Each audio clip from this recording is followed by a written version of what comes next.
In the castle of the Egmont Empire, Adelaide was by the window, surprised not to feel even a shred of sadness. It was easier than she imagined. And just at that moment, the young Emperor Karl Ulrich burst into her room.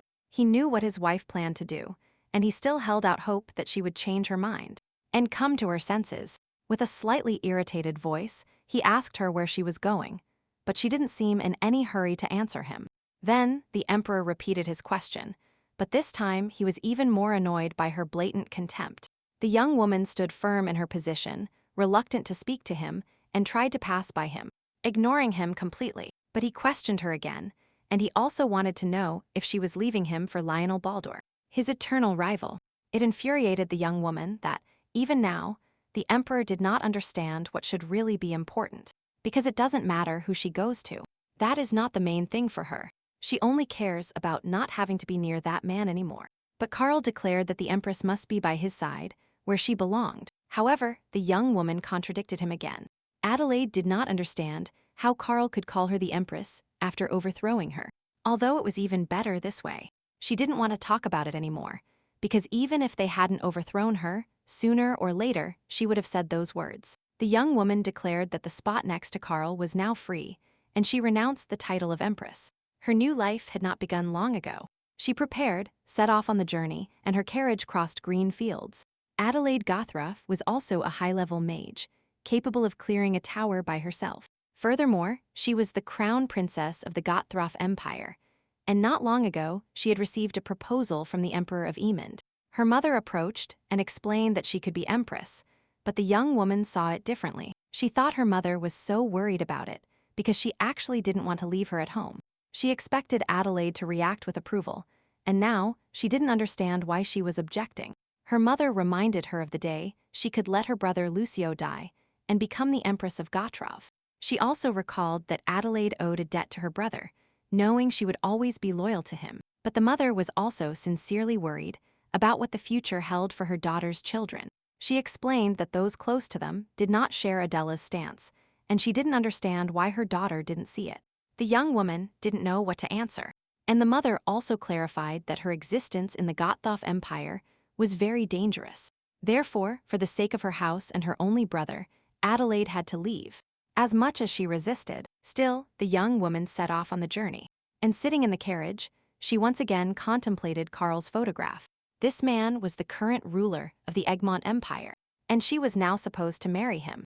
Lost in thought, she noticed a folded paper near the seat and took it out to see what was written. There was information there about Karl Ulrich Amund's concubine, a 29-year-old young woman named Diane Poitier. Still, it infuriated Adele to have to leave her homeland and cross a deep sea to reach this continent. To her, this was strange land, where there was no one she could trust. This place was far from her home, and now she had to become the empress of this land.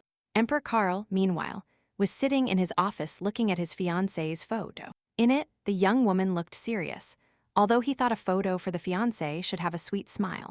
Then Karl decided that, with that, Adelaide was implying she was not coming as his wife. But as the empress, he had also heard about her, but not even her photo conveyed all her audacity. This saddened the young emperor, as he wished she would come here precisely as his wife. Now that Adele was heading towards him, Karl sent his Minister of Defense and the commander of the guard to receive her. He was a young man named Lionel Baldur, who was also the second son of Duke Baldur. He took several knights with him and set off to receive the emperor's fiancée at the castle gates. When the princess's carriage appeared on the horizon, Walder spurred his horse and shot off without saying anything to anyone. Adele asked her mother, who was accompanying her, how much farther, explaining that she was a bit tired. She explained that from the gates, which were now visible from the carriage, it was still an hour away. Hearing how much time she had left, the girl decided to change and immediately rushed to take out her suit. Shortly after, the carriage stopped, as the young duke approached and went to check the situation. Adelaide's mother saw him while waiting for her to change, and he immediately headed towards the carriage.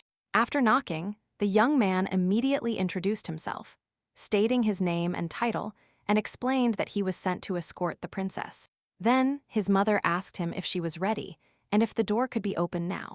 Adele opened the door herself, and Lionel noticed that the girl had golden eyes, which he found unusual and very beautiful. The boy, for a moment, even daydreamed. But then he reacted and offered his hand to the princess to make it easier for her to get out of the carriage. Then he noticed that the girl was not wearing a luxurious dress, but a simple pantsuit, and that disconcerted him a bit. Adele also introduced herself to her host by name and title, and then thanked him for receiving her. A minute later, the princess observed the other knights approaching and then lining up. The young woman admitted that it hadn't been easy traveling there for 2 months, sailing by boat, and riding in a carriage. Then she asked the young prime minister if he had any spare horses, as she wished to go for a ride. Now Lionel understood why the young woman had dressed like this, and the knights explained that military horses were not docile, and that could be dangerous. But she replied that they shouldn't dare worry about her, Princess Gothruff, and demanded a horse again. When the animal was provided, she immediately jumped into the saddle, and the commander noticed that she was an exceptional rider. After riding a little, Adelaide stopped, and then felt she had stretched a bit after sitting for so long. Lionel also accompanied her on this ride, later deciding to ask her if she felt better. The girl confessed to feeling more comfortable and thanked the Duke for allowing her to be like this. Furthermore, the princess admitted that she would like to keep riding, but she understood it would be a problem getting to the palace like that. Lionel confirmed that the best thing for her was to return to the palace by carriage, and she decided to go change clothes. But first, Adele thanked him for bringing some color to her boring day and hoped they would ride together again. When she left, the captain felt something strange, realizing that this girl was quite unusual. But at the same time, she is Princess Gothruff, and soon this beauty will become Empress of Edgemont. Meanwhile, the emperor was still working in his office when he was informed of the arrival of a maid from the Ivory Palace. Carl asked what had happened, and the maid explained that Lady Diane urgently requested his help. She, meanwhile, was attending to her duties and choosing a tiara for a gift, when suddenly she received visitors. The emperor's half-sister, named Elizabeth Ulrich, visited her, who held the title of Grand Duchess. The concubine Diane immediately greeted the guest, asking what brought her to the Ivory Palace. Elizabeth noticed several headpieces on the table, assuming they were a gift from the emperor. But she also inquired whether Diane still needed permission to access the imperial treasury. The young woman explained that this was not the case. She was just choosing a crown for the future empress, something that surprised the duchess. She explained that if they found out in Gothruff that a concubine chose the crown, conflicts could arise. So, Elizabeth picked up one of the jewels and suggested they choose precisely that one. At the same time, she made it clear that no one could choose better than the emperor's sister, not even a concubine. Dianzelo smiled mockingly, ignoring the duchess's stern look, which betrayed her aversion. The concubine reminded her that Elizabeth was the only divorced woman in their empire, so she had no right to choose. Moreover, she reminded her that such women could not participate in someone else's wedding preparations. The duchess instantly became furious at those insolent words and even wanted to lunge at Diane. But the door suddenly opened, and the emperor himself entered the room, immediately asking his sister what she was doing there. Both girls looked at Carl, each with her own thoughts, while he continued waiting for an answer. The concubine was the first to speak, thanking him for finally arriving, and explaining that she was waiting for him. But Carl repeated his question and demanded explanations about what they were plotting. And then his sister stepped forward. She was also intrigued as to why her brother was relegating imperial matters to the background and following his concubine's footsteps. Then, the duchess also reported that she had done nothing to that girl, but she didn't care if Carl didn't believe her. At that moment, Diane shed a tear, and the emperor began questioning his sister about why she was crying. The concubine decided to explain everything herself, adding that Elizabeth was not to blame for anything. Simply, she herself was a disaster, as she tries her best to be useful to him, and she prepares for his wedding, but her efforts displeased the duchess.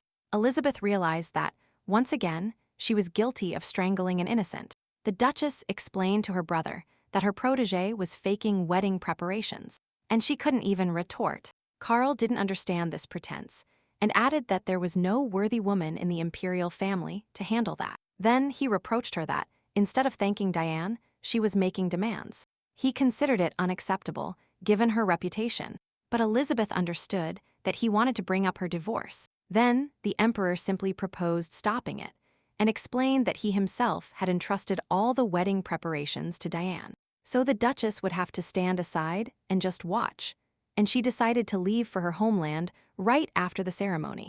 Afterwards, Carl decided to leave the room, although Diane still wanted to talk to him. But noticing his sister's gaze, she fell silent. Elizabeth sat on the sofa, feeling a headache, as she understood that the emperor was the sun. And the closer a person is, the more rays they receive, but not even his sister can disturb him. And the concubine Diane was his moon, blinding him to reality. Terrible. The Duchess wondered if the future empress could endure this. What a dilemma. The emperor visited Diane, and comfortable, rested his head on her lap while she stroked him. Diane reminded Carl that he should leave, but he wanted to stay a little longer. What indecisiveness. Diane saw the perfect emperor. She loved everything: his forehead, eyelashes, nose. Even his name seemed beautiful to her, and she believed he was hers, only hers. What an obsession. Carl stood up with a troubled expression, as if reading her thoughts. Chilling.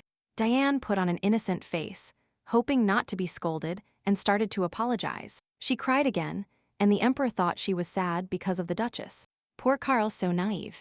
But she denied it, fearing she wouldn't please the future empress. What a drama, folks. Then the concubine suggested that she should leave the palace, and if it suited Carl, she would do it. The emperor declared that his future wife would not be a threat to her, and asked her not to worry about it. Diane lamented again, supposing that he constantly had problems because of her. Then she smiled sweetly at him and explained that he was the only one she had, and that was all that mattered to her. Afterwards, the girl ran into his arms, pretending to be hurt, while thinking that no one would dare snatch her love away. A little later, Diane received a visit from her brother Lennox, while two maids at the door argued about who would choose her formal dress. The boy understood that the wedding was only a few days away, and he was intrigued how his sister could remain so calm. She, at that moment, noticed one of the maids, whom she was seeing for the first time, and asked her to lift her face. The concubine examined the maid's blonde hair and blue eyes, but she didn't particularly stand out. Then, Diane asked both of them to leave, as she needed to speak to her brother alone. After their departure, she reminded Lennox that she had asked him not to hire blonde, blue-eyed maids. He explained that there were many girls in the empire, and he couldn't start choosing them based on appearance.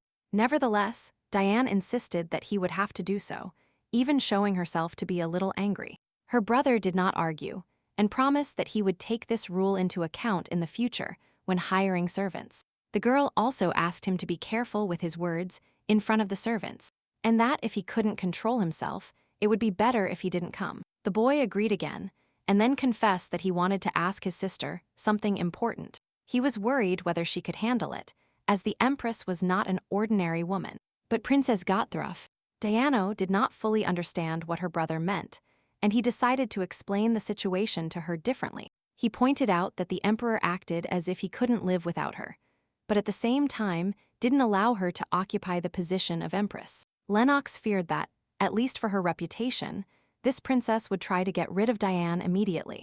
He spread the rumor that Adelaida was very beautiful, and insisted that she should have gotten pregnant before Charles got married.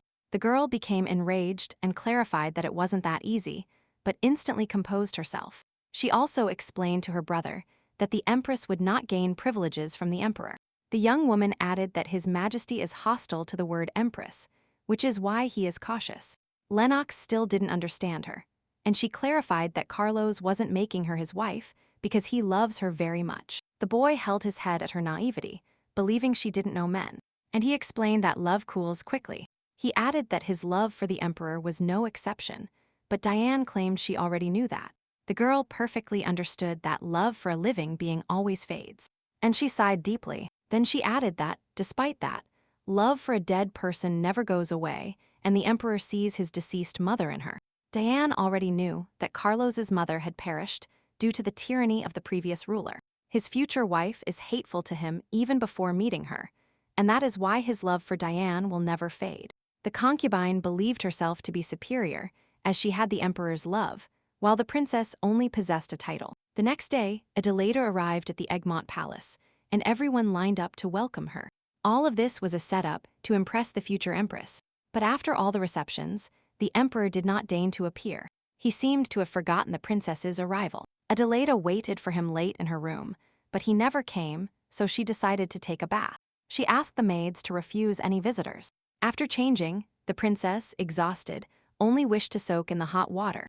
After the bath, she saw a pleasant-looking young woman and was curious to know who she was. The princess stopped to observe her, while the other remained silent. At first, Adela thought she was a guest, but everyone else was supposed to be guided to the salon, not her room.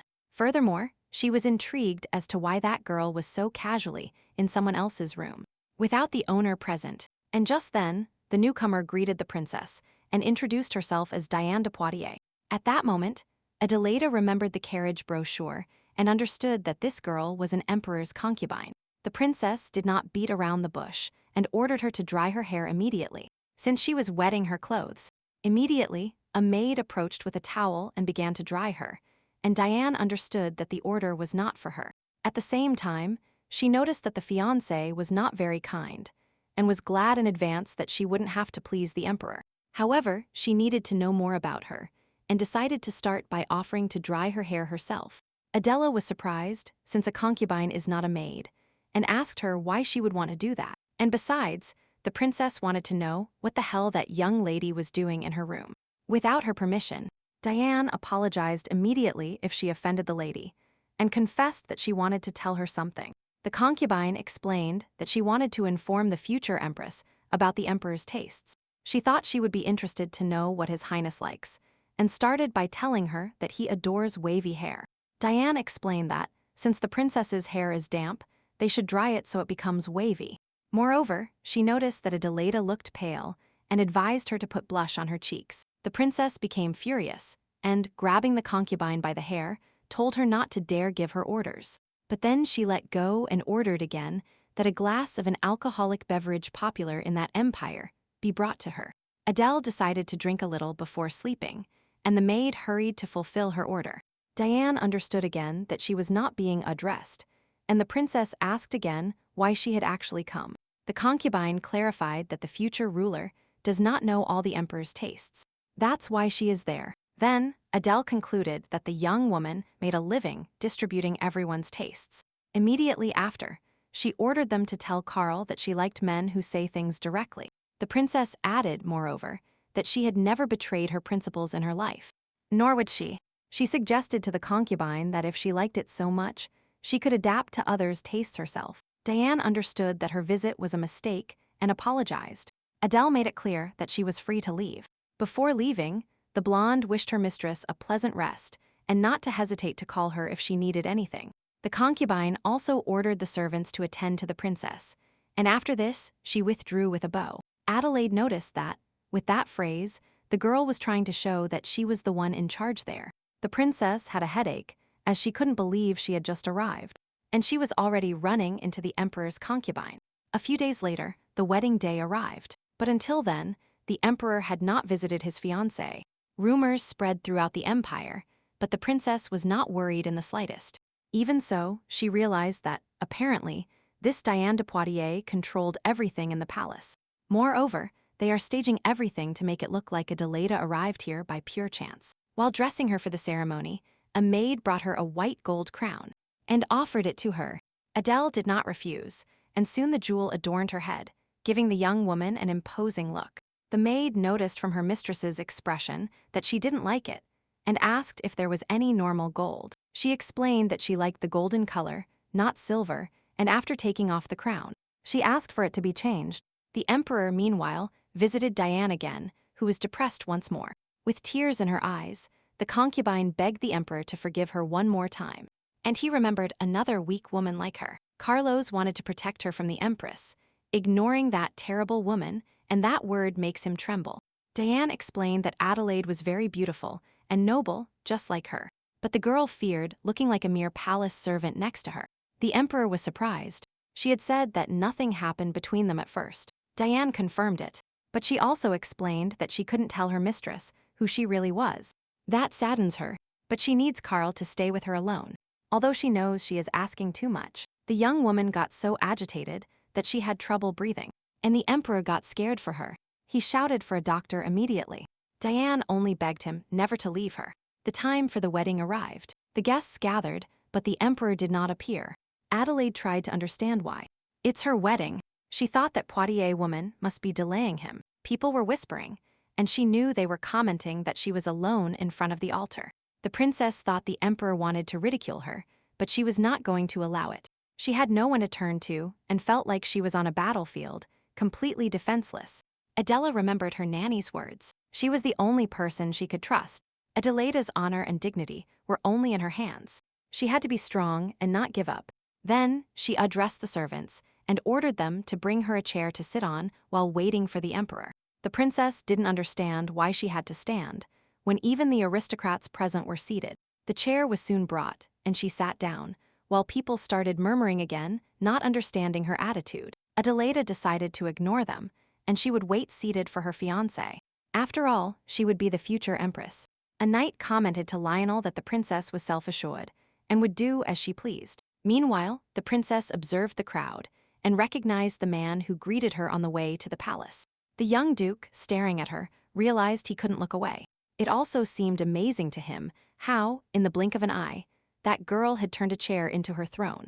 Duchess Elizabeth, for her part, decided that she also had to greet the future empress. She approached the princess and introduced herself, admitting she was very happy to meet Karl's fiancé. Right behind her approached another man, who introduced himself as August Ulrich Dispone. Adele didn't know how to introduce herself, and wished the wedding would end soon so she could introduce herself with confidence. Finally, she said she was the future Ulrich Egmont, named Adelaide, but the two clarified that she was already the empress. Then, the princess invited Elizabeth and August to sit down too, and together they would wait for the emperor. The guests noticed that this girl was not so simple, as she immediately indicated their place.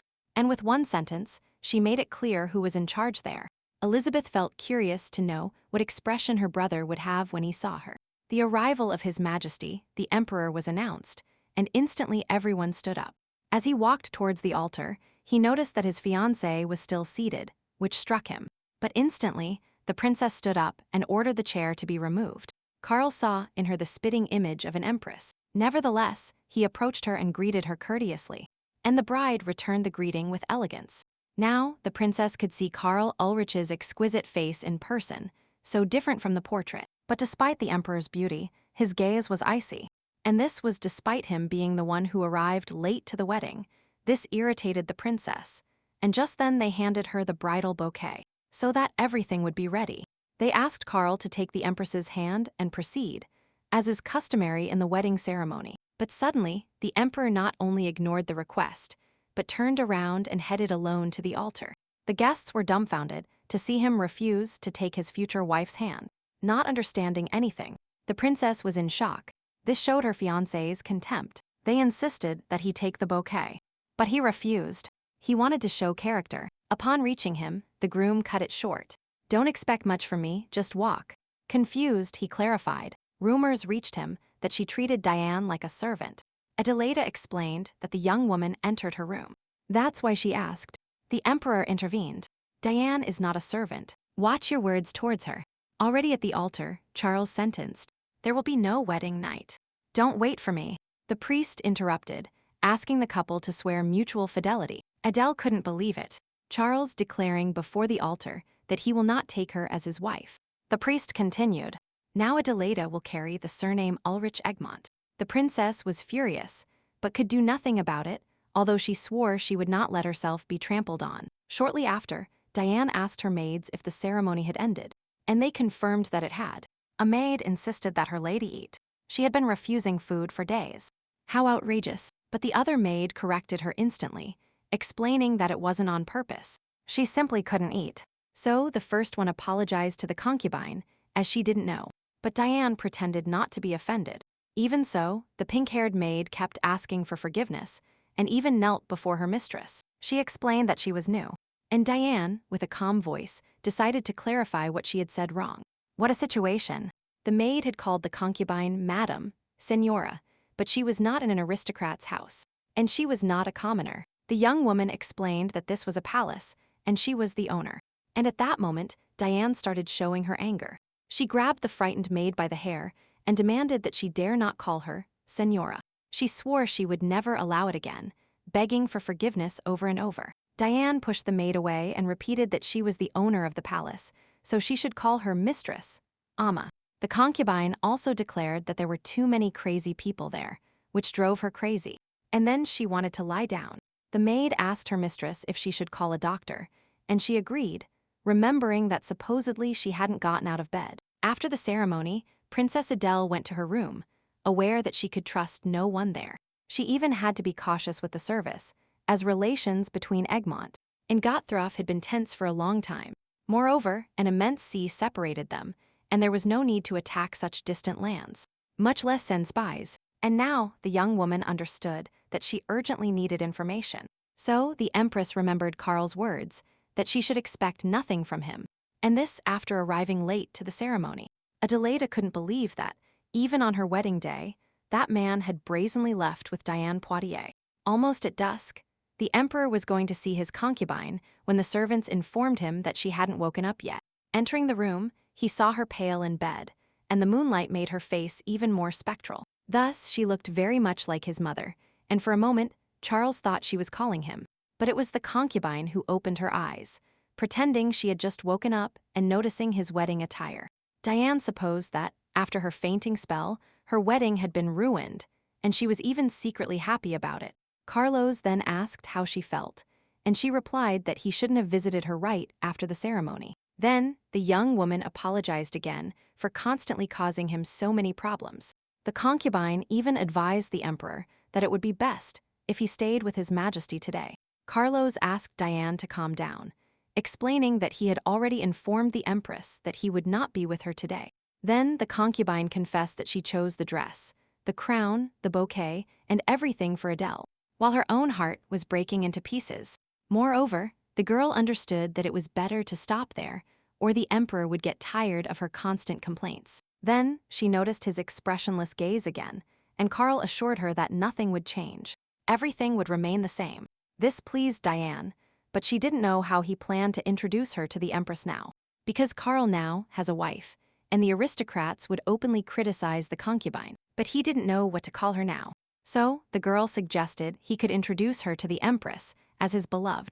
Diane also understood that she could still manipulate Karl like a puppet, taking advantage of his weakness. The Emperor agreed to call her that, and the concubine, after that, asked him to hug her tenderly again. Afterwards, he also lay down beside her, and she thought that if she couldn't be Empress, she would make sure no one took her place. Soon new rumors began circulating that the Emperor, right after the wedding ceremony, went to the Ivory Palace. This meant that the Empress spent her wedding night alone. It was also said that Karl arrived late to the wedding because he was in that palace. Some even worried for the new Empress upon hearing that she forbade entry to her room. Other aristocrats said that nothing would save her if she didn't even reach the level of a concubine. Suddenly, in the courtyard where they were whispering, Adelaide appeared, and they all fell silent instantly. With complete calm, they began to greet her subserviently, as was proper for Her Majesty. But she didn't even respond. She simply walked past with her two maids. The aristocrats feared that she had overheard something, and decided they needed to be more cautious. Adelaide, in reality, had heard everything, or enough to make her furious. Back in her room, she knew she had to wait for him, but it was harder than she imagined. She came alone, without bringing anyone from her home, and not just because it was Egmont's condition. The princess thought that none of them deserved to suffer exile alongside her. Adele knew she had to recover and stop thinking about the past, facing her new reality. In Egmont, the wedding banquet is held on the third day, and Diane was preparing for it. The maids, calling her mistress, asked what else they should do, but she said nothing more. The concubine sometimes remembered losing her parents to the monsters that descended from the tower, but she achieved the status of the count's daughter and won the emperor's love, thanks to her effort. So a lucky girl, turned princess, has no right to be above her. Diane believed that today the Empress would not be able to fully enjoy her position. After her wedding, banquet, and wedding night, the concubine would be the heroine. After all, he was hers. Adelaida tried on another dress, which fit her tightly, and the maid blamed the tailor. Then she asked why the wedding dress fit well, and the maid explained that another master made it. The Empress ordered them to fix everything, and quickly. She couldn't be late for the banquet.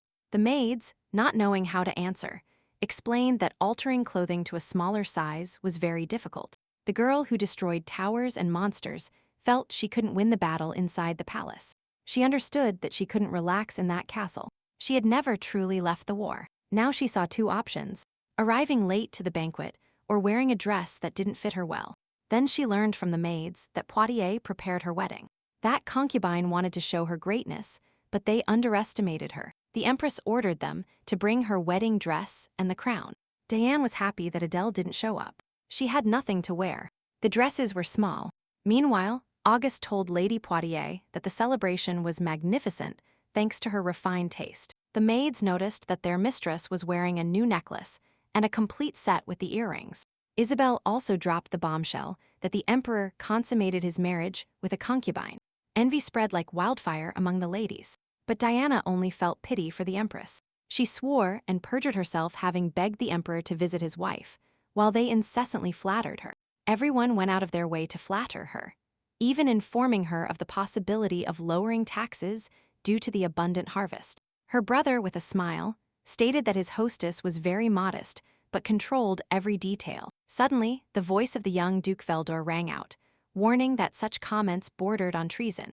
Diana's brother was not intimidated and boldly asked what the problem was, since he was only telling the truth. The concubine, sensing the tension, knew she had to intervene to prevent the situation from escalating. Veldor, coldly, decided to refresh the young man's memory about the real reason for the celebration. He advised him, with poison in his voice, to worry about himself and measure his words and actions. After this, the Duke left, and Diane's brother wanted to attack him, but she stopped him. At that moment, they announced the arrival of Her Majesty the Empress, and everyone saw her attire. However, Adelaida radiated no joy. She simply headed towards her throne, passing by the Minister of Defense, Waldor. He was surprised again, looking at her fixedly. The concubine couldn't believe that girl was wearing her wedding dress again. And when Adele sat down, in a calm voice, she simply explained that she was arriving a little late to the party. Adelaida walked with complete confidence down the imperial staircase, which no one had the right to ascend. Observing the guests, she noticed a tense atmosphere and asked the Count of Spawn if he was happy with the banquet. He affirmed that everything was fine, now that the Empress had arrived, and confessed that he had waited for her all night. The other guests doubted whether to greet the new ruler, while Adele only watched them. Then, the young Duke approached to greet her, and she relived their first encounter. Waldor bowed before her as a sign of respect, imitated by the rest of the aristocrats. The princess confessed to being happy to see him, and then clarified that he was from the Waldor Duchy. While everyone else bowed, Diane noticed that the Empress hadn't looked at her even once. This infuriated her, and the concubine swore she would make the Empress look only at her. She advanced and planted herself in front of the Empress, surprising the guests with her audacity. The aristocrats assumed the Emperor backed her up, and considered it an interesting turn. Diane greeted Her Majesty, pronouncing her full name once more. Adelaide replied that she was also happy to see her, but knew she was only looking for a spectacle. The concubine added that she organized the wedding and the banquet, and asked if the Empress liked it. Adele was burning to attack that conceited woman, but held back, limiting herself to saying she had done an excellent job. Furthermore, she asked Diane not to worry about not having worn the dresses she had prepared for her. The Empress added that they were beautiful, but unfortunately the size was not right, and she forbade her from apologizing. With this, she made it clear that the concubine did it on purpose, but their conversation was interrupted. The Emperor had arrived. The guests noticed that he appeared at such a delicate moment, and feared the situation would drastically worsen. Even so, all eyes were fixed on the Empress, on her calm, her dominance, her absolute power. It seemed that if you pricked that woman with a needle, not a single drop of blood would come out of her body. At that moment, the concubine, oh no, decided to use her skill again and forced a tear. Karl immediately approached her, with a worried expression, realizing that something had bothered his beloved. Diane looked at him with such sorrow, as if she were seeing him for the last time in her life. The Emperor glared at his wife, but still said not a word. Adelaida was not foolish, and understood that he thought the girl was crying because of her. Barely thinking it, Carlos asked her why she treated that concubine like that. The Empress explained that she only greeted her, but he didn't understand how that could make her cry. Suddenly, Adelaida became curious to know why she was crying, and proposed asking her. Diane wiped her moist eyes, and explained that she only wanted to greet the Empress. But Carlos, apparently, was not going to cause a scene in front of everyone, so he went to his throne. Passing by his wife, he didn't even look at her, as if she weren't there. Then he sat on the throne, and only then asked the Empress to leave Diane alone. At that moment, music filled the hall, and the guests began to have fun and dance. The emperor, bluntly, clarified to his wife that this concubine was his beloved, so she should leave her alone. Immediately after, Carlos added that, for his part, he wouldn't mind Adelaida's lover at all. She didn't know if it was a good thing, but when anger consumed her, the first thing she did was smile. And with that smile, she begged the emperor to pass those words on to his dearest concubine. Adelaida also explained to him that she had already seen her twice, and on both occasions, the concubine had approached her. After this, for a good while, they exchanged no words, limiting themselves to observing the guests. The Empress, for her part, was also reflecting deeply, aware that it wouldn't be easy, but without showing it, Lionel kept observing her from time to time. And a gentleman noticed that, even at that moment, she remained calm. Duke Valdor nodded, judging that she wasn't exactly remaining unperturbed, but rather trying to calm herself down. After the banquet, Adelaida returned to her room, and the urge to destroy everything around her was overwhelming. She remembered ill-fitting dresses and the concubine's smile, disguised stabs. And now, due to the emotional outburst, the Empress felt her mana overflowing. The moonlight entered through the window, and the young woman thought she could allow herself a breather. But instantly, she composed herself. She knew it was too soon to lower her guard. She decided to drink some wine to calm down, and tried not to think, for now, about that Poitiers. What really gnawed at her was, why didn't Carlos make her Empress if he needed her so much? It seemed strange to her that he brought her there, and now showed his character. Was his fetish tragic love? Adelaida also considered his declaration, that he wouldn't care about her beloved absurd. The young woman remembered her father's words. She had to show confidence, as if she had everything, because if it turned out that she was Empress in name only, and Carlos rejected her, they would destroy her. The next day, she asked the servants who ran the important affairs of the palace. They explained to her that the position was vacant, but that Diane Poitiers was temporarily doing it. Then, the Empress asked who had been in charge before, and discovered that it was a count's wife, Hannah Giggs. Adelaida immediately ordered that woman to be brought, as she wanted to meet her instantly. Furthermore, she requested that they bring her the latest edition of the Empire's Code of Laws. There she could read that, along with her title, she had also received an exclusive right. And while Adele carefully read the laws, the maid announced she had a visitor. This time, Duchess Elizabeth decided to visit her, and reminded the Empress that they had already met at the banquet. Seated at the table, the guest, noticing that the servants wouldn't stop moving, she asked Adele to speak privately. The Duchess also noticed that Adele was shorter than she imagined, but she didn't give the impression of being weak. Elizabeth also noticed that a dominant aura surrounded that Empress. Then she admitted to having heard rumors that Adelaida would meet with Hannah Giggs, her former nanny. The Duchess understood that if Adele had called her, it was to solidify her position in the palace. Elizabeth added that it wouldn't be easy, as Diane de Poitiers had an advantage, the Emperor's love. Furthermore, they had the Duke of Spone, and all the palace staff were loyal to them. Then Adelaida asked how it would affect the Duchess if she took the reins of the palace. Elizabeth knew she shouldn't beat around the bush, and confessed that Carlos was influenced and controlled by Diane. That is why he couldn't follow the true imperial path, and the Duchess wished Adele would cut the strings binding her brother. And if the Empress took control of the palace, she would achieve it with Hannah Giggs' help.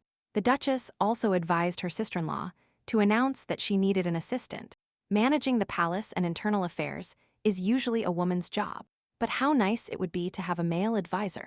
The Duchess also confessed that every time her father changed concubines, her mother would recruit assistants.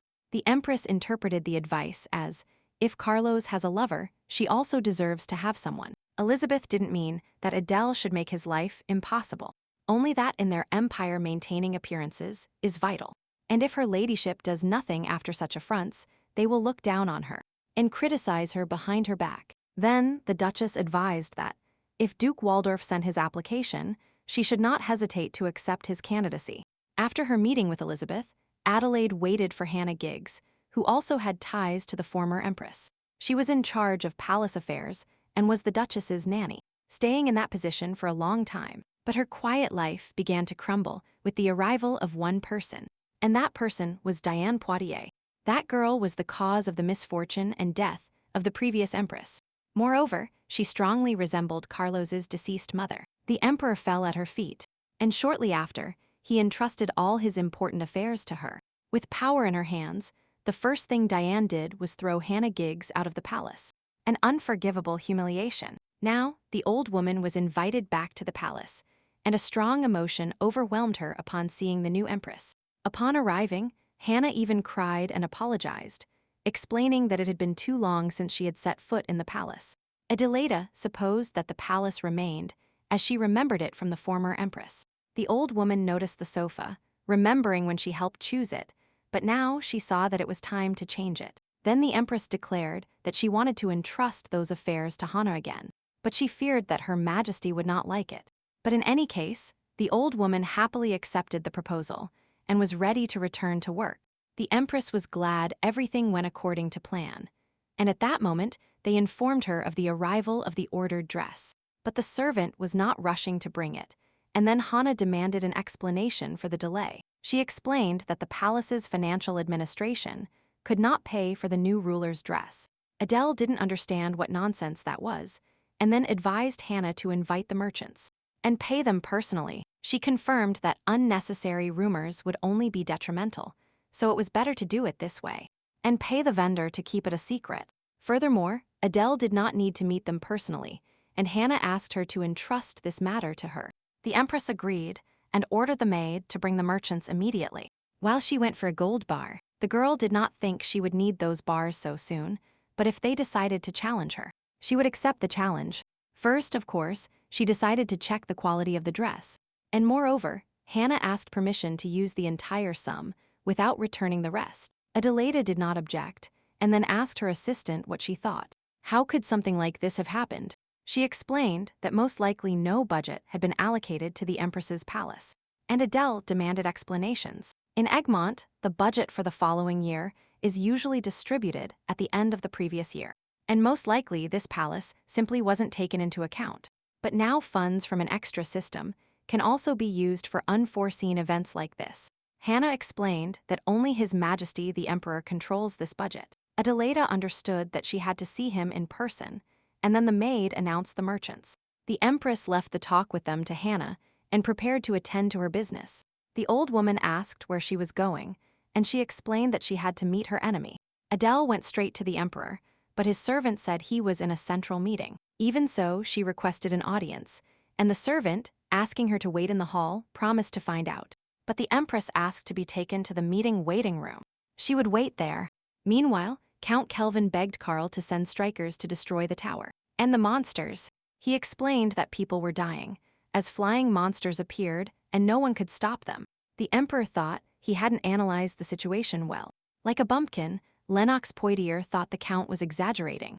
They have a level 4 tower, but he insisted, the portal is growing fast. The young man replied, if we send mages, no one will protect the palace from an attack. Everyone was talking so loud that Adelaida could hear every word. Duke Waldorf, for his part, believed it was urgent to send reinforcements to Count Kelvin's territory. He said they had people and imperial mages in the palace, but Lennox disagreed. The Emperor, tired of the argument, ordered silence and promised the Count he would study his request. His Majesty decided to end the meeting and declared everyone free. A servant approached Karl and informed him that Her Majesty the Empress was waiting for him. The Emperor did not know the reason, but ordered that she be escorted to the hall immediately after the session. Soon, Adele saw people leaving, but she knew Karl would not send mages. The girl remembered the name of the Count asking for help and decided to meet with him. At that moment, she heard the voice of Auguste Despont, happy to see his daughter-in-law. People were astonished that this man called the Empress herself his daughter-in-law. He saw in her look that he had offended her and apologized. He just wanted to be kind like Karl's uncle, but Adelaida explained to him that there are other ways to be kind, and asked him to be more careful. Then the Empress saw a young duke leaving the room, who bowed and greeted her. The girl was happy to see Waldorf, and decided to ask him who this Count Kelvin was. But the Count appeared, and the Empress, upon seeing him, knew he was the one talking about the flying monsters. She was also intrigued by the absence of mages protecting his lands, and learned that they were assigned to the palace. At that moment, Lennox Poitier appeared, introducing himself to the Empress as the vice-captain of the mages.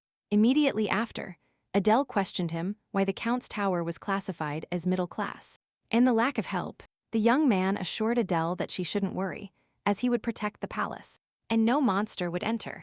Just then, a servant announced that the emperor was ready to receive her, and she went to the hall immediately. Lionel, noticing her cold gaze and reserved attitude again, understood that she came from high society.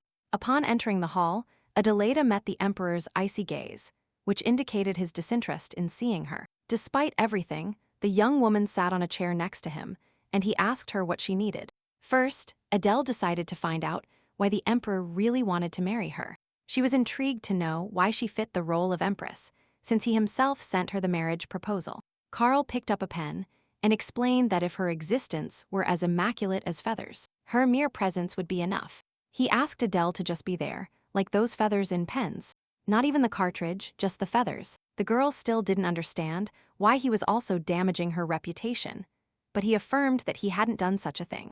Adele also supposed that he feared she might somehow harm Diane de Poitiers. Furthermore, she confessed that her thoughts coincided in the desire for her to be Empress in Egmont. She agrees to fulfill all her duties, but also hopes that Carla will help with this. To start with, Adelaide needs an assistant, someone with whom she can resolve the empire's affairs, and also the advice of the regent. But that person is now Diane de Poitiers, and the Empress cannot call her for advice. Therefore, the girl decided to choose Hannah Giggs for this, who also has good knowledge in this field. Adele heard that they had previously expelled her from the palace, and now she asked the emperor to bring that woman back. She also added that she has no intention of restoring her to a management position. Then, Adele pointed out that her palace was not in the budget and requested additional funding. After this, Adelaida left the hall and Carlos noticed her red dress, a symbol of the Empress's power. He remembered trying to reach that outfit, but he could never touch the hem of her dress. His own mother always comforted him, explaining that the Empress would never acknowledge him. And now, he realizes that the budget for the Empress's palace was not allocated. Understanding this, he called a servant and demanded that Diane de Poitiers be brought immediately. The concubine did not delay and soon appeared before the emperor, full of hope. She had been asked to bring the documents regarding the imperial palace budget, and she prepared everything. Then, Carlos demanded that she explain why no funds were allocated to the palace. It should have been done at her coronation. Diane made a scared face and swore she simply forgot, believing she had already done it. The girl also started begging for forgiveness, but Carl begged her to stop and explained how to compensate now. Diane continued to cry her eyes out, lamenting that the Empress must be furious, and she didn't know what to do. At that moment, that young woman reminded him of his mother, who also cried not knowing which path to take. Diane calmed down a bit and then asked what the emperor wanted to talk to her about. He explained that the Empress's power had been transferred to Her Highness, and she would decide on internal matters. Meanwhile, Walder traveled by carriage with his assistant, who recalled the plans of the Duke of Spani. August planned to place a puppet as Empress, which is why he chose Princess Gottref. But it seems he was mistaken. Lionel agreed that with just one look, that girl changed the atmosphere, and the assistant suspected why his mother sent her there. The new emperor is only 14 years old, and having such an authoritarian sister by his side will harm him quite a bit. But then he noticed that the young duke was daydreaming, not paying attention to what he was saying. He kept thinking that, since the first day he met Adele, she hasn't left his mind for a second. A little later, the Empress asked if her new dress was dull, and Hannah confirmed it without hesitation. But Adelaide noticed that something else had happened, and Hannah wondered if Adele chose that dress by herself. She explained that the maids offered it to her, and Giggs decided they should order a new outfit. The Empress didn't understand why, thinking maybe there was something inappropriate for the Empire.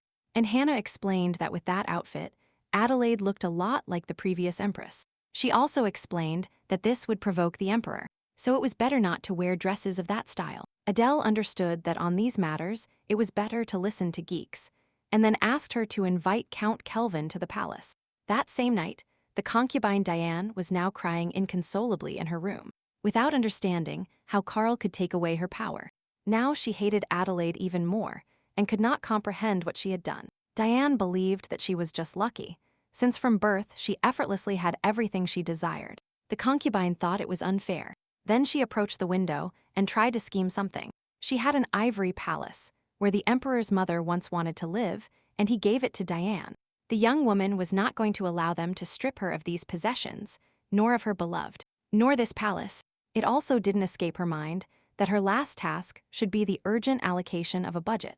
She called her maid and asked her to bring her the documents regarding the imperial palace finances.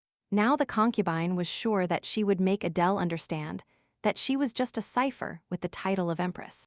The next day, Count Kelvin arrived by order of the Empress and waited for her to be able to receive him. Soon he saw Her Majesty enter with all her imposing beauty, while Hannah Giggs followed her submissively. After sitting down, Adelaida asked him when the tower he spoke of in the meeting appeared. She was also intrigued when the flying monsters emerged and what diameter the tower was. He explained that the tower began to expand, so he came immediately. And they have no one to protect the people. They rarely send them mages, and those who arrive are not suitable. Even a second-level mage takes days to appear. The girl understood that they abandoned these people to their fate, and now he was asking the Empress for help. He also began to tell how their last warriors are being annihilated, but Hannah begged him to stop giving such horrible details. But Adela perfectly understood how gentle he had been in describing the hell they were living. She remembered how it was in her case and how her mother asked for patience, believing that her daughter was incapable of saving everyone. But she thought her mother spoke like that because she didn't see the suffering people were going through. That day, her relationship with her mother fractured, and she subsequently stripped her of the title of crown princess. Now the Count thanked Adela for her concern, but he was also hurrying back to his homeland. But before he left, she suggested evacuating all the inhabitants to a safe place, to caves or underground areas. She also decided that it was necessary to negotiate with other counties, as this could offer additional resistance. Then Hannah handed him a small bag. The Count saw several pieces of gold there and was surprised. He didn't understand why Adele gave him that, and she explained that it was so he could negotiate with the neighbors. Lionel, meanwhile, was discussing the Count's visit to the Empress with his assistant, thinking it might be related to recent events. The assistant also didn't believe the Emperor would deny help to the Count, since he was so loyal to the imperial family. But the Duke considered it ridiculous to try to understand why the sovereign abandons his subordinates in misfortune. At that moment, Count Kelvin arrived, and Lionel worried that something had happened in the Empress's palace. But he handed the Duke a small bag with gold ingots, and confessed that His Majesty had given it to him. He also told him about the advice to evacuate all the inhabitants, and thanking the Duke, he hurried back to help his people. But oh surprise, the assistant handed him another bag of gold, apologizing for not being able to help him personally. Count Kelvin imagined that. He even burst into tears and admitted feeling deep shame before leaving. Lionel instantly understood that the Empress had given that gold so the man could save his people. She, meanwhile, explained to Hannah that the only thing she could do was give him a few gold ingots. Giggs considered her astute, but she knew the world works like that. The clever ones create, and the wise ones conquer. She herself endures insults and humiliations, and the only thing she can do is give some money to those who need it. Because she has no power, and to obtain it in foreign lands, one must plan every step well in advance. Hannah suggested she ask for an audience with the Emperor. This way, moreover, she could establish a connection with His Majesty. Adele didn't argue, but decided to spruce herself up a bit, hoping it would help her achieve a good result. She didn't know what brilliant action would ease her life in Egmont, but first she had to win over the Emperor. That was crucial. Soon she reached him, and now she could see his golden eyes, his white skin, and the delicate lines of his collarbone. To His Majesty, it seemed that Adelaida looked completely different from previous times. Nevertheless, he invited her to sit down and asked what brought her there at this late hour. Adele proposed sharing a meal, in case he hadn't dined, and Karl confessed that he also wanted to talk to her. Then, the Emperor asked why his wife had called Count Kelvin and called her Empress. She admitted that she was interested in what had happened in his lands, trying to imply it was just curiosity. But Karl explained that that county is dying due to a monster invasion. But he did not help them. He simply sent the Count back, and now he wanted to know why Adelaida had invited him again. The Emperor also heard that she had given him gold, and did not understand why Adele was putting on airs of nobility. The young woman repeated that she had called the Count only to find out how things were in his territory. The Emperor approached and demanded that from now on she close her eyes and ears, thinking only of the good. But Adele refused. It was a basic human act that she could not ignore. Come on. Carlos took it as if the Empress did not consider him human. He even found it funny. Suddenly, she felt a tremor in her hands and knew she couldn't stay there another second. Meanwhile, Carlos noticed the fragility of her bones, as if they could break with the slightest squeeze. He perceived a pleasant aroma, but immediately noticed that something was wrong with her face. Adele grimaced, and Carlos thought she had come to seduce him and spend the night with him. Then, he declared that he was willing to recover the lost wedding night if she wished. Then, the emperor asked his wife to close her eyes to kiss her. But she stopped him dead. She even thought about slapping him, but he held her hand, confessing that he knew she was the crown princess of Gothroth. And Karl also emphasized that her eyes did indeed match the imperial rank. But Adele must not forget that he is the emperor here, adding that he likes submissive girls. Immediately after, he ordered her not to meddle in his affairs, declaring that she was free to leave. Adelaida returned to her chambers, feeling absolutely terrible. Suddenly, she heard the voice of a concubine who couldn't believe her eyes, and asked her what Adela was doing there. The last thing the Empress wanted was to see Diane, but she insisted, asking why her hands were trembling. She was also intrigued by Her Highness's appearance, pointing out that she looked more beautiful today. But she asked her to move away. But Diane wouldn't stop provoking her and continued giving her advice on how to apply makeup. However, the concubine didn't stay long with the Empress and continued on her way. Adelaida also continued on her way, but anger and helplessness completely consumed her. The young woman fought against her discomfort, but when going down the stairs she felt like she was losing her balance. And just as she was preparing to fall, Duke Waldor managed to catch her at the last second. The Empress, stunned, didn't know what to say at that moment, and only managed to utter his name. At that moment, their gazes met, and it seemed to both of them that this encounter lasted an eternity. Finally, Adelaida returned to reality, and explaining that she had tripped, she thanked him for his help. After this, she prepared to return to her chambers, while Lionel watched her for another moment. The Duke also noticed that the Empress was not in a good mood. Although he hoped everything was fine, he again remembered the day they met, and how radiant and sincere Adelaida's smile was then. And now he stared at his hand, the one that had brushed her shoulder, feeling it burn like fire. When the Empress returned, Hannah was surprised by her early return, but the young woman gave no explanation. She rushed to the bathroom. She needed the warm water to calm her down and return to normalcy. Adela was blocked. She didn't know what to do. Then she remembered, follow the dictates of your heart, but she also knew she had to expand her power. No matter what the Emperor thought, she felt terrible. Bad luck was chasing her, but she remembered, the prophecy said that fortune would love her. The Empress woke up feeling slightly better, but her appetite remained almost nil. Hannah already knew everything. Adela ran into Diane after seeing Carlos, and Lionel saved her from falling down the stairs. Giggs advised her to eat slowly, praying that her mistress would feel better soon. At that moment, a servant announced that an extra budget had been approved, and they were sending it for her review. Hannah ran to give it to the Empress, so she could review it as soon as possible. She asked who sent it. She thought it was the Emperor, but they clarified that it came from none other than the Ivory Palace. The Empress was slightly surprised that this concubine was taking care of such matters, and she asked the servant to wait outside. She asked Hannah to find out the total budget of the Imperial Palace, and she agreed to bring her all the necessary documents. After examining the documents for a while, Adele began to notice certain discrepancies, and she showed them to Geeks. The assistant was sincerely surprised, and now she herself saw that with that sum, one couldn't even buy a horse. Furthermore, Adele understood that the funds allocated to the Ivory Palace should belong to her palace. Hannah completely agreed with the Empress, seeing that this budget far exceeded the norm. Soon Diane received the report back, and it was conveyed to her that she should review it again. The concubine did not take long to deal with this, and after correcting some things, she hoped this sum would be enough for Adele. The servant was a little surprised that it ended so quickly, but she explained that she wasn't going to spend all day on it. Adelaida also received another response very quickly, which meant that Diane was still controlling the budget. The servant returned with the document and the request for correction to the concubine, who thought Adele wanted to live in luxury. After all, she had given him a sufficient sum, and this time she sent the servant, while asking the maid for a modest dress.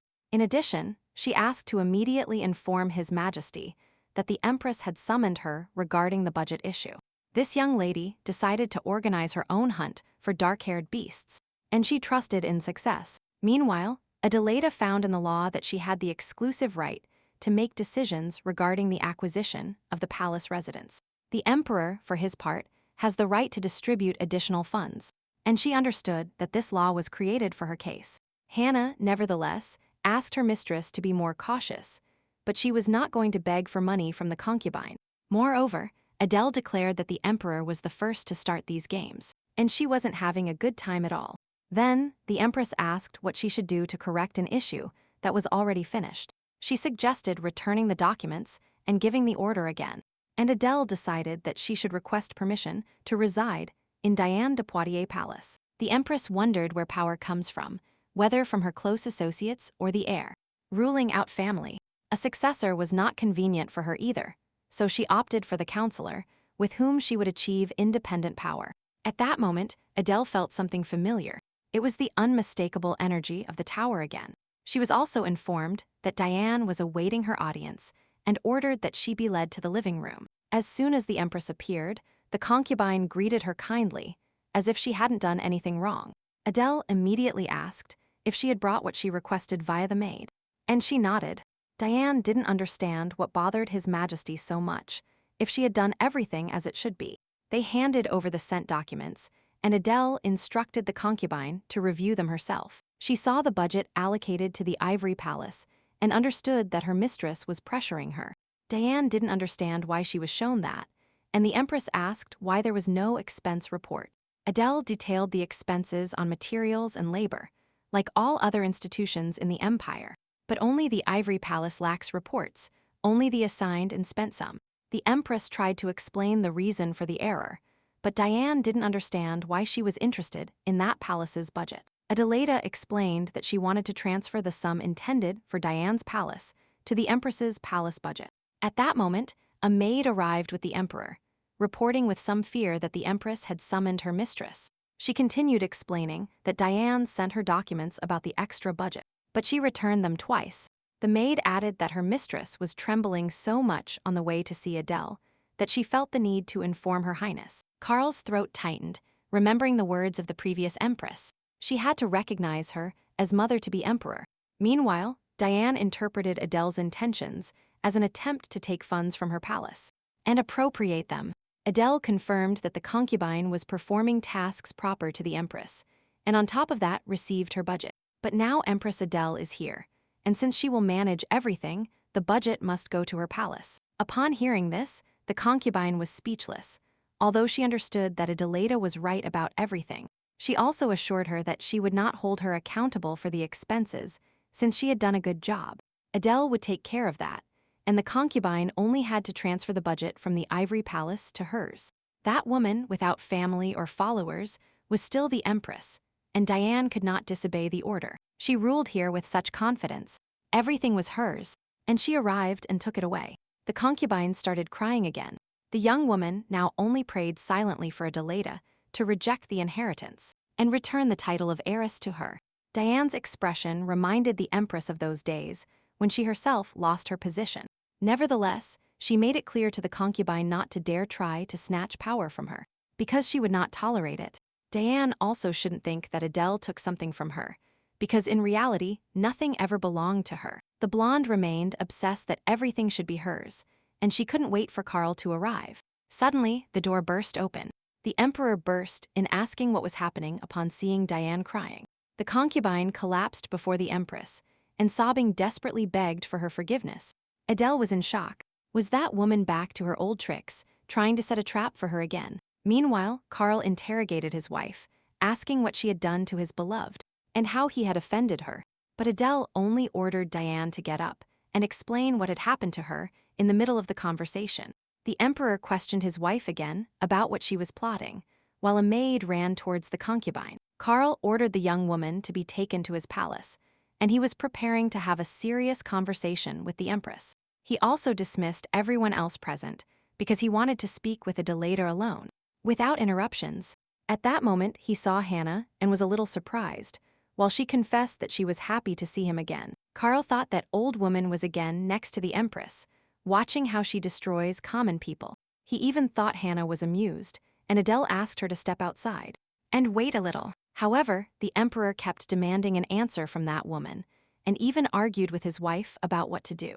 Then they started arguing about whether Adele liked seeing a weak person beg for forgiveness. Carl declared that the Empress had very murky interests, as he was a personal witness, and he assured that no excuse would be valid. Then Adelaide confessed to him that as soon as the door opened, that concubine immediately threw herself on her knees before her. Then she began to implore Adele for forgiveness, just as the Emperor entered the room.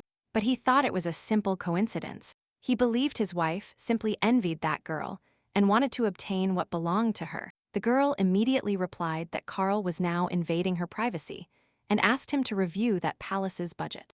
Adele understood that the Emperor hadn't seen it, as they hid it from him, and indicated that with that sum, not even a bad horse could be bought. The Empress clarified that she only wanted Diane to redo the work and see her again. But Carl interpreted that Adelaida had called her and discovered that his mother lied to him. He said his daughter was obedient and loyal, but he sees that even exiled she understands nothing. The Empress only explained that he doesn't know why she left home and begged him not to touch the subject. Carl, furious, grabbed her and reminded her that she should be like feathers and flowers in vases. At that moment, the Empress felt that sensation that announced the appearance of the tower. She broke free from the Emperor's grip and ran to the balcony to check if she was right. A wave of energy hit her in the face, and the sky instantly began to turn red. The people on the street also saw the anomaly and understood that the tower was descending. Adelaida could not believe that Carl demanded she be like feathers and flowers. She simply couldn't. Just then Hannah appeared, worried about her condition and warning that the portal was descending towards them. Giggs also begged His Majesty to go down to the basement and hide. But the young woman had no such intention. While people fled in terror, shouting that the monsters were about to attack, the tower could already be seen clearly in the sky. Knight Jekyll supposed it was a fourth-level tower, or even higher, and Lionel settled for it pointing towards the garden and not the palace. Immediately after, he shouted to the rest of the knights to take positions and prepare for battle. They had to stop the monsters as soon as the tower touched the ground and hold them until the mages arrived. But they didn't know when they would arrive, and the Duke ordered them to go to his residence and bring them immediately.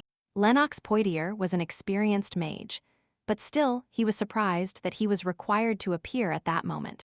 Jackal explained that it was an order from the Minister of Defense and that all mages had to go to the Rose Garden, where the tower was descending. The boy declared that it was problematic, since the order belonged to the Emperor, and he did not intend to follow the Duke's orders. He also asked the knight if it was true that their salary had been delayed this time. Lennox explained that he understood his situation and even offered to give them one of his buttons, which was gold, but Jackal only advised him to prepare, and the latter asked him not to speak to him in that tone, because now they needed help. Then, the knight shouted that a disaster had fallen upon the palace, and everyone would be responsible for it. The young man was still sure that if others were punished, it wouldn't affect him, and he asked Jackal to stop getting on his nerves. Then, the young mage explained that he would appear at the location only after all the little vermin died. The knight didn't know how to convince him, and so, with a bow, he began to beg this mage for help. Meanwhile, in the garden, the tower was descending, and the Duke shouted for them to be careful so that the updraft wouldn't carry them away. The mages hadn't arrived yet. Lionel understood that they would be late again, but he needed to protect all the warriors. Suddenly, he heard a familiar voice nearby and saw it was Adele, asking him why he was simply standing and watching. The Duke trembled because of the Queen. She arrived without escort. He insisted she take cover. Immediately after, he ordered Knight Repart to take the Empress to a safe place. But she asked where the mages were. Why weren't they destroying the tower that was almost touching the ground? Adele didn't understand that weight. Why were they letting it fall? Lionel kept insisting she hide. Suddenly, he saw a shard coming straight towards them. He begged His Majesty to shelter behind him. But an instant later, something unusual. Some magic activated, stopping the shard in the air. He thought the mages were finally arriving. But the slowness infuriated him. Why were they taking so long to help? He looked towards them and they were far. Curiosity gnawed at him. Who had used the magic? Adele explained that it was a level 4 tower, not that dangerous. They could not wait for reinforcements. Then she drew her sword. She prepared to destroy the tower. Moving ahead of the knights, Lionel was shocked by her attitude, fearing for her safety, and begging her not to do it. He tried to stop her, while Adele explained that if he went there, the updraft would carry her away. The Duke ran after her to stop her, but just as he almost reached her, something repelled his hand. Then he saw a protective shield around the girl, and she asked Lionel not to worry or interfere. Immediately after, the Empress propelled herself and jumped directly towards the tower, leaving the Duke distressed on the ground. The other knights who saw Adele were also alarmed, and the Minister of Defense ordered them to calm down and watch that she didn't fall. By then, the mages had also arrived, and Lennox, upon seeing what was happening, thought that His Majesty had been carried away by the current. He ordered the other mages to create a protective shield around the tower so that the Empress wouldn't hurt herself when falling.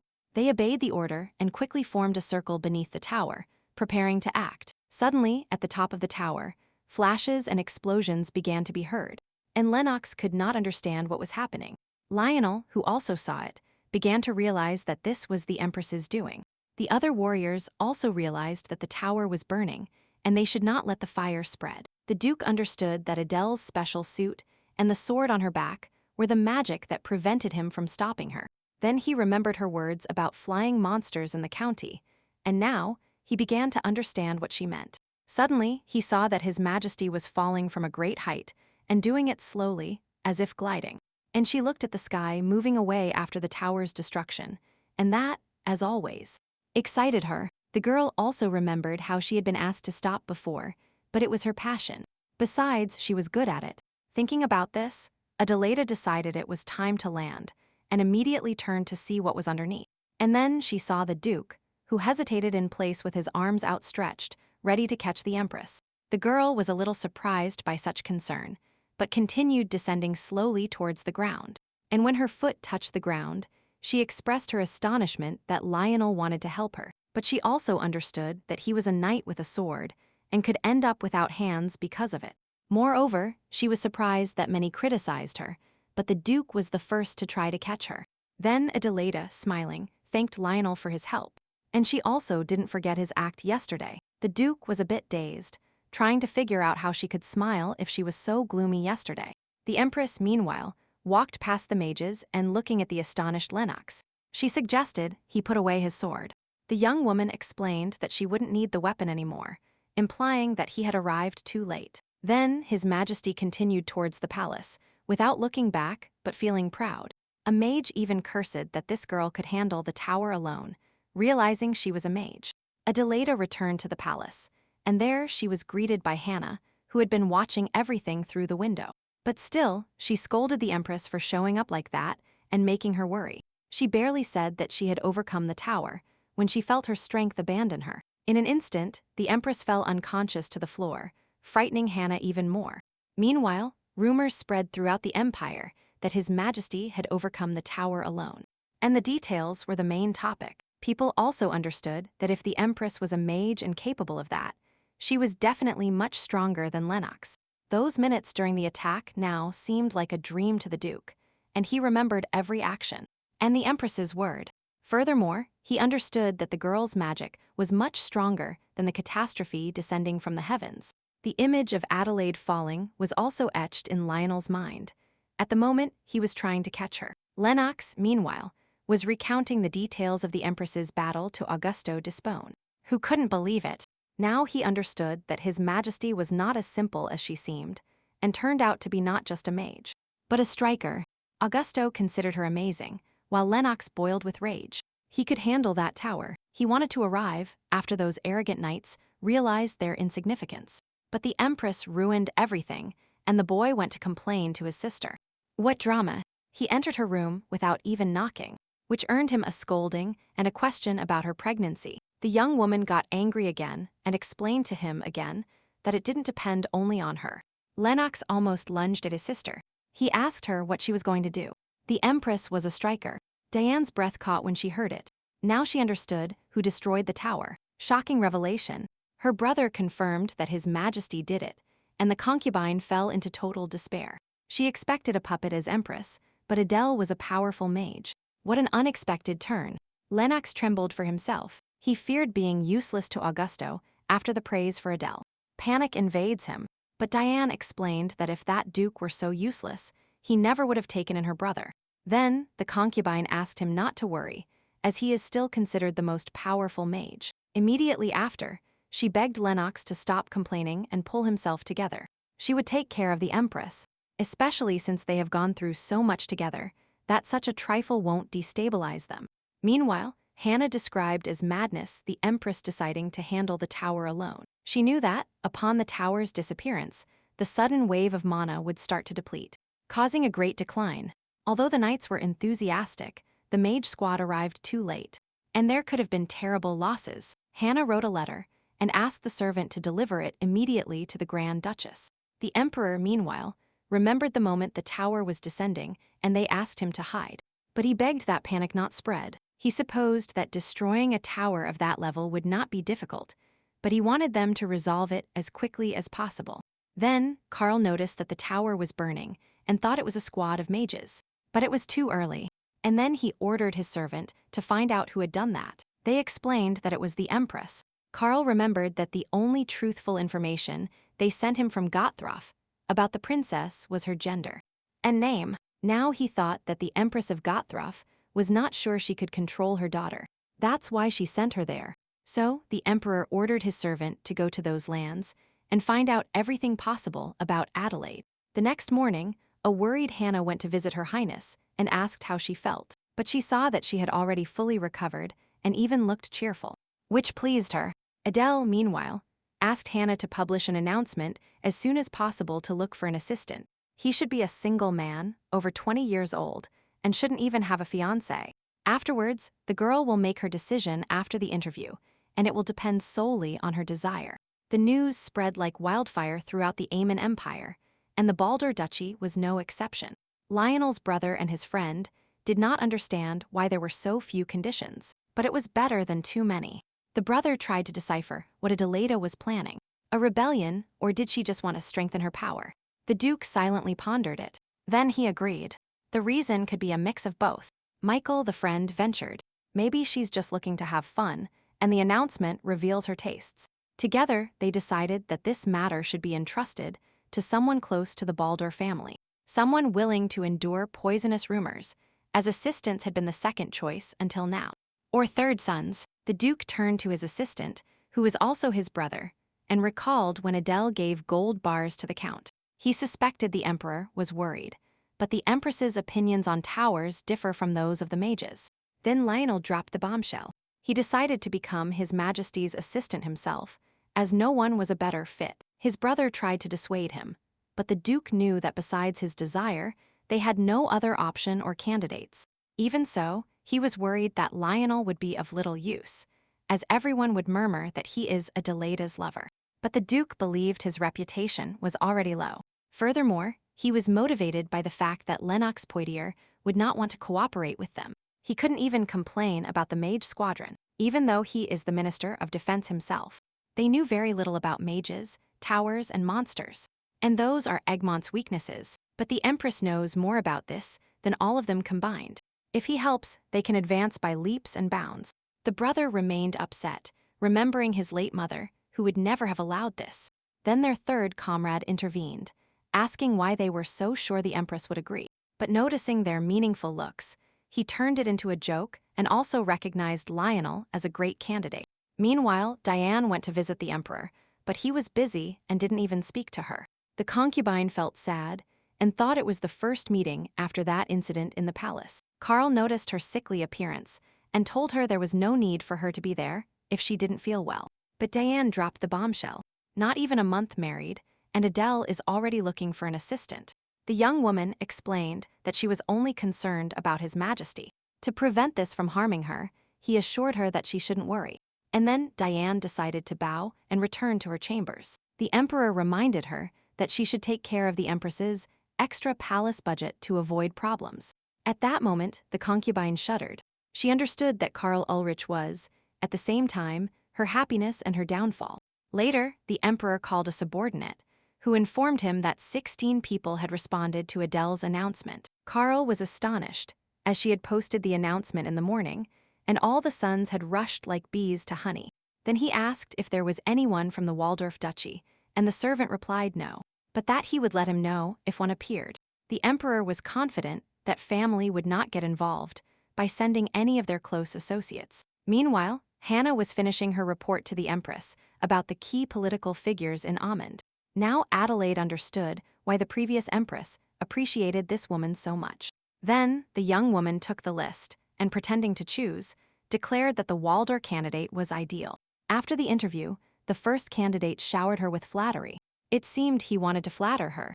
Adele was astonished that the boy called her Angel, remembering that in Gothraf they called her a witch. The second man immediately showed his concern, fearing that everything was a dream. And wake up. The next ones also told the Empress about their talents, clearly exaggerated. And she got tired. She thought she should have reviewed their resumes, and was amazed that no one understood the point of her announcement. Besides, no one from the Waldor Duchy appeared. Her head ached, and Hannah put a cold compress on it. Also, she suggested to the lady that she release the others if she was very tired, and she was surprised that someone was still left. But still, she allowed him to enter, as she wanted to finish this quickly. And go rest. Hannah went out into the hallway with the list, and asked for the next candidate for the assistant position to enter. And to the surprise of the others present, Duke Lionel Baldur approached with complete confidence. The candidates couldn't believe that this man had also applied for the position, but they understood he wouldn't miss such an opportunity. Hannah Giggs only greeted him politely, while he worried about being late for the interview. The old woman assured him there was still time, but that he still had to wait a bit. The last candidates who entered the interview seemed too weak to the Empress, but still she hoped this would be the last one, although she thought she had only wasted time. However, Hannah stated that there was one more young man who wanted to try his luck for the position. She handed Adelaide a sheet with a name, and upon seeing it, begged to include him yes. Or yes. A minute later, the Duke entered the office and immediately greeted His Majesty politely. The young woman was surprised to realize she was happy to see him, but she held back and asked him to sit down. She also clarified that she could not offer tea to Lionel, since the other candidates had not been offered any. Waldor did not reply, although he noticed her determined gaze and now understood that she was not doing this for mere fun. He supposed that Adele was looking to balance power, and that's why she urgently needed allies by her side.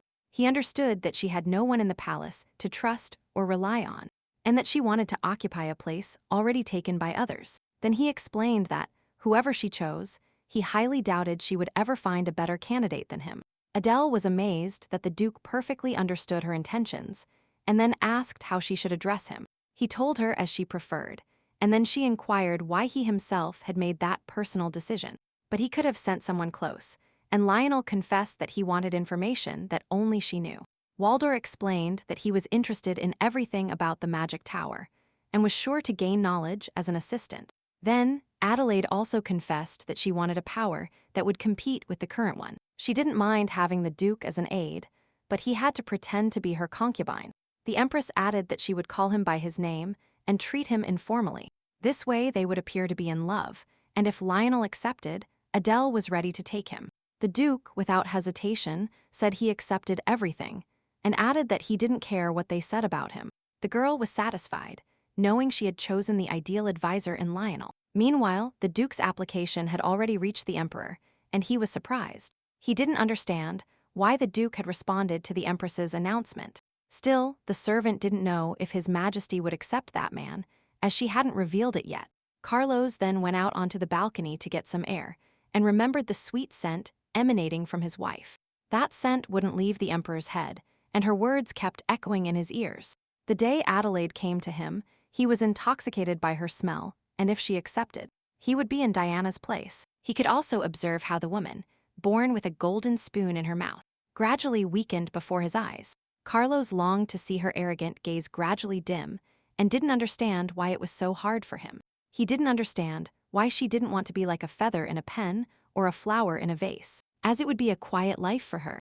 But the Emperor also understood that to tame a wild animal, he had to remove its ability to resist and pull out its fangs.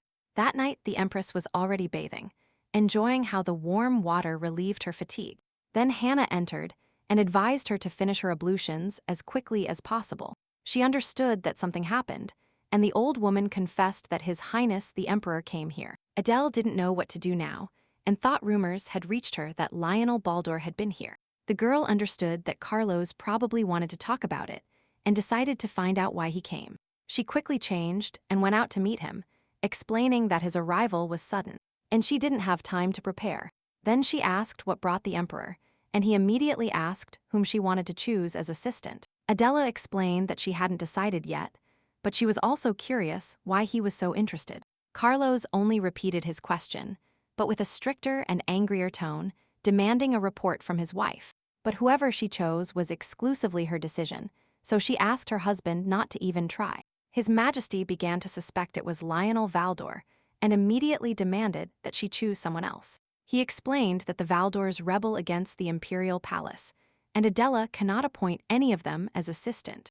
Karl also added that the Empress would ridicule his family, and she must not forget her duties. The girl was amazed at this man's audacity, but clarified that she did not intend to live as an ornament. Adele understood that the emperor only needed an ornament to embellish his life and, furthermore, he needed someone to please all his whims and exist in silence. The emperor confirmed that the girl had understood everything well and stared at her awaiting her answer. It was then that Adelaide decided to confess that she had chosen Lionel Baldur. In a very proud voice, she also reminded him of Carl's words, to leave his beloved alone, and he wouldn't care about her favorite. He had said it himself, and Adele didn't understand why he forgot, and now she was going to follow his words. The emperor interpreted it as a challenge from his wife, but she retorted that it was not so. In the last 4 days, she had observed them all well, but none of them pleased her. Carl again demanded that his wife know her place, but Adelaida did not intend to become his possession. And regarding the fulfillment of her duties, she reminded him that he too did not fulfill his, and did not consider her his equal. The emperor got tired of the argument and decided to leave his wife's room, not without first asking her for an intelligent solution to avoid regrets. At that moment, the young woman remembered her mother's advice, who also begged her to act wisely and think about future consequences. In the hallway, His Majesty ran into Hannah and immediately asked her if she was loyal to the person or to her position. He understood that he had become emperor, being the son of a simple maid, and he knew that Hannah must have felt hurt. Carl thought that Giggs believed he had taken Elizabeth's place, but the old woman assured him that was not the case at all. But he didn't believe her, and asked her to convey to the Empress that she would have to strive to please him, if she wanted to survive in that empire. Afterward, Hannah went to see Adele and revealed that she had been appointed administrator by the former Empress. Furthermore, she was Elizabeth Grant's nanny, but she also took care of another child, a secret that had to be kept hidden. Giggs confessed that this child was the current emperor, but Adelaide didn't understand why the old woman was telling her that. She explained that deep in his soul a child still hides, who dreamed of being loved. But he didn't succeed.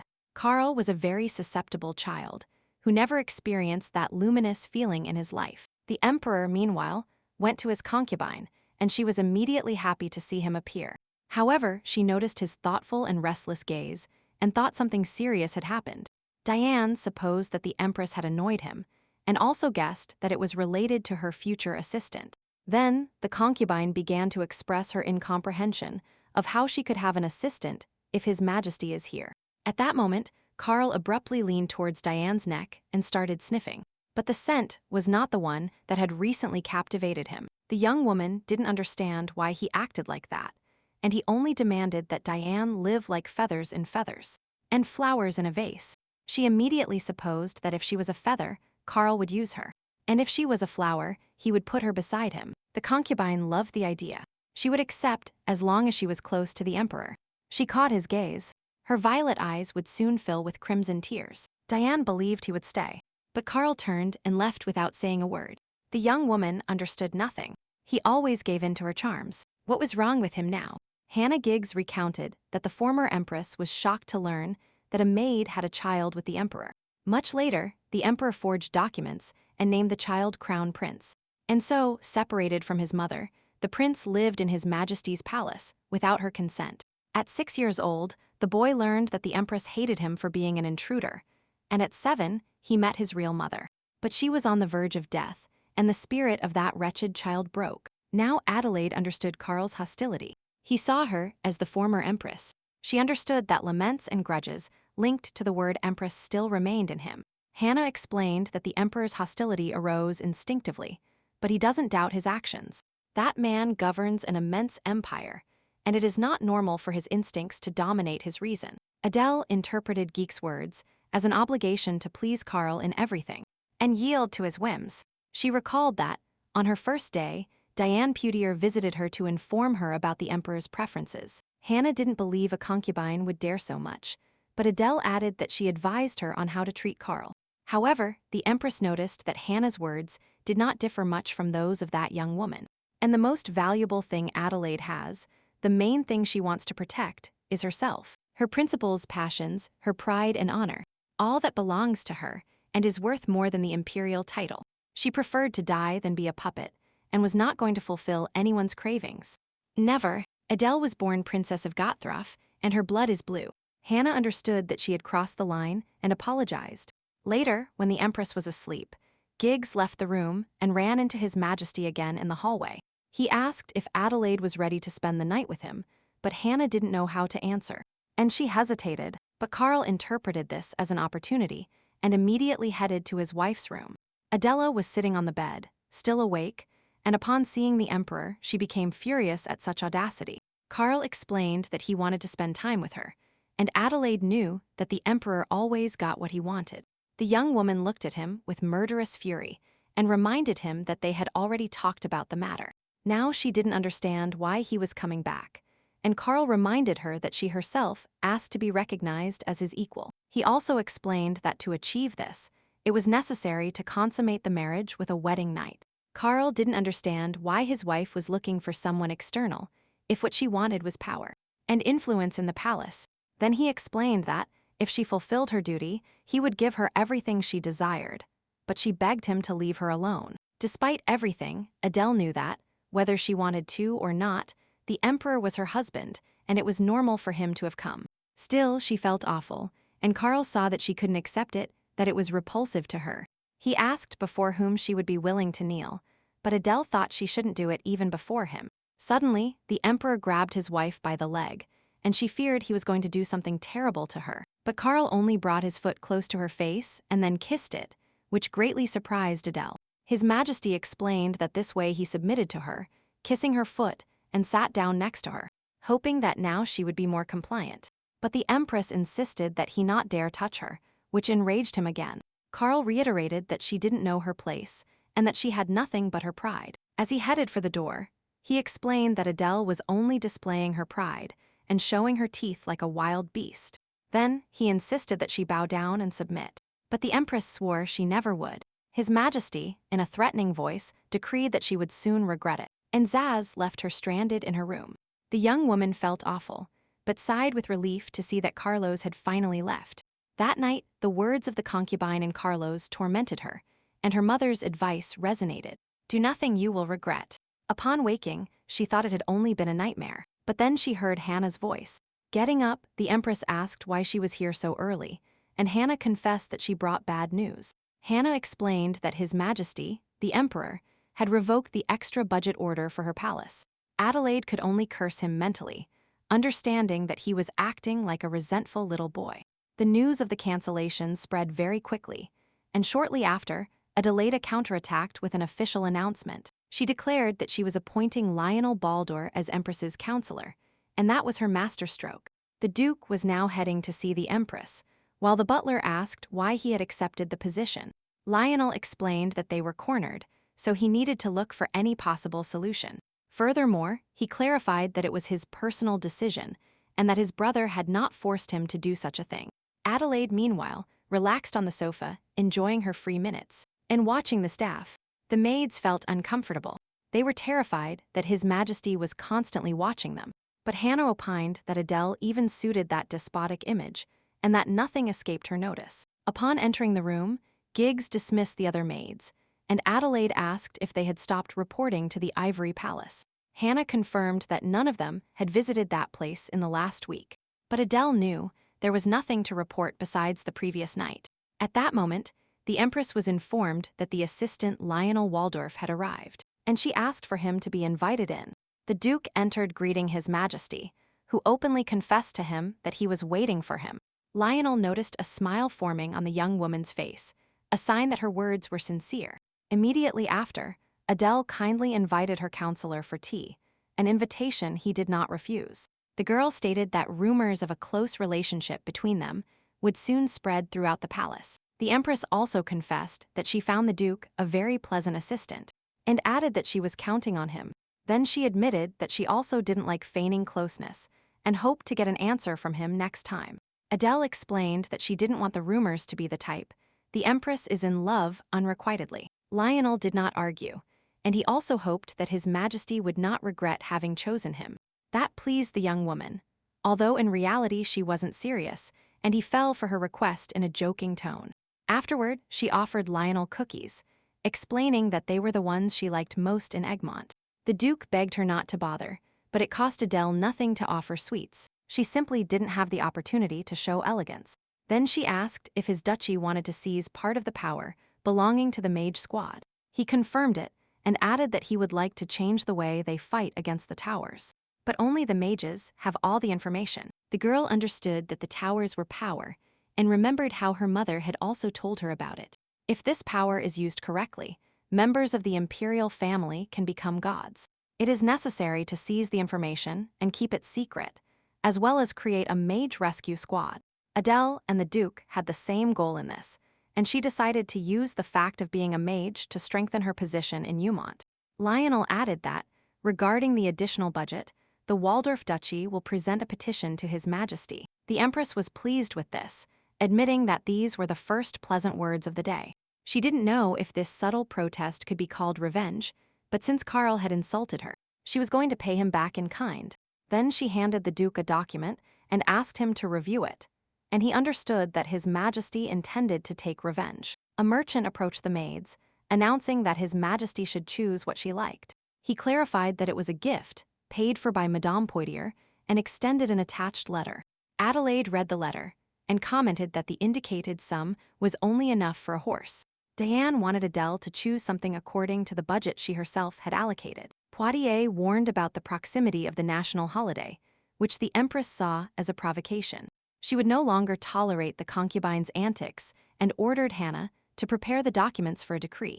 Adelaide felt that, because of Diane, she was losing control of her emotions in an instant. And now the Duke found out that the Empress planned to expel the concubine Poitiers from the palace. He explained that if His Majesty threw her out on the street right now, everyone would feel sorry for her. Adelaide didn't know what to do, so Lionel decided to propose a different strategy to her. Diane met the merchant and pretended to be hurt by the Emperor's actions. That's why he sent him there. She was also intrigued to know what the Empress was planning for the festival to be held in a couple of months. Diane said that the Emperor allowed her to buy whatever she wanted, and the merchant encouraged her by saying that Carl truly loved her. Others joined in the flattery, but Diane asked them to stop, as they were putting her in an uncomfortable situation. Lionel shared his idea with the Empress and asked her if she liked this plan. Adelaide was surprised. She didn't think Walder would present this plan to her so calmly and boldly. Now she was sure that he, by his own will, had applied to be her assistant. She was also going to submit a formal protest at today's meeting, regarding the cancellation of her extra budget. The Empress loved the idea and accepted, proposing that they fight together from that moment on. Diane, meanwhile, was sitting in front of her jewels, and for some reason, her soul felt very restless. She didn't understand why this was happening. If just a moment ago everything was fine, she was choosing jewelry, and heard flattery. Then she remembered that the night before, Carl had suddenly come to her. Then he left but returned again, and on top of that, he fell asleep without even touching her. The concubine could not understand the damned why. Diane saw that the Emperor was now doing things he didn't allow himself before, and then she understood something and called her maid Lorraine. She ordered her to immediately bring a maid from the Empress's palace, but she had to do it in secret. In a short time, the girl was taken to the Ivory Palace, and Diane asked if the Emperor had been with Adele yesterday. That maid was afraid to say a word, and the concubine, enraged, demanded an answer immediately. Then she confessed that he had gone twice, and the first time was at night, just after the Empress took a bath. His Majesty left there very angry, but after an hour he returned, and after being in her room for a few minutes, he left again. The concubine now understood. Before coming to her, Carl had been with Adele, but then he had come back to her again. Diane remembered his anxious gaze and hurried breathing. Only she knew that expression on his face. Poitiers understood what was happening, and it destroyed her that the emperor no longer belonged to her. The concubine approached the mirror and, looking closely, noticed that she had developed wrinkles, and her face had lost its glow. Carl loved her skin, and now he was going to call not merchants, but personal care experts. The young woman even thought she had gained weight, but touching herself, she convinced herself that it was not so. She was also greatly concerned about not being able to conceive, since she and the emperor enjoyed perfect health. Meanwhile, Adele learned that a maid had been summoned from the Ivory Palace, and she understood that Diane was investigating yesterday's matter. Hannah asked if it was worth hiring another one, and if necessary, she had trusted people she could recommend. But Adele refused, explaining that whomever she brought, that person would not inspire confidence. She thought it was better that they knew who was whose puppet, and now she signed her first order as Empress. It is about the inhabitants of Kelvin County being evacuated to the neighboring Barutolt County. And Count Barutolt, along with Viscount Orlean, will stop the monsters on the way, where the tower level is the third. Later, a meeting was held with the emperor, and Lennox asked who had set the tower level. He deduces that this person has not seen the gargoyles, which are very difficult to capture, and he does not understand how the residents will manage without mages. Then, Night Jackal intervened, demanding that he add something instead of just sitting there. And nervous, instead of going and solving the problem himself. This enraged Lennox, but Auguste Despone asked him to calm down, as he was in the presence of His Majesty. Meanwhile, Carl asked the Minister of Defense for his opinion on the matter, hoping for a wise answer. At the same time, Lionel irritated him greatly. He never liked him, but today he is even more annoyed. But before answering, Walder would like to ask a question to those responsible for the magic unit. And then he remembered that the day the tower descended upon the palace, he and his knights were awaiting the arrival of the mages. As the tower slowly descended, an unexpected figure emerged. The Empress herself. Upon hearing this, the Emperor's anger grew at the thought that the Duke dared to mention her name in his presence. Lionel proceeded, revealing that His Majesty ascended just before the portal touched the ground, and destroyed it. Thanks to her, no monster escaped. Then he inquired of the mages why no one had thought of that solution. Lennox, sarcastically, insinuated that the Duke was so well informed because he received quite a bit of affection from the Empress. Lionel continued, saying that according to Adele, the tower reaches the third level when flying monsters appear. He added that it was she who advised the Count to evacuate the people, and she herself made a donation to help.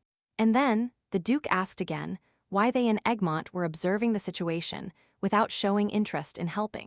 As Minister of Defense, he proposed helping to save those people, and to do so they needed to send mages immediately. His brother intervened, adding that the Empress deserved respect for her actions, and he asked Carl to explain the cancellation of his funding. The Emperor only became enraged seeing that the Duke, as his counselor, was gaining audacity, but he explained that the wife must help her husband.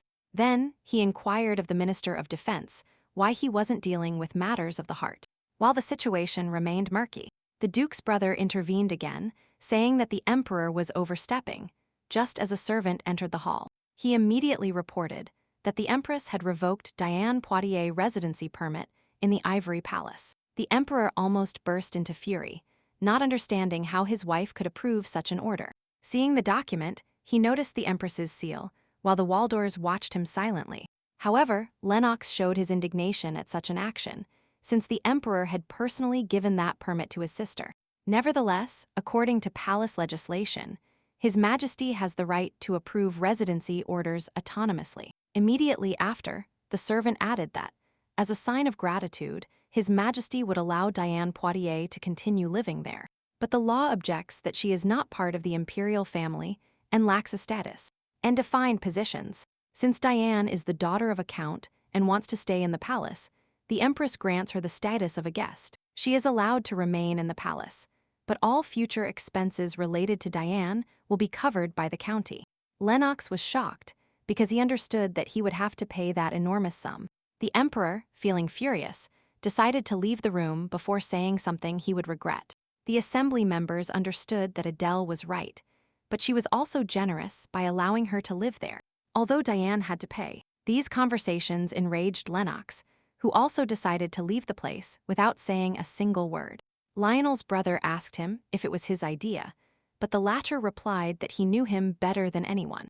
The Duke was also about to leave, but he stopped and addressed his brother because he needed to talk to him. Meanwhile, the Emperor quickly arrived at the Empress's palace, without even noticing the maid's greeting. Karl was so angry that he was ready to make a scene with his wife, who was waiting for him at the top of the stairs. She was wearing a robe, and the Emperor, intrigued, wanted to know where she was going dressed like that. Adelaide calmly descended to meet him and asked the reason for his visit. His Majesty, bluntly, demanded that she revoke the residency order for Diane in the Ivory Palace. She clarified that she was not kicking Diane out.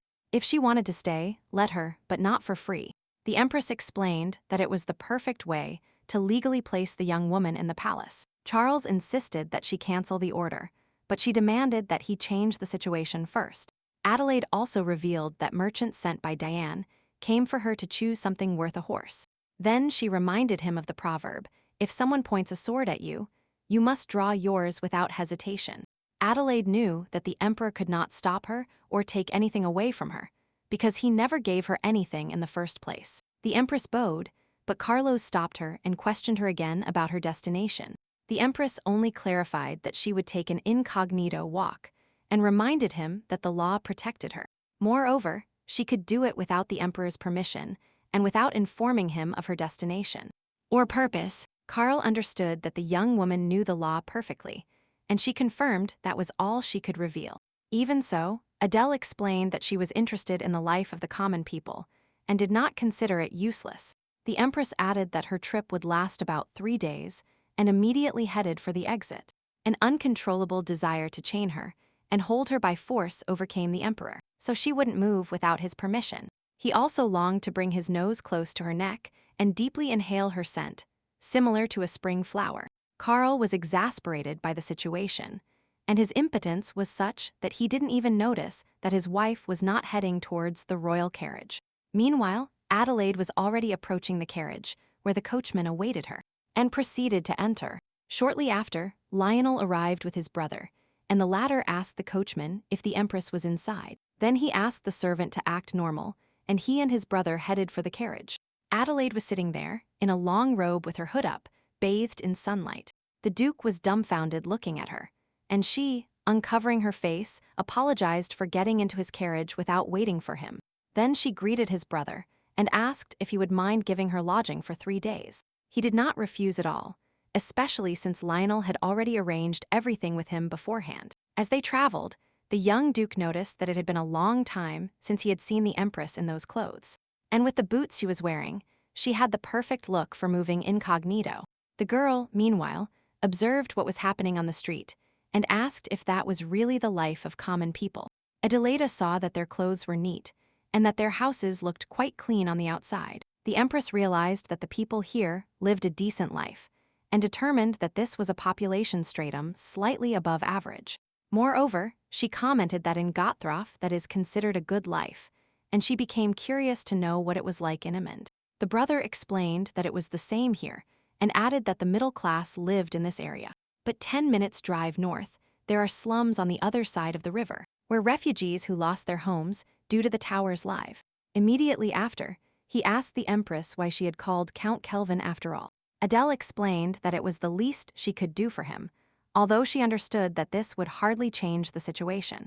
Lionel then wanted to know if His Majesty engaged in rescue activities when she lived in Gotthrof. She admitted that she was the founder and leader of a resistance organization against the towers in her homeland. Then she added that this happened half a year ago, and she dedicated herself to it body and soul. And she had to destroy the tower before it touched the ground, or the monsters would annihilate the population. People always thanked her for saving them, and she vividly remembers those feelings. Her ideal was to save everyone and not abandon anyone, and she instilled that philosophy in her organization. A short time later, they arrived at a luxurious mansion that delighted the Empress even from the outside.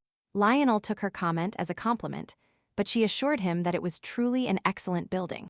Then they entered, and the girl asked Lionel if there were books in the duchy. He explained that there were many books, and even people who collected them. His brother noticed that His Majesty called him by his first name, which implied they were very close. Then, Adelaide discovered that there was a real library there, and explained that there was one in the palace. but she had no opportunity to go. She also asked the young duke to recommend a book, and he, in turn, wanted to know what genre she preferred. Suddenly, the Empress remembered that she had to ask the owner of the reading room for permission, but she noticed that he was very confused. Then, the girl understood that he was only just now realizing that she was addressing Lionel informally. Even so, she felt awkward telling him that she only wanted to pretend to society that they were dating. So she approached that brother and amicably suggested using the informal to form, which left him even more perplexed. At that moment, she realized that was not what she meant to say. She wanted to ask him to accompany her to the library, but he himself clarified that the library was on the second floor, and that Adele could use it as much as she wanted. Just then, Lionel approached the Empress and offered to accompany her to the reading room, if she didn't mind, and she accepted. On the way, the Duke noticed that the young woman's ears had turned red, and now she revealed herself to him in a different way. Meanwhile, Hannah went to see concubine Diane and asked if she agreed to stay there as a guest. If not, she had to return to the family estate as soon as possible. But the young woman was still in shock from such news. Hannah also explained that it was an order from Her Majesty and handed the concubine a document for her to review. Diane could not believe that Adelaide was kicking her out of her own palace, but she understood that the document was valid upon seeing the seal. Giggs explained that there were weighty reasons, but the concubine claimed that the emperor had given her permission. Then Diane asked, "How dare someone disobey an order from His Majesty?" But Hannah shouted, questioning how the concubine dares to contradict the Empress. After all, under any circumstance, she must show respect to Her Majesty. But she refused. The young woman declared that she will not leave this palace until she hears the emperor's order. Hannah took it as if she were going to rent it, and promised to calculate the expenses to charge her at the end of the month. Giggs recalled that, by law, the Empress decides these matters and has the right without His Majesty's permission. Furthermore, all maids of the Ivory Palace will soon be relocated elsewhere.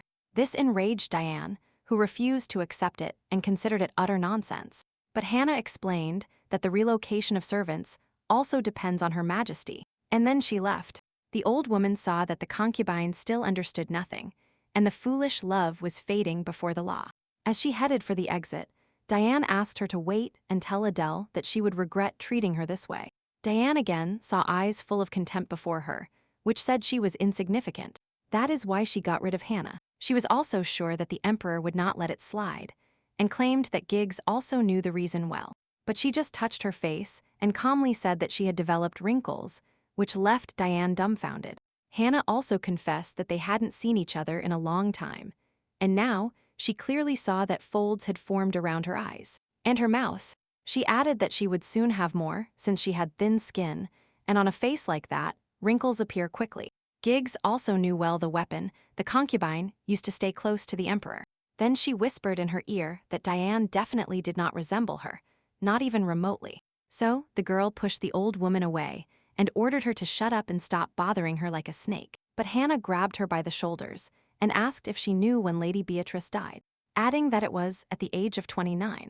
Then she also admitted that she looked very young and did not have a single wrinkle on her face. And to the emperor, she will always be a woman who is exactly 29 years old, and that she will never age. But Diane's 29 years will soon turn into 30, and then into 40, and time will fly very quickly for her. Hannah also advised that, instead of sending merchants, it would be better for the concubine to take care of her skin, since she ages quickly. Besides, she reminded her that in the Empire there are quite a few blondes with blue eyes, and younger than her too. So Giggs left the concubine, and she was trying to recover from such a shock, and she was furious with everything around her. At that moment, she noticed the atmosphere of the castle, because all this is the result of her efforts, and there is not a single corner she hasn't touched. The girl was enraged at the thought that the new empress now wanted to expel her from her own palace. Diane did not understand what was so special about that title, and then imagined herself begging Karl to be her only love, and she understood that he would refuse, because the mere name of the empress made the concubine pathetic and insignificant. The young woman did not understand why she herself could not occupy that place, since for her it was crucial. Suddenly, the girl reacted and ran to the mirror. She couldn't cry, or even more wrinkles would appear. Immediately after, she called her maid Lorraine and ordered her to bring a skincare specialist immediately. Adelaide, meanwhile, spent time with a book in the silent and peaceful atmosphere of the library. A short time later, the Baldur brothers visited her and invited her to dine with them. The Empress did not object at all, especially because she was just hungry, and she appreciated the invitation. After dinner, the brother worried if she liked the food, as dinner was modest. They had to keep it secret that Adele was there. The young woman was happy with everything, and then proposed that they ask her whatever interested them.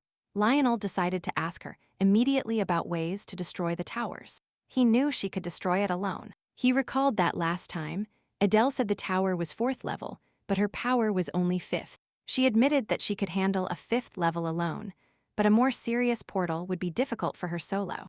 Lionel also said that she destroyed the tower before it touched the ground, and realized that in Gothroth, they also used that tactic. Adele discovered this method by chance 5 years ago, and since then, this method is considered rule number 1. But the problem is that there are very few mages capable of controlling the updraft, and only half of the portals are eliminated this way. With the other half, they have to fight when they have already touched down, and the Duke understood that the losses are not comparable. Then, his brother asked, how does the Empress view leaving a tower that has already descended to Earth? He was interested if it could be managed somehow, but Adele explained that it was impossible. The boy still asked hopefully, just in case she remembered something, but the girl only repeated that there were no ways. Then Lionel got up and apologized to the others, as they were going to be absent for a moment. He returned with a roll of paper and then invited them to the table, where he spread out a huge map of the Iman Empire. The Empress didn't understand why he had brought it, but he began placing pebbles on the map. When he finished placing them, Adelaide understood that the red pebbles were all the existing towers. Just in case, she decided to confirm her suspicions and asked Lionel the question out loud. He confirmed that, indeed, they were controlled portals, and Adelaide couldn't believe they had neglected them, and tried to control. Then she explained that, if all those stones represented the location of the towers, Ammon was no different from hell. The Minister of Defense confirmed that the state of the empire was terrible and now asked her for help. A while later, Diane was still looking in the mirror when Lorraine announced that His Majesty had arrived. The concubine, upon hearing this, was immediately delighted and hoped that their meeting would go very well. She barely had time to hide the new earrings in a drawer when the emperor entered her room. She put on a face of sadness and pain, but still greeted him. Carl noticed that the concubine was even thinner, with a pale face and lips, and lifeless. Her neck looked like it could break with a sudden movement, and she herself had become more fragile. Diane looked on the verge of death, and the emperor found it hard to breathe, as if falling into a bottomless black sea. The concubine saw Carl's anger and thought it was because the empress wanted to expel her. She also understood that it hurt him to see her like this, and that's why he had come to comfort her. Believing he loved her very much, she threw herself into his arms, but he was not quick to reciprocate. Diane also assured him that she was fine and that he shouldn't worry so much, but saw it wasn't working. His Majesty only asked if she had sent the merchants to the Empress's palace. The young woman was stunned. She did not expect that question and did not know what words to use now. The Emperor repeated his question, louder this time, and emphasized that it was only worth 1 horse. Diane understood that he wasn't worried about it. He only came to interrogate her like a criminal. He explained that he felt sorry for the Empress, as her extra budget was cancelled, and she couldn't buy anything. The concubine admitted she acted foolishly, but she couldn't help her any other way. It was her only option. Diane assured him she didn't tax a single horse, but gave the merchant the sum agreed upon from the start. Then she remembered that the emperor gave her that money, acted without thinking, and started apologizing desperately. Carl's head hurt from the argument, and he explained that it was useless to provoke His Majesty. It wasn't worth it. Afterwards, he recalled that her love was enough for him before, and she confirmed it. Her love was enough for her. His Majesty asked her not to forget his words, and as long as she remembered them, he could protect her. Always. Carl asked her to vacate the main palace, and those words made her heart sink. But the emperor calmed her down, explaining that he would prepare a place for her, where the empress would have no power. He also added that, if Diane didn't like the idea, she could return to the Poitiers manor without issue.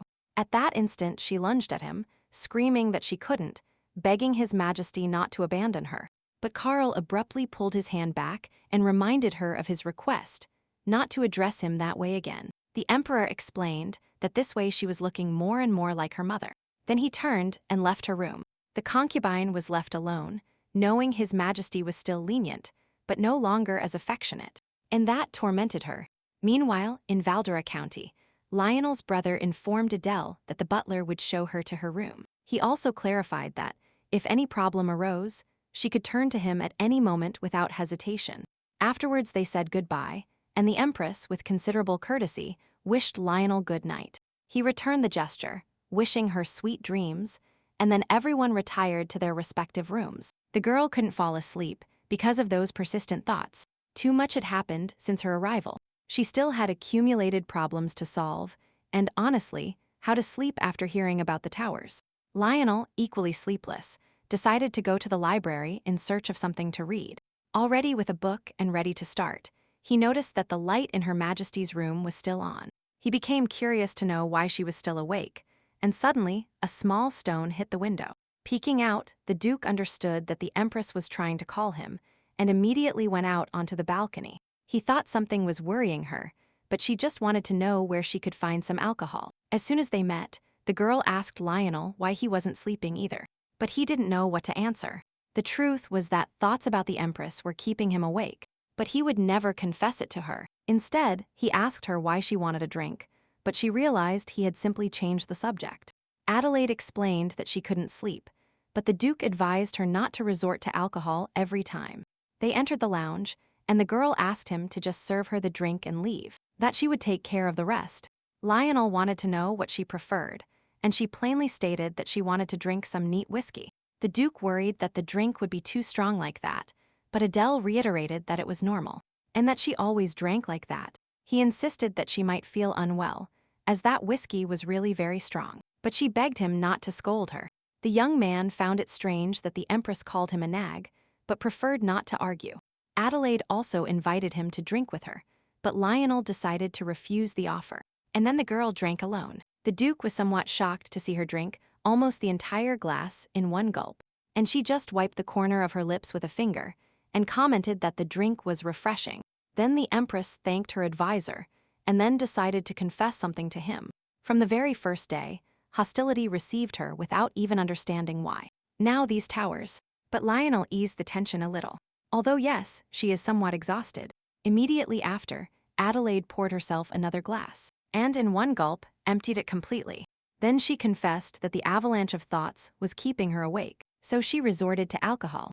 Lionel noticed the Empress's wisdom in solving problems, and that, ladies and gentlemen, he respects. Pouring herself another round, she thanked the Duke for his words and admitted feeling better. A breath at last. He was glad to help her, even if just a little. And then, Adelaide noticed a painting on the wall. It was a family. The Empress assumed it was a family portrait, and the youngest was Lionel. The boy looked very lively. The Duke admitted that, according to his father, he was a real little devil. As a child, he had a habit of playing pranks.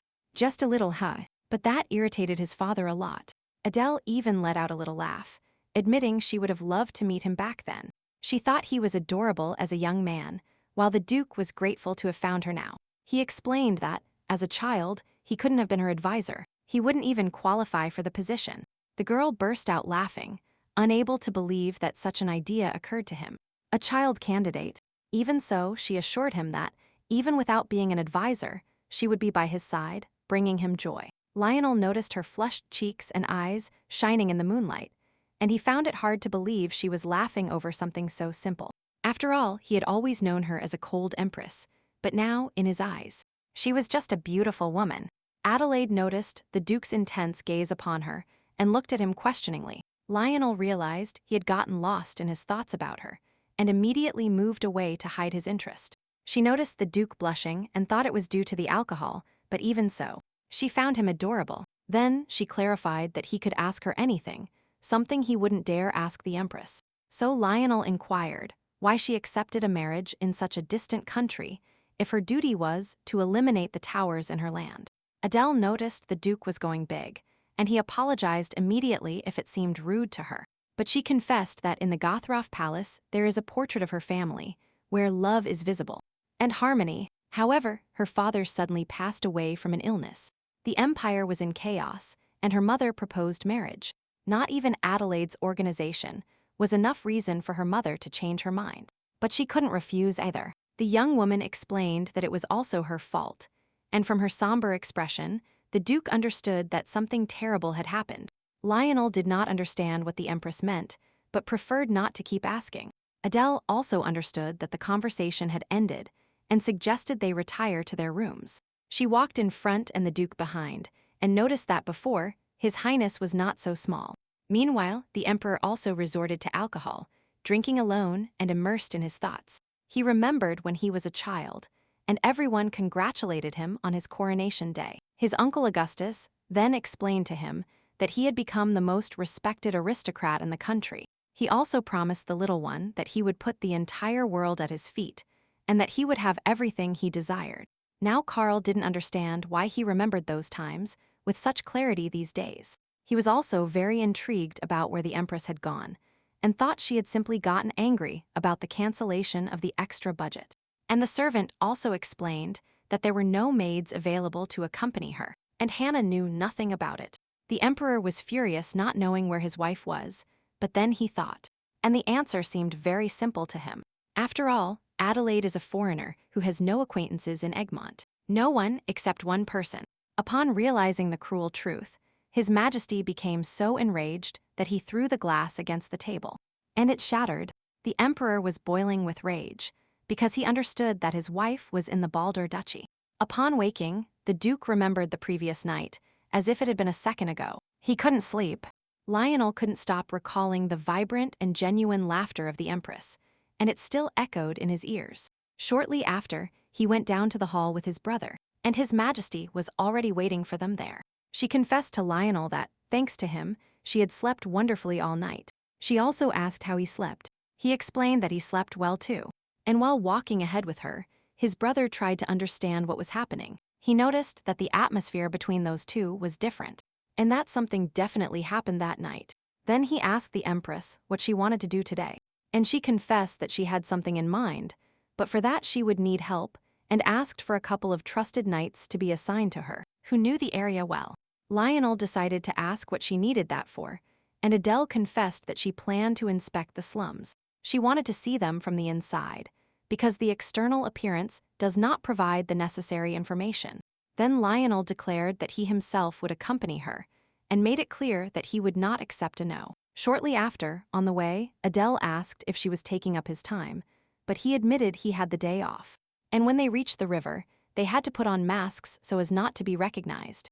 Besides, the smell was horrible. The Duke explained that beyond that river, the slums began, and the river was called Nyawara. That name represents coldness and purity, but right now there isn't a single living creature in it. Adelaide understood that the water situation was serious, as there was almost none, and asked about the bathrooms. Lionel explained that people relieve themselves indoors, and then throw it outside. Now the girl understood why it smelled so bad, and also that it smelled like burning corpses.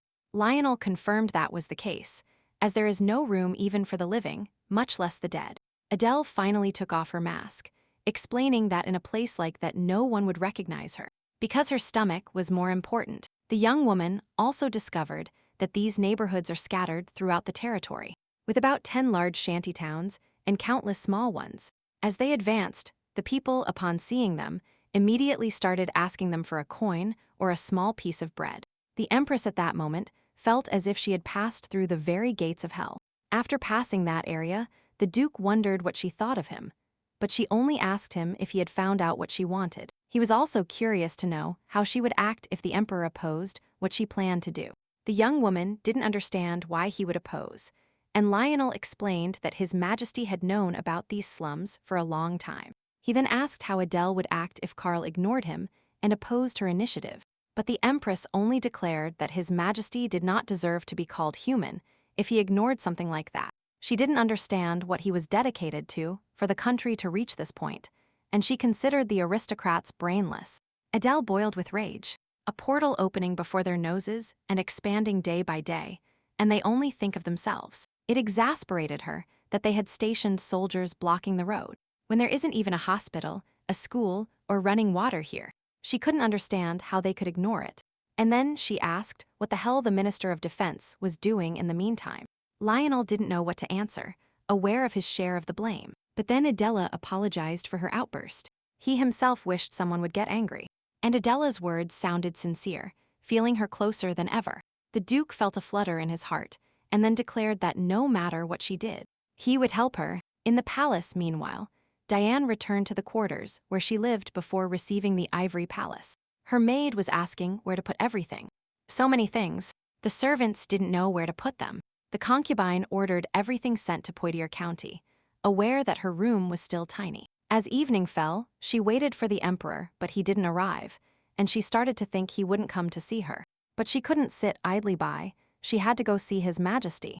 A servant stopped her on the way, demanding explanations for the interruption. She explained she was a guest, but Diane interrupted him, clamoring to see the emperor. Upon entering Karl's room, she found him drinking, ignoring her completely.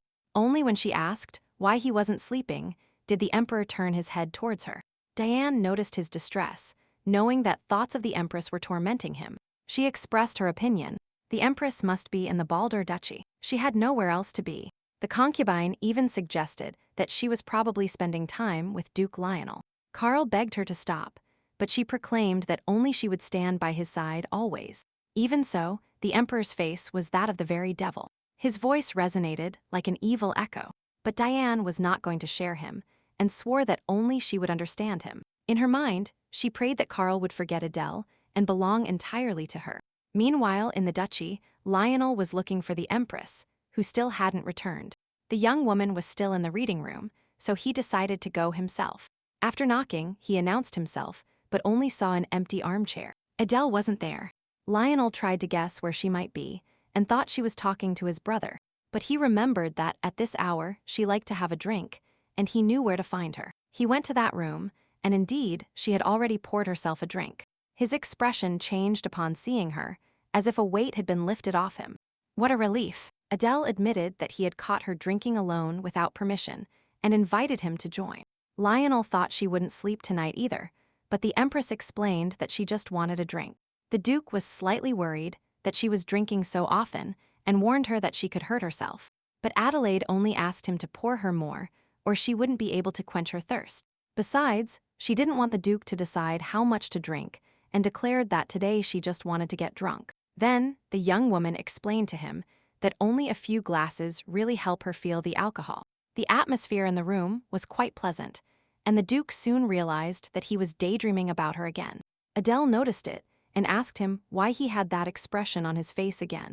She also admitted that she had already noticed that look of his several times, somewhat melancholic and dreamy. He only explained that he considers the assistant position not as honorable as they describe it. So, the Empress asked him not to worry, and promised that she would definitely protect his honor. Furthermore, she added that the day he resigns from that position, she will make an official declaration. Adele confesses that there was only a professional relationship between them, nothing personal. Despite this, Adelaide was not sure if it would help restore his honor, but it is better than keeping quiet. Then she begged him not to look at her like that, or she would get wrinkles on her pretty little face. At that moment, the girl saw the Duke pouring himself undiluted whiskey and was surprised, since he said it should be diluted. But Lionel, without answering a word, drank the glass in one gulp, as if it were water. Afterward, he explained to the Empress that if his honor concerned him, he wouldn't be her advisor. The young man knows perfectly the role they play. After all, he was born in Smont. And then Adelaide understood that Duke Waldorf really wants to become her beloved. But Lionel immediately corrected himself, assuring her that he meant she shouldn't worry so much about his honor. Then he proposed that, to avoid rumors about their relationship, they should show each other respect and mutual admiration. However, the Empress noticed that the alcohol was starting to affect him, noticing his slurred speech, and asked for a glass of water. Adele stood up to go to the window, but stumbled and almost fell, although the Duke caught her just in time. He worried about her well-being, while she noticed the Duke's deep gaze, feeling it piercing her soul. For an instant she got lost in her thoughts, but quickly moved away, suggesting it was better to stop drinking for today. Although she believed he didn't intend to be her lover, she remembered his promise that he would do anything for her. And that support was invaluable, so she would never betray Lionel. The Duke took her hand and swore that he too would never betray Her Majesty. Meanwhile, in the imperial palace, Diane did not stop pleading with His Majesty the Emperor, but he remained tormented by the idea that the Empress was spending time with Duke Valdor. Immediately after, he got up, leaving the concubine on the floor, moved aside, and instantly, he asked her to leave. Diane felt his words like daggers in her soul again. But at that precise moment, she was completely powerless. In the morning, a servant woke Carl with a worried face. The Emperor sensed something terrible had happened. The servant only reported that Her Majesty had returned. That's why he had dared to wake him at this hour. Meanwhile, Adelaide returned to her palace, where the servants received her, immediately offering to prepare a hot bath for her. The Empress noticed a different atmosphere and began to suspect that Diane Poitiers had vacated the Ivory Palace. Hannah appeared instantly and reported that the concubine had moved to a guest room in the Imperial Palace. Her status had also changed. Adelaide understood that she had shown off and then asked for other news. Giggs reported that nothing special had happened. Only a servant of the Emperor was insistently trying to find out where Adele was. At that moment, the Emperor appeared in person. The young woman couldn't be less happy, but she guessed the reason for his visit. She thought he wanted to retrieve her from Diana de Poitiers' palace, but Carlos wanted to know where she had been. Adelaide reminded him that she already answered that, but the Emperor insisted on whether she had been with Lionel Baldur. The Empress was a little surprised, and he repeated the question with an even more threatening tone because Hannah left. So the girl snapped back that even if that were the case, it was none of His Majesty's business. How bold! This further enraged the Emperor, and he shouted at her that Adelaide was supposed to be the mother of his child. That's why he fears she is pregnant by Valdor. He also clarified that he would never acknowledge someone else's child. The girl saw hypocrisy in his words. He called his affair romance, but viewed her Diane as a mere fling. He also warned her not to do something mess with him, and that if she wanted to teach him a lesson, she shouldn't use cheap tricks. Adelaide challenged him to seduce her, and if he succeeded, maybe she would loosen the rope. What a proposition! She even suggested that His Majesty try to put a collar on her without her noticing. What a move! Carlos understood that she was just provoking him, that she didn't actually think that, but he didn't shout at her again. The Emperor only asked her to rest for now, and he would visit her sometime. Adelaide couldn't believe that His Majesty simply left, and now she didn't know how to interpret it. Soon, a merchant arrived at the palace again, but the maids assured that this time they hadn't called anyone either. The merchant explained that His Majesty had sent him, and he hoped everything was clear now. The maids were surprised, and then Hannah went to the Empress to inform her about this. Adelaide listened and explained that she didn't need anything, so they should send the merchants back. The girl also explained that the Emperor was angry last time, but Hannah objected that he left calmly. The Empress still didn't understand the reason for his actions, as nothing that could calm him had happened between them, and not even a week had passed since he canceled the budget. She decided that it was his way of mocking her. Hannah then suggested buying gold for the Empress with that money, and the girl got excited. Immediately after, they brought her a chest with ingots, whose value exceeded the additional budget allocated. Along with it came a note saying that Carl, although he could, would not give her the budget, but instead, he decided to give her a gift. Meanwhile, the Duke worried if the Empress had arrived safely, aware that everything was going according to plan. But at the same time, he felt very unhappy, and Lionel didn't understand why he was behaving like this. Waldor couldn't figure out what he wanted at that precise moment, and then he went to the room where they were drinking together. He immediately remembered that night, when Adele asked him if he wished to become her beloved. For an instant, it seemed to him that she was sitting there again, asking him the same thing. But he reacted and thought he was losing his mind. Now he also didn't understand why he had decided to appear in person when His Majesty announced the search for an assistant. Lionel didn't even consider sending someone else, and as soon as he found out, he left immediately in person.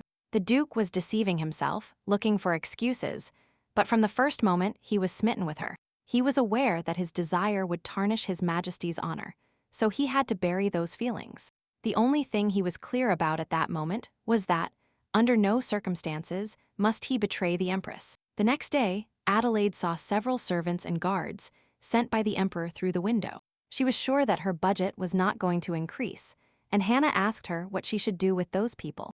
Adele hesitated whether to send them back or not, but then she asked Giggs not to assign them any tasks. They had also sent many guards, so half of them should return, and the servants work with the remaining ones.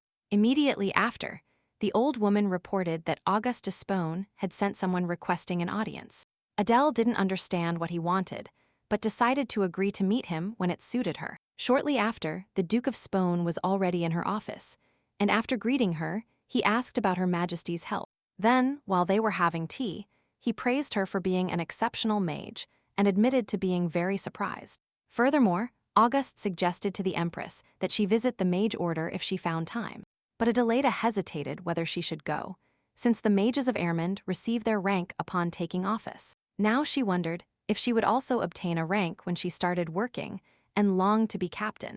Auguste understood her, and then immediately asked why she had such a close relationship with Duke Waldorf. He insinuated that the Empress had not thought of him and had decided to take a thorny path. Despone explained that he was of the imperial Ulrich lineage, besides being a member of Her Majesty's family. He also perfectly knows Adelaida's current difficulties and declared that, although late, he will eliminate Diane Poitiers. He added that it is difficult to eliminate people who do not know their place, and then the Empress decided to ask something else. The young woman was interested in knowing why this man turned a blind eye to the towers, and she asked it as Empress. Adelaida wanted to know why he decided to abandon the towers and demanded an explanation of what he wanted them for. Furthermore, she made it clear that she did not intend to earn respect through the Emperor's love and attention, so he could forget about Diane Poitiers. The Empress was interested in the very center of power in this empire. Auguste reflected and proposed to Her Majesty that she become the owner of the tower. Since magic is a power granted by the heavens, he also clarified that possessing the tower does not grant political power, but divine strength, and Adele would become a goddess. After this, the Duke of Espone bowed and promised to visit Her Majesty, the Empress, later. The young woman felt terrible at that moment. Everything irritated her, and she started feeling nauseous. She felt so bad that she even sat on the floor, and immediately the distressed Hannah ran to her. Realizing the Empress was not well, the old woman started shouting for someone to call the doctor. Afterward, they laid Adelaida on the bed, but her body kept burning, and even the medicines didn't help her. The doctor found no trace of poison. Hannah didn't understand what was wrong with Her Majesty, since she was fine in the morning. Shortly after, they informed the Emperor, who became alarmed upon learning that the Empress had lost consciousness. The servant confirmed it. It was so, and she still hadn't woken up, something that surprised even Karl himself. He considered her a woman of steel, impossible to bend. But now, he decided to go see her in person. Meanwhile, the Empress dreamed of her people, who begged her to act according to her judgment. They would protect her. They begged her not to leave, or at least to take someone with her, or they would secretly infiltrate Amund. But Adelaida believed that this path was hers alone, that each of them had their own destiny. They had to do a lot for Gotthruff. They could not abandon the country, but they insisted. They begged her to stay. And now, she regretted not bringing someone from her homeland, so she could take a deep breath once in a while. In her dreams, the Empress heard Duke Valdor's voice again, promising her his help in everything she did. Even in dreams, the girl cried. And just then, the Emperor arrived, unable to believe she could shed tears. That woman reminded him of an icy flame, and yet, he prayed for her mere existence, and to stay by his side. But if that is not enough, he will calm her down and tie her with a leash, one that she won't even notice she's wearing, and if Karl fails, he will build a wall around her, so immense that she won't even realize she's trapped. Meanwhile, Lionel Baldur was also informed that His Majesty had lost consciousness, and this greatly disturbed him. The butler reported that there were already 5 doctors on duty in her room, but there was no improvement, so the Duke began to ask how serious her illness was, and just at that moment, another servant announced that someone from the Empress's palace had arrived. Then, one of Adelaida's maids entered the room and explained to Lionel that Her Majesty summoned him urgently.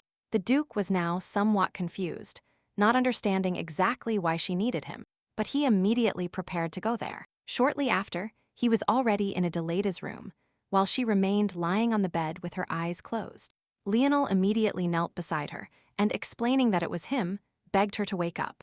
And then, the young woman partially opened her eyes and saw her advisor in front of her, ready to listen to her. The Empress begged him to send someone to Gotthruff to bring anyone. Only the Duke's name. She could pronounce Del in that place and only ask him for something. The young woman also named 3 of her compatriots and explained that they should call one of them. And they would come. But suddenly, Adelaide changed her mind and asked Lionel to forget what she had just asked. The Empress could not ask those people to abandon their country and family for her sake. And then she worsened again. The Duke became very frightened by her condition, and she felt herself losing consciousness again. Lionel's visit was quickly reported to the Emperor, and he immediately went to find out what he was needed for there. At that moment, he saw the Duke sitting by her bed, and she leaned over him with her eyes closed. Rumors of her illness and the Emperor's frequent visits spread like wildfire. There was also talk of Diane de Poitiers, of her lost castle and her imminent downfall. She, meanwhile, inquired about the Emperor's whereabouts and was informed that he was visiting the Empress. The coldness in her replies revealed to Diane that even her servants were distancing themselves from her. Suddenly, an unknown maid came out of the Emperor's bedroom, catching her attention. The maid, also blonde with blue eyes, simply ignored her when passing by, without saying a word. The Emperor, meanwhile, demanded explanations from the Duke regarding his presence in the Empress's room. Hannah intervened, offering to take care of Adele so the men could talk alone. Separately, Lionel explained that the Empress had called him and that he only held her when she felt dizzy. Hannah confirmed that the Empress had fallen asleep again and that, indeed, she herself had called the Duke. The men did not argue for now. Both watched Adele, wishing for her quick recovery. Lionel also understood that she had shown herself to Karl in such a vulnerable state. He was intrigued by what the Emperor thought upon seeing her like that. He even felt an urge to tear his eyes out. And he, in turn, thought the Duke wanted to keep his Empress, vowing to show him who she belonged to. Then Giggs approached the Duke and suggested that the best thing was to leave, but the Emperor stopped him immediately. Sitting next to his wife and stroking her face, Karl asked the minister to bring a damp towel. Lionel, of course, was infuriated at having to leave them alone, and Hannah noticed his frustration. She offered to bring everything necessary, but the Emperor strictly forbade her. He explained that Duke Waldorf was the Empress's assistant, so he could certainly do it. Lionel did not want to fight. Adele's health was paramount, and he soon returned with the damp towel. Carlos, without a word, took the towel and carefully began to clean his wife's face. Doing so, he provocatively brushed her lips, almost accidentally, wanting to make it clear to the Duke that she was his. Lionel watched him, and although rage consumed him, he held back, clinging to the hope that she would get better. Immediately after, Carlos threw the towel onto the tray the Duke was holding, displaying his imperial superiority. Then he stood up and ordered Lionel that from now on, while the Empress slept, he would wait behind the door. Walder could not reply, at least not at that moment, and so he simply left there in silence. Finding a secluded spot, he thought that when she opened her eyes, she had called him, and not the Emperor. He also wondered if His Highness knew that Adelaida considered that place a true hell. Lionel bit his tongue to avoid shouting at him, not wanting to reveal his feelings. But once again, he was devastated. Shortly after, Carlos called the servant again, who confessed to not having been able to find out the situation inside the Walder mansion. The Emperor wanted to know if Adelaida and Lionel were in the same room, but the servant believed not. He then reported that they had also gone to the slums across the Niagara River, and they did it together with the Duke. After this, the Emperor went to his office, where a concubine was waiting for him, who was very happy to see him. But he walked past, without saying a word, as if she weren't there. Her joy vanished instantly. Even so, she didn't leave and waited for Karl to pay attention to her. He finally asked her the reason for her visit. Diane knew how to tell him she simply missed him, understanding the situation, and seeing his worried look. And then, the new golden-haired maid entered the office again. The concubine burned with curiosity to know who that girl was. She quietly approached the Emperor's desk and explained that she came to collect some documents. The young woman also reported that she had finished her work and asked if she should remove them. The Emperor nodded and, without looking up, added that she had done an excellent job. Then Diane remembered Hannah's words. There are many blondes with blue eyes younger than her in the Empire. The new maid was already leaving the office when Karl told Diane she could go if she had nothing to say. But she instantly wanted to know if he had changed maids to help him with the documents. Diane also noticed her being very attentive and added that, after the move, she needed more helpers. Could she take her? The Emperor only replied coldly that, if she wanted to, she could take her, and Diane thanked him. Afterward, she went to see her brother and reminded him of her request to watch the maids closely. But he explained that this was now the jurisdiction of the Empress and Hannah Giggs, so he could do nothing about it. Then, Diane declared that the maid responsible for the emperor's documents should leave with her, and Lennox should take care of it. Her brother called her crazy, explaining that they were imperial servants and that things would go very badly if they made a mistake. But his sister clarified that there was no need to kill her, only to pay her for her silence, and send her to the capital. Lennox begged her not to overdo it. He feared the emperor would call that girl at any moment. Diane interrupted him, stating that it would be too late, and demanded he get rid of the maid immediately. Shortly after, the golden-haired young woman was leaving the palace, trying to go unnoticed. Hannah Giggs was informed of this, not doubting that another maid would arrive soon. Diane was glad that another maid, who aspired to be the second Poitiers, suddenly disappeared, but she showed nothing when Lorraine reported that she had simply packed her things and fled. With a sad face, Diane assumed she had simply gotten scared and added that she even felt sorry for the maid. Lorraine advised her to relax soon, as that way she could have a child faster. After a while, the Empress came to her senses. Ijana immediately approached, asking how she felt, but Adelaide only asked how long she had been unconscious, and the old woman replied that it was 2 days. The young woman also wanted to know if she hadn't woken up and called Lionel Baldur during that time. However, the image of her asking the Duke to bring her someone from her homeland was engraved in her mind. Hannah confirmed that it was so, and the young woman didn't know whether to feel disappointed because it hadn't been a dream. Giggs also confessed that the emperor had visited her, and it was noticeable that he was worried, since he asked about her condition every hour. Meanwhile, Diane was walking through the palace and unexpectedly ran into His Majesty in the corridor. The concubine also noticed that he was in a hurry to go somewhere and didn't even pay attention to her. She wanted to ask him where he was going so fast, but he didn't even let her take his hand, and hurried on. Following him, Diane saw his servant and assumed the Empress had awakened, and the servant confirmed it. She also learned that the servant had just delivered the news to His Majesty, and she understood that he was in such a hurry to go to her. Faced with this, the young woman's legs almost gave way, and she didn't understand how Carl could treat her that way. Disgust and rage overwhelmed her so much that she almost vomited. She barely contained herself. The emperor was quick to reach his wife's room. He had to see with his own eyes how the situation was.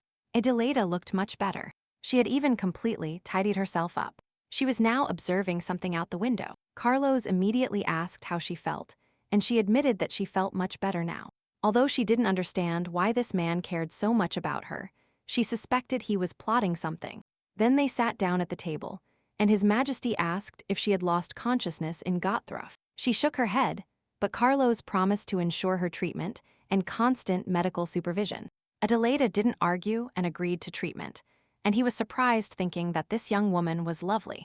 The Empress noticed his gaze, but didn't understand why he was looking at her like that, but she remained silent. To Carlos, her eyes seemed to shine like sun rays. Her black hair was like silk, and her manners were noble. At that moment, the emperor remembered his mother and noticed the abysmal difference between the two women.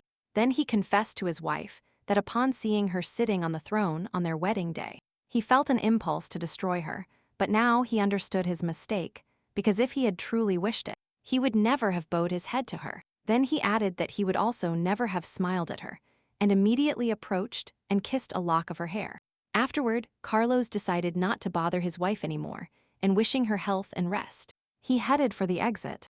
Adelaida saw him off in silence with her eyes, unable to understand what was happening to the emperor. He spoke to her of a feather.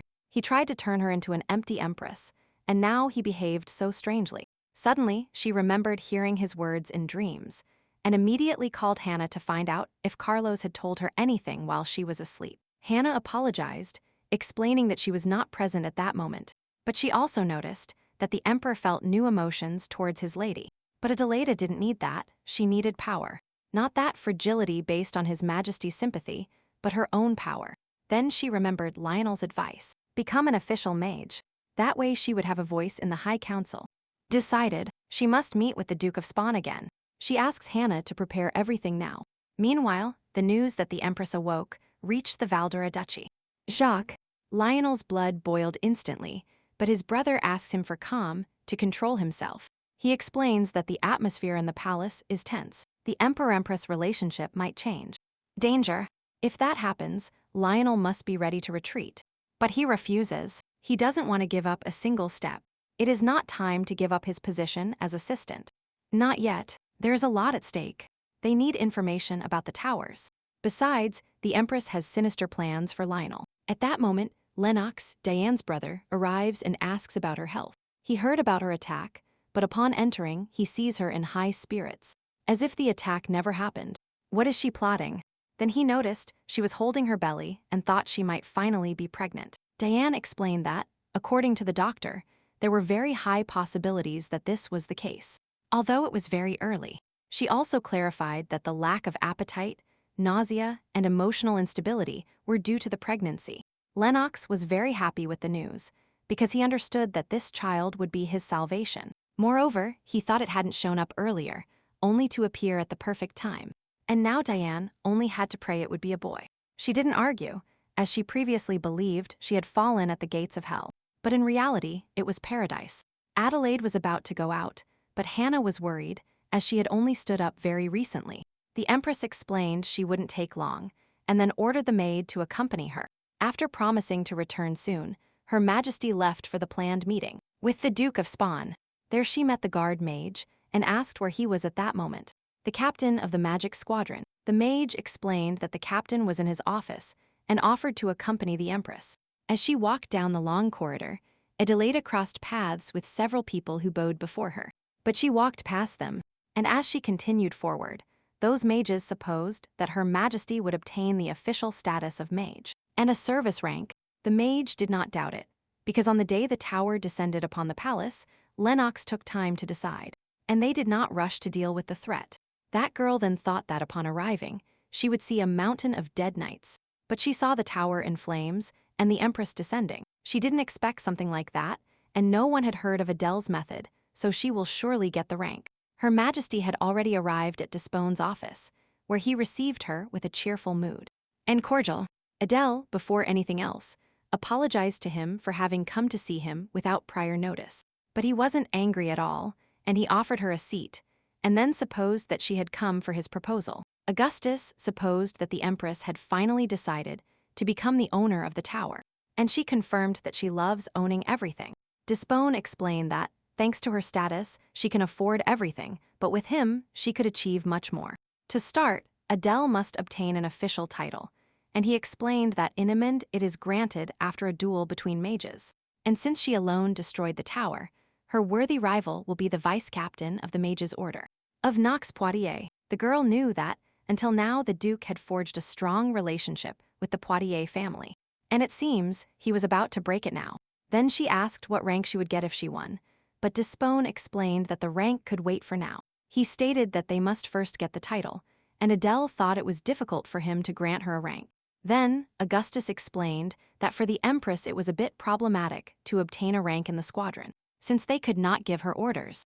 Then he asked her to consider that soon she would become an official mage of the Egmont Empire. But Adelaida was already a mage, and saw no point in racking her brains over a title. Still, she needed it to be able to participate in the sessions of the High Council. She also sensed that they didn't want to let her in because of her assistant, Lionel Baldur. But she remembered that they are family now. Augustus was now beginning to understand His Majesty's goal, and that Gothroff had sent them a predator. Still, he promised to discuss it with the Emperor, and then Adele asked how they were going to deal with the other towers. Despone recalled that in Gothroff, they destroy them before they touch the ground, but stated that Adele knows nothing about the portals. Then he explained that one tower calls another, and that one calls the next, and when their plans are fulfilled, all mages will use their power. Despone clarified that when that happens, their era will begin, and non-mages will become second-class people. The Empress returned somewhat disturbed, as that brief conversation had thrown her off balance. She didn't understand what property of the towers Augustus was referring to, but it was obvious he was going to humiliate innocent people. Adelaide knew she had to stop him. And then a maid brought her out of her thoughts. Thinking she felt unwell again, His Majesty assured him she was fine, and then heard that Duke Valdor was calling her. He instantly admitted that he knew of her awakening, but didn't understand her haste to leave. And Lionel realized that upon seeing Adele, all annoying thoughts instantly disappeared. Now he felt as happy as if he had eagerly awaited this moment. The Empress, meanwhile, also greeted the Duke and gave him another of her smiles. But Lionel was still worried, as she still looked pale, and suggested she rest a bit more. Then he offered to accompany her to the palace, and Her Majesty confessed that she was heading right there. At that moment, Duke Baldov took off his coat and placed it over the Empress's shoulders, which surprised her. He explained that she might catch a cold and asked her to wear the coat until they got close to her palace. Adelaida didn't argue, especially because she felt warmth coming over her, as if someone was hugging her from behind. On the way, while Lionel walked in just a shirt, the Empress noticed his strong build. Then she asked him if he himself wasn't cold, but the Duke assured her he was perfectly fine. The Empress understood that the wind was getting colder, and Lionel covered her. Then, she admitted that she had an excellent assistant. The young woman also remembered that he caught her when she was descending from the sky and asked him if he remembered it himself. Adele also confessed that she had never met anyone like him, not even in her homeland, nor here in Egmont. Then she apologized for having asked him to bring someone from Gothroff before her. But Lionel was not at all bothered to fulfill her request, and, if Her Majesty allowed it, he would send people there immediately. He himself wanted and did not want to do it at the same time, and his feelings at that moment were contradictory. But then Adele declared that it was not necessary to do so, and when they arrived at the palace, she returned his uniform to him. In doing so, she thanked the Duke for preventing her from freezing and invited him to have a cup of tea. Lionel finally decided that the Empress needed to rest, so he declined the invitation, and they said goodbye until next time. At that very instant, Hannah came out to receive her with a cloak so she wouldn't freeze or catch a cold. The Duke, meanwhile, was still watching her walk away, tightly clutching in his hand the uniform that moments ago covered his shoulders. At the same time, the Emperor returned to the Godrov Palace, who had been absent for a long time due to the funeral of the previous emperor. He immediately noticed his sister's absence, and the nanny explained to him that she had left a month after his departure. Lucio understood that Adele and the nanny knew about her marriage, and demanded explanations as to why no one had told him anything. The nanny explained that Her Highness, the princess, had ordered them not to say anything, and that she had also left him a letter. The young emperor took the envelope in his hands and began to read his sister's letter, thinking she was foolish for apologizing. Then his mother received him, and immediately asked why he had sent Adele to Edgemond without consulting her. She explained that the princess deserved more than being the lady of a simple aristocratic family, and now she was empress. Finally, the mother apologized to her son for not having informed him earlier, and added that Adele had gone there of her own free will. But Lucio did not agree. He knew what Mom threatened his sister with to make her leave. Adelaida always apologized to her brother, and when he asked why, she would just smile at him. When she turned 14, and despite her mother's protests, she decided to lead the resistance against the towers. Adele's mother, being Empress, recognized the organization, but affirmed that the heir should prioritize their safety. And the princess, by creating the resistance, exposed herself to danger, so she had to give up her position to Lucio. That is why Adelaida had to renounce the throne. But that was almost like signing her own death warrant. So, her supporters planned to eliminate Lucio and proposed a brutal solution to her.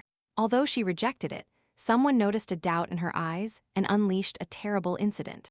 That weakness of Adele turned into poison and almost destroyed her beloved brother. Her supporters were annihilated and their bodies burned. And this could repeat itself over and over again. And in the letter, the young woman asked her brother for forgiveness for her doubts. And by leaving Gothof, she had punished herself. Now Lucio confessed to his mother that his sister did not suspect him, but he had known everything for a long time, although his mother still threatened her with that. Afterward, the young emperor went to see Cain Knox and ordered him to leave for Esmond. This man was supposed to find out how his princess Adelaida was, and if she was happy there. If she was unhappy and did not want to stay there, Cain had to bring her back immediately. Lucio appeared very serious for his age, and was even willing to start a war if necessary. In Smont, Emperor Charles was informed that Lady Poitiers wished to meet with him, but she was not feeling well, so she could not go herself. Moreover, Diane asked him to convey that she wanted to talk to His Majesty about something serious, and begged him to come immediately. Charles had no idea what had happened, but just in case, he went to see the concubine to find out what was wrong with her. The young woman received him again with her fragile body and weak voice, which even felt a bit annoying to him now. He asked what was wrong, and Diane asked him to come closer because she wanted to show him something. Then she took his hand and placed it on her belly, confessing that they had told her she was going to have a baby. In the last few days, she hadn't felt well, and it turned out these were symptoms of the beginning of the pregnancy. At that moment, Carl was speechless, and Diane asked why His Majesty was silent. But then he noticed her gaze, which foreboded nothing good, and she became very frightened. She didn't understand why His Majesty looked at her that way at such a moment. If she hadn't done anything wrong, the Emperor just pulled his hand away from her and asked if the doctor had confirmed that she was really pregnant. Diane admitted that not yet, but assured him that the symptoms indicated pregnancy, so she needed to be careful. She then added that the exact result would be known in about a month. They just had to wait a little longer. Hearing this, the Emperor turned around and headed for the exit, and Diane again didn't understand what was wrong. The concubine found it strange that he left just like that and tried to stop him, thinking he wasn't happy about it. His Majesty just said dryly that he was happy and asked the young woman to take care of herself. And then he left. She, once again desperate and unable to understand, fell to the floor, with a whirlwind of thoughts in her head. Moreover, Diane recalled the fate that awaited Lady Beatrice, the mother of the great emperor. After giving birth to the heir, she was never recognized as the emperor's mother, and the child was taken from her immediately after birth. She never saw him grow up or participated in his upbringing, but Carl always felt sorry for his mother. Before, the concubine thought that his treatment of her would be very different, and only now was she beginning to understand. After ascending the throne, he did not correct all the records regarding Lady Beatrice, even though he could have done so. Now, the young woman was terrified by the idea that, most likely, His Majesty did not want to have a child with her. Meanwhile, Carl called the doctor, and he explained that there could be no pregnancy, since he had prescribed her the medicine many times, and it always yielded a fantastic result. But now, the Emperor believed it was a coincidence. The doctor apologized. He then explained that the initial diagnosis might be incorrect. The Emperor was confused. He didn't know what Adele would do when she found out. He knew that her already precarious situation would shake even more, becoming unstable. But if that happened, he would be her only support, perhaps an opportunity to change her mind. At the residence of the Mage's Order, Augustus Despone summoned Vice Captain Lennox. He invited him to sit down, thinking that, if it weren't for him, those two would have another life. 10 years ago, he found the Poitiers siblings in the area where they were supposed to destroy a tower. Luckily, Augustus witnessed Lennox's power awakening and decided to take those orphaned children. The boys' magical abilities were excellent, key to taking control of the Mage's Order. And Diane managed to master the Emperor's sensitive temper and take control. But the girl's usefulness diminished, and His Majesty's sympathy for her began to fade. Now Augustus wanted to send Diane out of the palace and convince the Empress to assume her role. At that moment, Despone asked Lennox if he could defeat His Majesty in a one-on-one combat. He confidently affirmed that yes, and that he was ready to fight her right now if Augustus ordered it. The Duke didn't understand why the boy was so sure of his strength, considering it foolishness. But that suited him, and then Lennox decided to share with his lordship that his sister was pregnant. And this surprised Augustus. He thought it was good news, and decided that now the boy didn't need to fight the Empress. Then he thought they should give their mistress a gift, and suggested it wouldn't be bad to return the palace to her. Lennox was only pleased with that idea, explaining that the future mother should be in comfort. Despone also decided to cover all expenses, and the vice captain must announce that he will rent the entire Ivory Palace. After her departure, August reflected on the Emperor's lineage complex and understood that he would hesitate to have a child with a commoner. He also doubted if the intake of the correct medication was interrupted, but now it is even good that Diane is pregnant. Furthermore, it was a golden opportunity to put the Empress in her place, who noticed Hannah's silence, without understanding why. Adele also thought she was lucky to have met Lionel. Otherwise, her condition could have worsened drastically. And at that moment, she remembered that warmth that enveloped her back then, and also those broad shoulders. And so reliable. They protected her from the cold wind, although the young woman knew that the word protection was not appropriate for her. Not at all. She had always protected others, without needing help, but now she enjoyed receiving that attention. Oh yes, and for the first time in her life, the Empress thought she would like to rest her head on someone's shoulder. Is it possible? Then, Hannah decided to speak and asked where Her Majesty had been. And she admitted that she met with the Duke of Spawn. Giggs warned the Empress to be careful with that man, explaining that he had taken charge of the Poitiers orphans, and he had been financing them all this time. Right at that moment, a maid arrived with a document sent from the administration department. Hannah immediately handed it to Adelaida and then asked what it was about, finding out that they wanted to rent the Ivory Palace. The term has not yet been defined, but they want to rent the entire palace like before, regardless of the price. Hannah didn't understand anything, as it was an enormous sum, but Adelaida was only thinking of Lionel at that moment. Every time difficult times arrived and problems arose, he helped, so she asked Geeks to call him. He didn't delay and arrived to the Empress very soon, as if he knew they would need him soon. He immediately asked how Adelaida was feeling, and she apologized for calling him with such urgency. Lionel knew immediately that he had been called because Diane wanted to rent the entire Ivory Palace. Adelaida was surprised, since the document had arrived less than an hour ago, and the Duke already knew it. He confirmed it, and moreover, he wants Diane not for months, but for a good while. The Empress couldn't believe that Concubine could afford such a huge sum of money. Lionel let slip that someone would be helping her, and that Lennox, after seeing Augusto, went into management. Now Valder had it clear. The Duke of Espone shelled out the cash for the Ivory Palace. Moreover, Augusto plans to recover the dough. He controls the finances, so watch out. Adele didn't understand why now and with so much secrecy. What are they up to? Thinking about all this, bam. She meets Lionel's gaze, full of tenderness. Eureka! The light bulb went off for the Empress. Diane Poitiers must be pregnant.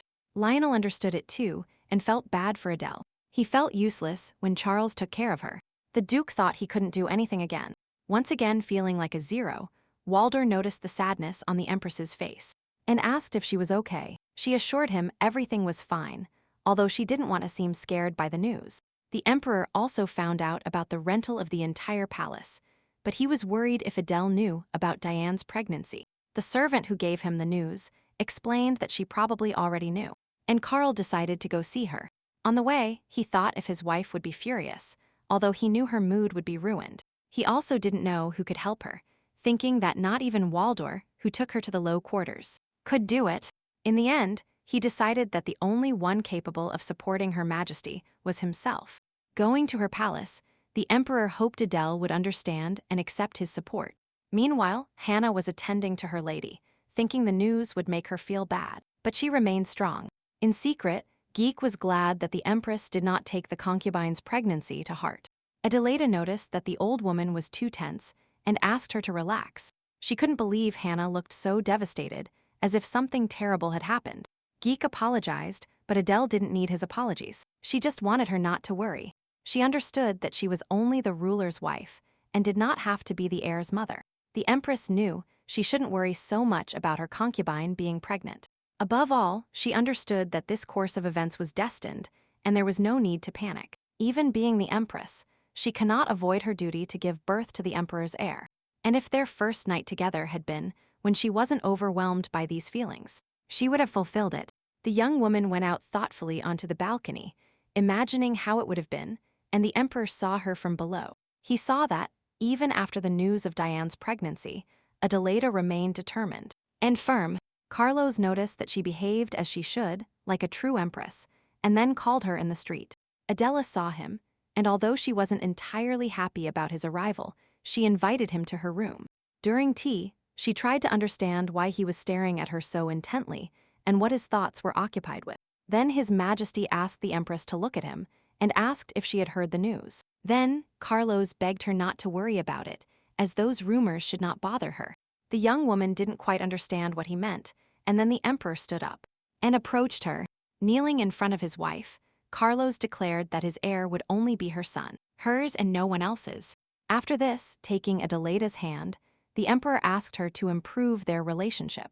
The young woman was now in complete shock, not understanding what sudden changes had occurred in him, and she thought that something had happened with Diana. His Majesty also asked his wife to dismiss Lionel Baldur and never to visit horrible places like those slums again. He explained that those were not places for a lady, although he understood her curiosity to see the people. Regarding the slums, the Emperor clarified that the original people of Amond did not live there, so that she wouldn't be disappointed. But Adelaida asked if he himself had been in those slums, and declared that that place could not be abandoned. Carlos promised that one day he would get rid of them, but Adelaida clarified that he should get rid not of the slums, but of the towers. Those who lost their homes take refuge in those areas, and if the towers are destroyed, they will be able to return to their homeland. The emperor recalled the advice of the Minister of Defense, who also believed that the towers had to be torn down to eliminate the slums. Now he suspected that the Duke had asked her to tell him that, but the Empress was amazed at such an insinuation. Then she replied, and explained that it was she who expressed the desire to go to those gloomy places. She also described in detail the conditions there and again demanded that the towers be gotten rid of. Her Majesty only continued to get angrier, understanding that it was all the influence of that Lionel Baldur. He hated him since he was a child, because the previous Empress considered him noble and held him up as an example to Karl. The Duke has an impeccable lineage and exceptional skills, and if he had a daughter, she would hand her over. Augusto de Spone also doubted whether the aristocrats would bow down to the future emperor. Given his humble origins, the uncle advised Karl to keep everyone in check with the towers, and now His Majesty tells his wife that they are the basis of his power. He explained that without those portals, the aristocrats would not obey him, and Adele could not believe he thought that way. She tried to explain to him that the more poor people there are, the weaker his power is, but he asked her to stop, and he decided to end it there. Then the Empress took out a map and asked if Karl knew what those markings were. And then she explained that it was the radius of the towers. Very few safe places remain, and this increasingly resembles hell on earth. And if the Emperor does not destroy the towers, people will have nowhere to go, and thus he is sending them to death. Adele insisted again on the destruction of the towers, because if Karl builds power upon lives, it will turn against him. The girl did not want her lack of love for him to turn into hatred, and she was even willing to help him eliminate the threat. But the Emperor explained that if the towers were destroyed, she would not be as safe as she is now. His Majesty also did not understand why Adele was getting into such a mess, instead of accepting his help. Then he asked her to stop worrying about those things and added that flowers were her thing. Karl also didn't believe the Empress could help him with the towers, much less walk around those places with that pretty face. He understood that the previous time Adelaida managed on her own, but it was a medium-level tower. Karl also assumed that in Gothroff they pampered her, and now those places were just a pastime for her. So the Emperor told her that when the tower descended next time, she should try to deal with it alone again.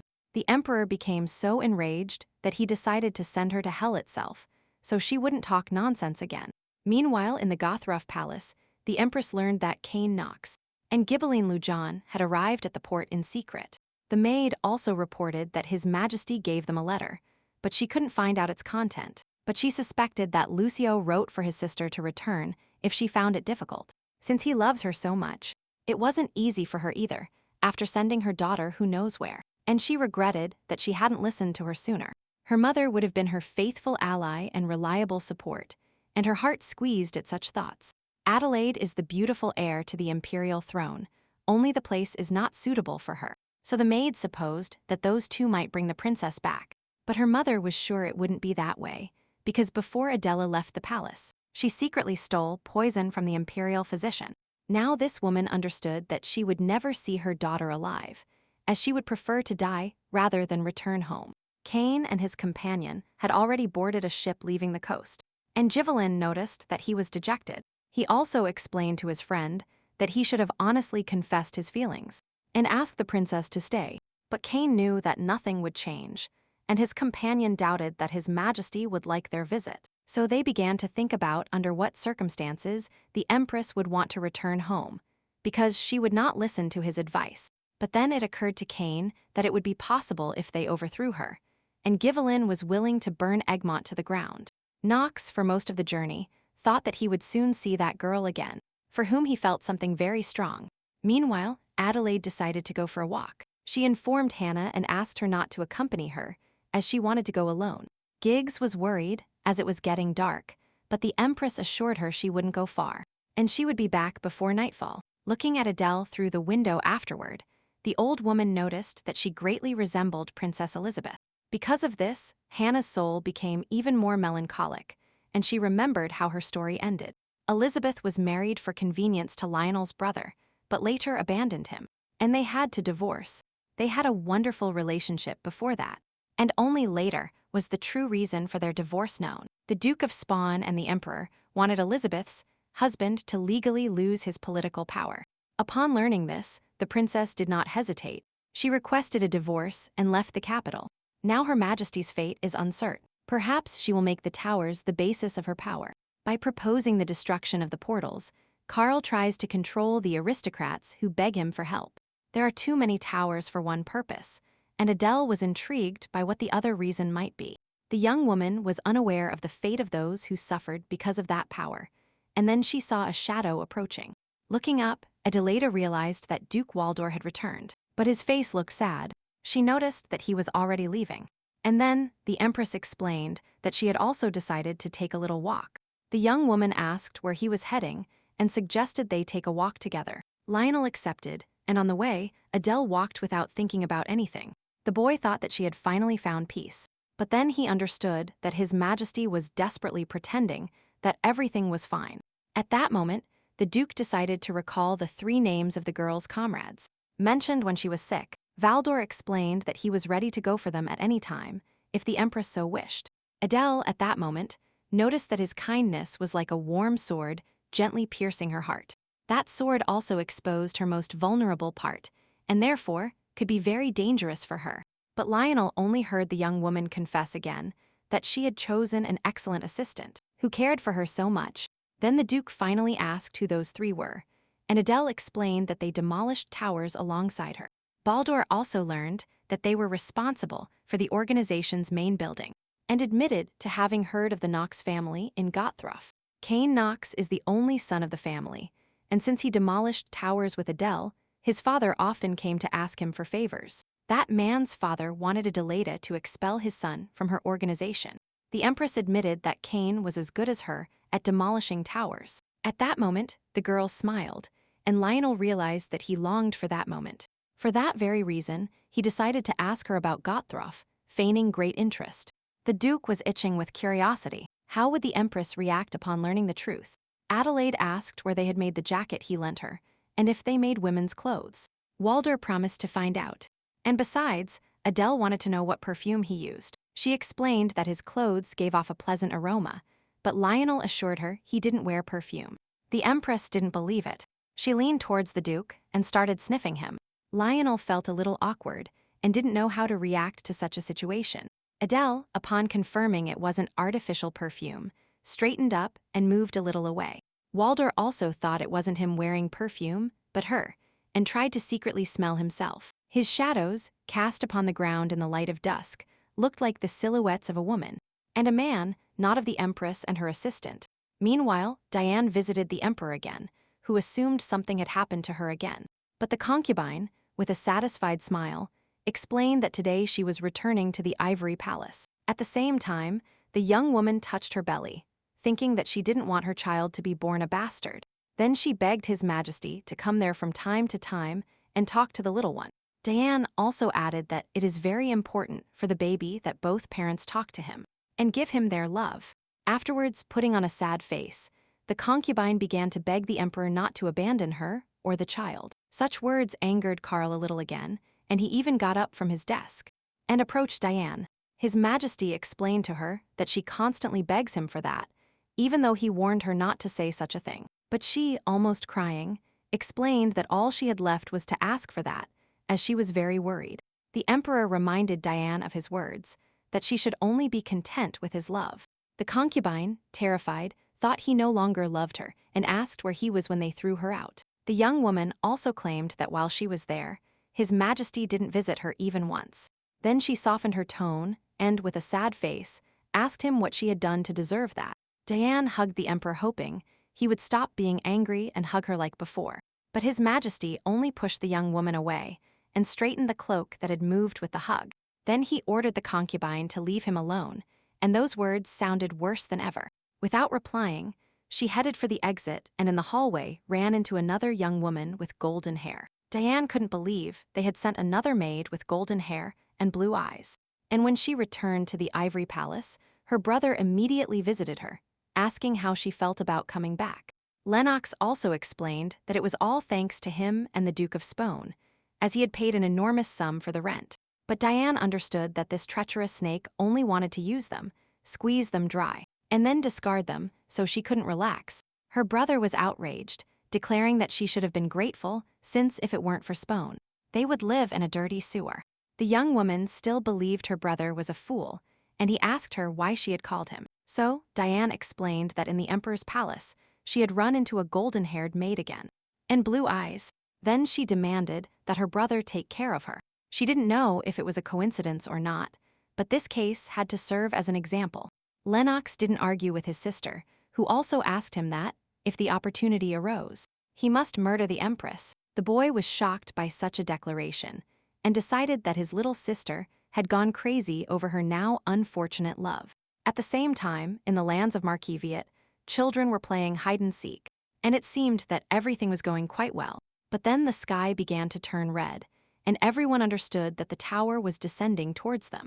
Peeking out the window, the Marquis couldn't believe such a thing was happening on his territory. He immediately ordered everyone evacuated, the gates opened, and prepare for the attack of the tower monsters. Immediately after, he ordered a smoke signal to be launched and a messenger pigeon to be sent to inform the capital about the portal's descent.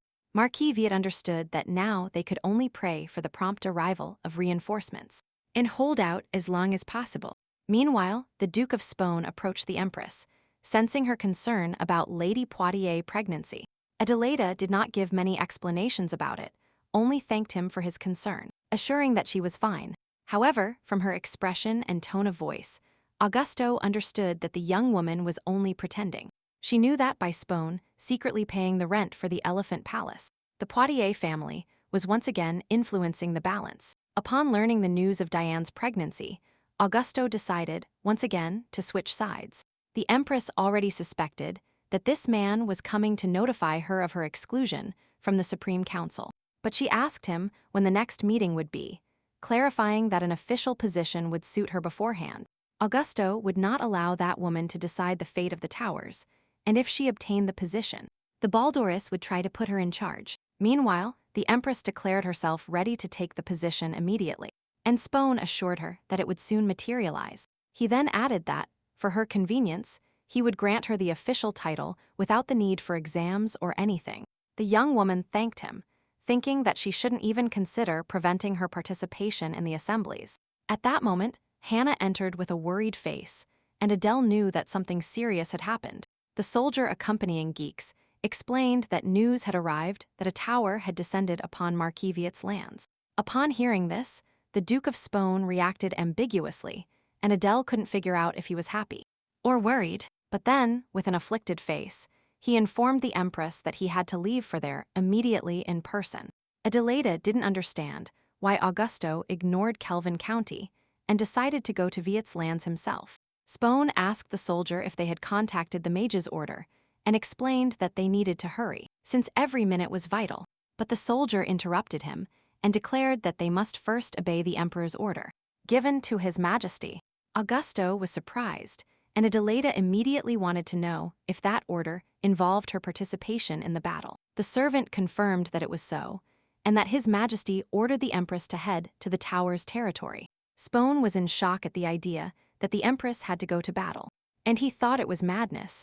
He immediately protested, explaining that His Majesty could not go directly to hell, but she assured him that everything was fine.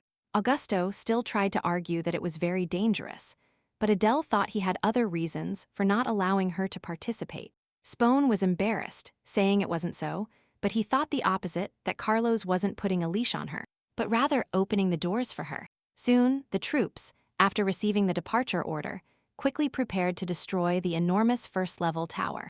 The first and second squads of the Imperial Guard, the first squad of attackers were mobilized, and the first squad of guardians. They were some of the most prestigious troops in the Hermont Empire, but the situation with Kelvin County was a different story. His Majesty was already ready to leave, but Spone wouldn't stop begging her to change her mind. He explained that it would be problematic to find accommodation along the way, suspecting that the Empress had never slept outdoors, but she declared that she had done so Augusto shouldn't worry so much, and she understood that he was only trying to keep her there. Spone also added that they would have to ride for days, let alone have a carriage, but she assured him again that everything was fine. Then Lionel became distressed, adding that they would have to travel non-stop, and he worried whether she could handle it. The Empress reiterated that everything would be fine, and Hannah, meanwhile, begged her to be careful. Adelaida hurried to reassure the old woman, promising that she would manage, and that she shouldn't worry so much. Immediately after, His Majesty agilely mounted his horse and gave the order to depart on this journey. Before this, Spone wanted to know why the Emperor sent Adela to war without consulting him at all.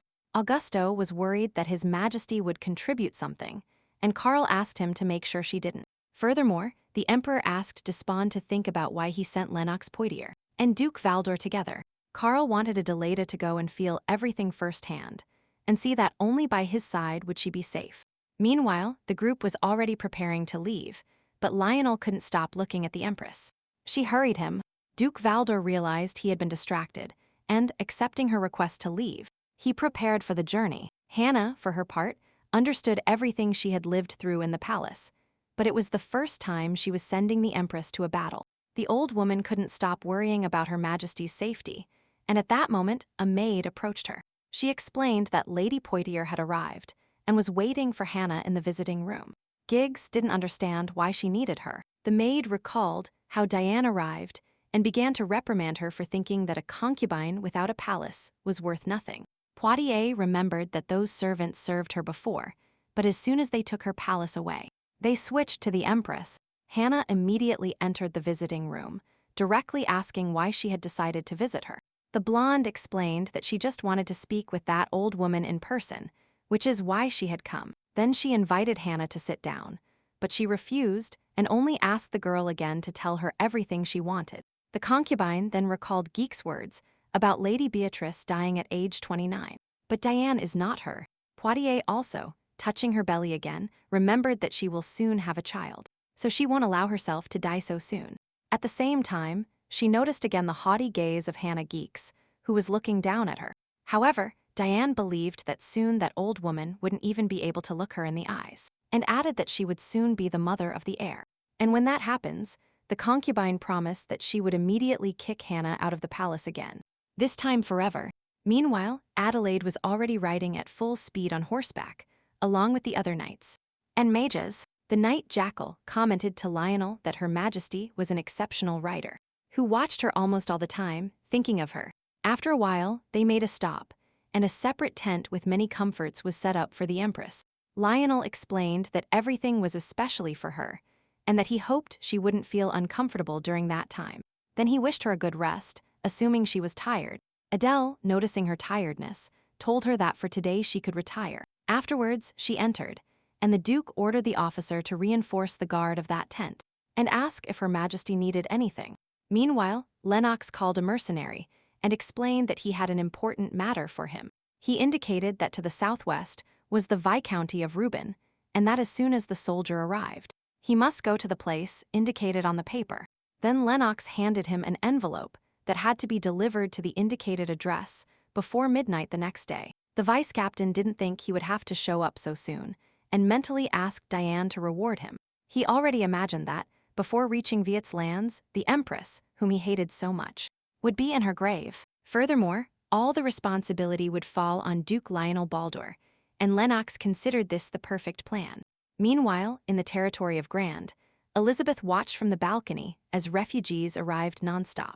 Due to rumors that they helped those in need, more and more people arrived, and now the territory is overwhelmed. She also knew that the Duke of Spone only thought of himself and his wealth, and that he didn't care about the country at all. Augusto also does not want to carry the burden of the throne, but he wishes to have the same power as the Emperor. And the puppet of this horrible man is none other than His Majesty, Charles Ulrich.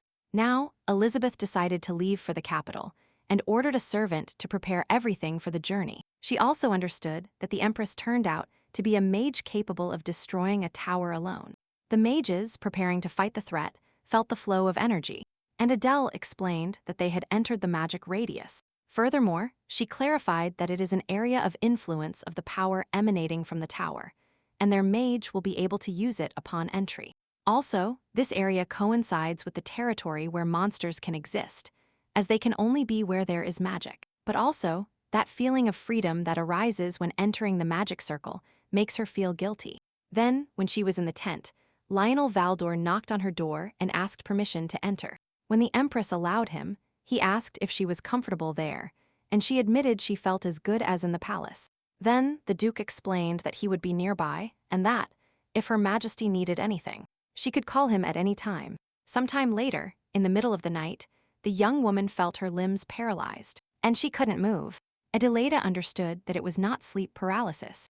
It was a force oppressing her, and not allowing her to even move her fingers. The Empress knew it was magic, but now she was also curious to know who the person controlling her was. Furthermore, the young woman didn't know what he was plotting, and suddenly she saw a man entering towards her, with a dagger in his hand. Her face twisted with fury, but at the same time emanated dread, although she only thought of ending this as soon as possible.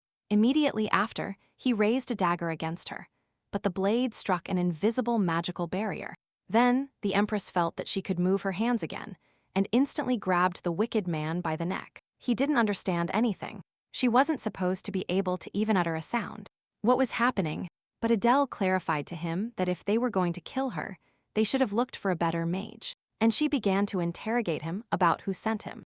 The man couldn't explain anything to the Empress and fell to the ground lifeless, although she hadn't done anything to him. Upon examining him, the young woman understood that he had swallowed a poison he kept in his mouth. And she knew he had an accomplice. She knew that only a super powerful mage could immobilize someone outside his line of sight. And she decided to discuss it with Lionel. Duke Waldorf was already nodding off in his tent, and the Empress, looking at him, noticed that he even slept elegantly. Adelaida was captivated looking at him, and then realized that she felt bad even waking him up. But she had to talk to him, so she gently touched his shoulder, and he woke up with a jolt, and threw her to the ground. Reflexes. He grabbed her hands and also pinned them to the floor. But then, he realized it was Her Majesty. Lionel thought for a second that he was dreaming. What was the Empress doing there? It was impossible. Her eyes golden like the sun, her perfect nose and her mouth. He stared at her fixedly. This couldn't be real.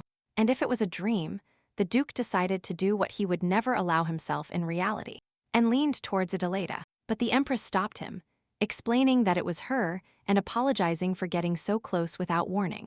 At that moment, Lionel realized it wasn't a dream and even felt disappointed. But he asked her what she came for. She apologized again for having scared him and then begged him, please, to let her go now. Baldur instantly withdrew his hands and began apologizing nonstop for what he had just done. He felt terrible. Adelaide was not angry. She explained that it was her fault for appearing without prior notice.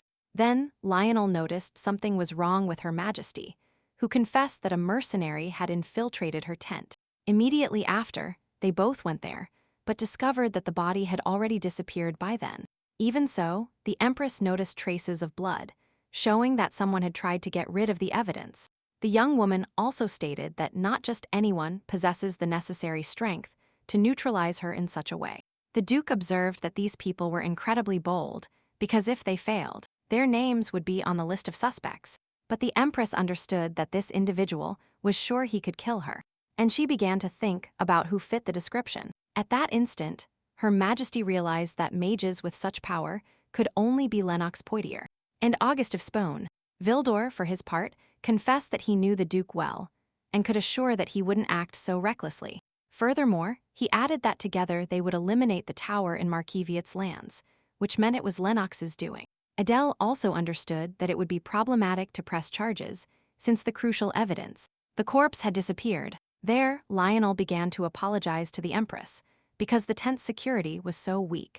Adelaide assured him that she wouldn't blame him for anything, but Walder insisted that the attack must be reported. He thought that this way it would be harder to attack next time, but the Empress thought it was unnecessary. Furthermore, she knew that the Duke of Spone could blame Lionel, but he still thought her security was paramount.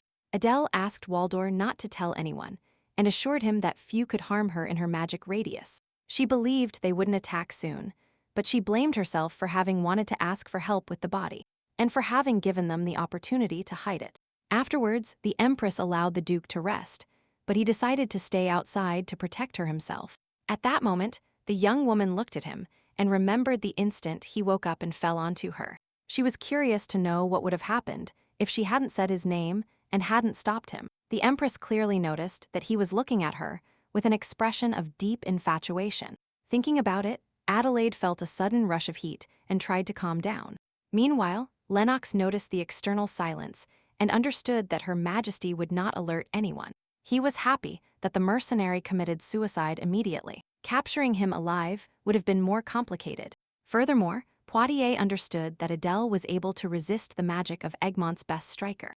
Her own magic. The boy understood that the Empress was not only an elite striker, but also a top-level keeper. Lennox felt deep fear upon realizing how dangerous Her Majesty was, and that he had to eliminate her. Meanwhile, the redhead mage noticed that the Empress's guard had been reinforced, and knew that something was going on.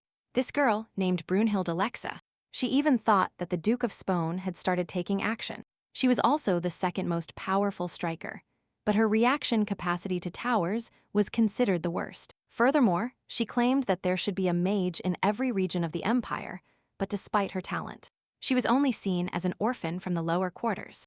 Alex waited for the perfect moment and looked for information. Furthermore, she assembled a team of mages who disagreed with Despani's ideas. And just as she was thinking how to use that information, Brunhild saw the appearance of the Empress's forces. Alex saw her as someone capable of devouring rotten flesh to allow something new to grow. Despani, meanwhile, was washing his face and lamenting hating these trips, and he also didn't understand why the tower had descended precisely in Viet. Even so, he understood that he had to be patient. And then he started examining a map with the towers. On it, black dots indicated the places where the towers are currently located, and red dots meant where they are about to descend. As soon as towers appear there, magic can be used anywhere in the empire, and Egmont will become the first magical empire. Despone considered the towers a miracle. Their power influences the already existing portals, and also those that will appear in the future. However, he knew that they did not need the Tower of Viet, or the territory could be in danger. That's how he controlled the towers. Then he started thinking where the next one should descend. After thinking for a moment, the Duke of Spone understood that she would appear over the capital. Just as he wanted, he understood that only in this way could magic be used in the very heart of the Emond Empire. Meanwhile, monsters were already emerging from the Viet Tower, attacking people who couldn't escape, and those who were fighting. The knights began to surrender, but the Marquis explained to them that mages were coming from the capital, and they had to hold out. Although he didn't understand why at such a critical moment they were delaying, as if waiting for them to be massacred. Then he noticed a winged monster descending from the sky, a beast they called a wyvern. The Marquis shouted for everyone to fall back, knowing that no one would survive, and prayed to God for a miracle. At that instant, a powerful magical flow struck the wyvern, emerging from nowhere. Immediately after, the winged monster crashed dead onto the ground, while the Marquis tried to understand what had happened. Then he understood that it was the mages, and warned everyone that, finally, reinforcements from the capital were arriving. But then, a dark-haired girl approached and asked him if he was Marquis Viet. He, in turn, asked her who she was, and she introduced herself as Adelaide Ulrich Egmont. The Marquis understood that he was facing the Empress herself, and, although surprised, he was glad they had arrived to help them. While the others celebrated the arrival of reinforcements, Lionel was already giving orders to his knights. They still needed the help of the mages, but they remained still, and Brunhild asked August why they weren't acting. Alexa emphasized that Her Majesty was helping the knights, so they should also do something. He just asked her not to shout, and explained that they would act as always, while the monsters kept descending. Duke Waldorf shouted at his men to maintain the defense, but when the ogre horde started descending, he ordered them to dodge. Adele approached August and asked him why he was just standing there watching, without helping the knights. But he explained that everyone was doing what they should, and clarified that the knights should clear the path for them. And then they would destroy the portal. The Empress shouted that the monsters wouldn't stop descending, while the mages waited for the knights to die clearing the way for them. Despani explained to her, once again, that he didn't know how they did it in Gothroff. But Egmont had its own strategies, but the girl didn't give a damn about his strategy, which seemed absurd to her. What worried her was the death of the knights. Furthermore, she could clearly see that Augusto had never shown a real desire to destroy the towers. And the monsters. Then, Her Majesty shouted at him to pay attention to how mages should work together. And knights. Afterwards, the girl got off her horse and Lionel, seeing her, started begging her to get back on, because it was dangerous. But Adele only clarified to him that she would contain the monsters, and he must take care of them, and clear the path to the tower. Then she decided to use a trick, knowing it would cost her dearly later, and struck the ground with her sword. She couldn't bear to see the number of victims increasing, so she had to give her all. Then, something started to happen, and the mages realized that the Empress was absorbing the tower's magic. She does it through an enhancing sword, and Her Majesty's magic filters into the ground and heads towards the monsters. Soon the knights saw that the beasts stopped moving, and Knight Jackal begged Baldur to give the order. Lionel understood that it was Her Majesty who was containing the monsters, and immediately began giving orders to the knights to take their positions. When everything was ready, the warriors started destroying the monsters, clearing the path leading to the tower. Brunhild saw that they had succeeded quite quickly, and was even surprised by such a strategy. Meanwhile, the Duke of Spawn shouted to the other mages that it was time to attack. Adelaide felt she was at her limit, but she needed to hold on just a little longer. Lionel noticed that Her Highness was starting to look very bad and got scared for her. At that moment, the tower had already been destroyed and Lennox was happy, as if it were his personal victory. Baldur, meanwhile, was already running towards the Empress, begging her to resist, and then informed her that everything was over. But then Adelaide started trembling and apologized to everyone, explaining that she wanted to save them. She also tried to explain what would have happened if she had rushed, but suddenly, blood started coming out of her nose and mouth. Lionel ran to her immediately. He took her in his arms so she wouldn't fall to the ground and headed towards Duke Despone. He also explained that Her Majesty had expended too much energy, and he assumed she had internal bleeding. Adele had already lost consciousness, and while Despone was thinking, Alexa intervened, explaining that they should take her to the Marquis's mansion. Waldor did not let go of the Empress and tried to carry her carefully, but without slowing down his pace. The other knights were worried and asked Jackal if Her Majesty would recover, since she had vomited blood. Others were grateful to still be alive thanks to her, and if it weren't for the Empress, they wouldn't be alive. They also admired how she destroyed the Viper with a single blow, and it was the first time they had seen someone with so much strength. Despone at that moment was gloomy, like a cloud, and remembered Adelaide's lesson about strategy. Now he understood that he had gotten himself into trouble. He never imagined that creating a puppet would turn out so badly. Upon arriving at the mansion, Lionel gently placed the Empress on the bed, who was still unconscious. The Duke watched her, and while waiting for them to help, he prayed that everything would be fine, and that she would recover. Brunhild entered immediately, and Lionel asked her if Adele would be all right, to which she replied hoping it wasn't serious. Then she explained that she had to start the treatment and asked Duke Valdor to wait outside.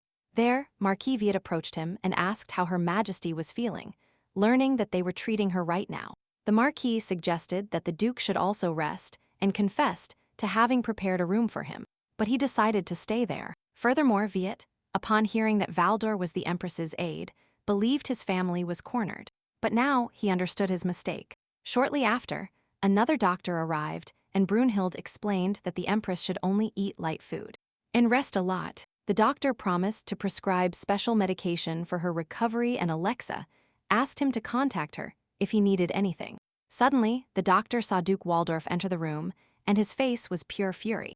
He immediately asked about Her Majesty, but the doctor, paralyzed by fear, could not even speak. Finally, he explained that there were some internal injuries, but her life was not in danger, and she would recover soon.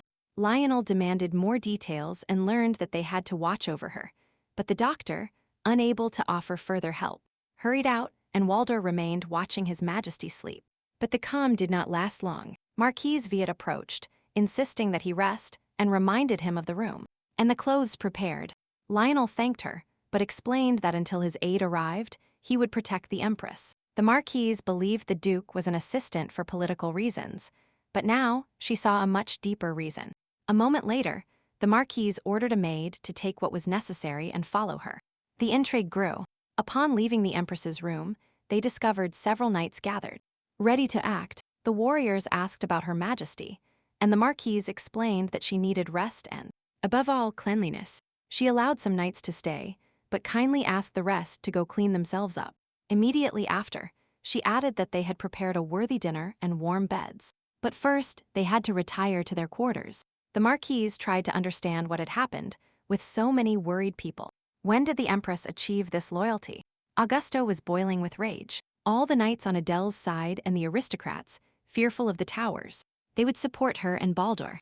Despone decided he couldn't stand by idly and immediately ordered Lennox to be brought. He appeared quickly, and from Augusto's expression, knew he wasn't exactly in a good mood. Despone asked him to come closer and whispered in his ear that they had to assassinate the Empress. Then he handed him an envelope and explained that there were slums to the northwest and they should send someone there.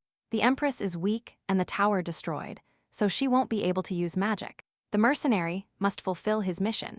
Lennox accepted, although he knew that, after the previous failure, Adele and her aide would be prepared for the next attack. He also couldn't mention anything about the previous night, because if the Duke found out, he would unleash all his anger on him. August was sure that now they would succeed, and they must ensure Her Majesty did not recover. And passed away. Immediately after, he demanded that Lennox send someone right away. They didn't know when Adele would wake up, and every minute was crucial. During dinner, the knights were discussing how the Empress defeated the Viper. That fell to the ground in one blow.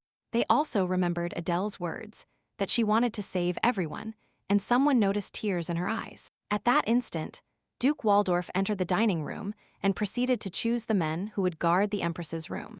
All of them raised their hands at the same time, showing their desire to go protect Her Majesty. Lionel then asked Henry Hakal to choose those who were in good shape and place them around the room and down the hallway. He also had to find out who was on the Marquis's estate and stop any suspicious person. Lionel knew that while Adelaide was unconscious, her assassins would take the opportunity to attack again. A little later, a maid was about to start her shift when she suddenly smelled something like blood. Then she saw a man bent over the body of the head maid, who warned her not to shout. She would suffer the same fate. The young woman trembled with fear upon realizing that the head maid had been murdered, but she dared not make a sound. The hooded man asked her if she was heading towards Her Majesty, and she just nodded frantically. Later, she approached the Empress's room with another maid, who was pushing a cart with everything necessary for compresses and medicines.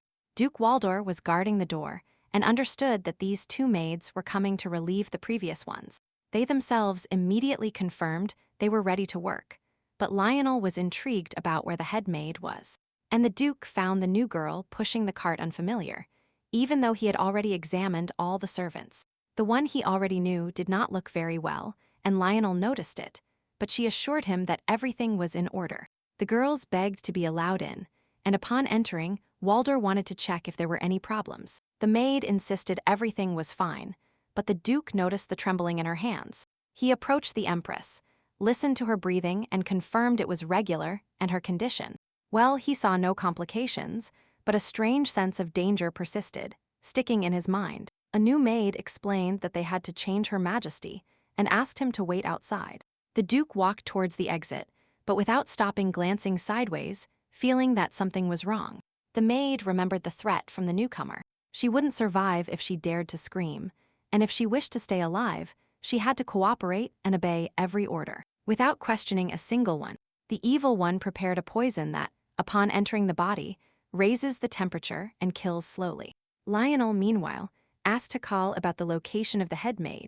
Without getting an answer, a knight came running, covered in dust, and reported that they had found a body, presumably the missing maid's. The Duke understood the bad feeling that tormented him and kicked the door open instantly. There, the new maid was bringing the poisoned medicine closer to the Empress's mouth. And Lionel knew that something irreparable was about to happen. He immediately shouted to the knights to capture that young woman, while the local maid screamed that she had murdered the head maid. The newcomer realized they had discovered her and jumped out the window, hoping to escape. But as soon as she was outside, other knights surrounded her, as they were watching her on the street. Although the girl knew there would be guards, she didn't expect her retreat to be cut off. As if they were waiting for her, she had nowhere left to run. Furthermore, Duke Valdor appeared in front of her again, ordering her not to move. He caught the criminal immediately, not caring that she was a girl, and began to interrogate her about who had sent her. She knew they would torture her to death now, while Lionel urgently asked if the Empress had swallowed the poison. The girl barely screamed that she wouldn't succeed and immediately fell to the ground, showing no signs of life. A short time later, Marquis Viet and his wife ran upon hearing the noise and suspected they tried to assassinate Her Majesty. At that moment, the Marquis saw the Duke's gaze, which inspired a feeling of unimaginable fear. And now Lionel wanted to know who dared to attempt to take the life of Empress Egmont. Soon Augusto Despone also appeared, pretending not to know anything, and noticed that the criminal's clothes were those of a maid. The Marquise informed him that, although she was dressed as a maid, she didn't actually work there. She even swore by it, but Augusto declared that her words had no value in that situation. Then he addressed the minister and stated that, as the oldest member of the imperial family, he could not let it go just like that. To himself, he thought he needed the authority to investigate, and he could not allow Waldor to dig into the information. At that moment, a tearful maid who had been taken hostage ran and confessed to her mistress that the head maid had been murdered. The Marquise felt terrible upon hearing that. She had brought her from her estate, and she was almost like family. The Marquis was quick to clarify that they did not know about the Empress's arrival. They would never kill a servant in their house. Augusto, understanding her nervousness, told her to shut up and demanded the minister yield command to him. But the latter replied that he was the Empress's assistant and responsible for her safety on this trip. So Valdor decided to personally interrogate everyone to find out who was behind the assassination attempt. Furious Despone went to see Lennox and scolded him for not getting rid of the girl, who was still unconscious.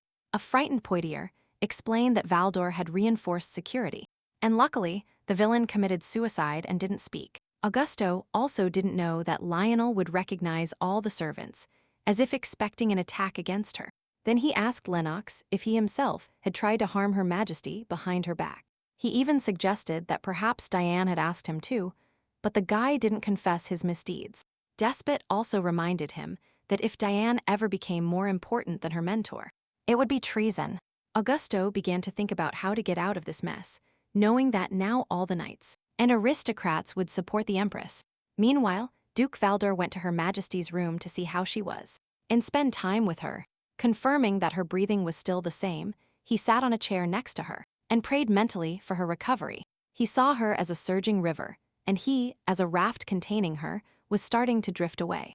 Danger lurked. Lionel didn't know if he should resign his position as aide, and then noticed she was sweating. He remembered how the Emperor wiped her forehead and thought that he, as an assistant, did not have that right.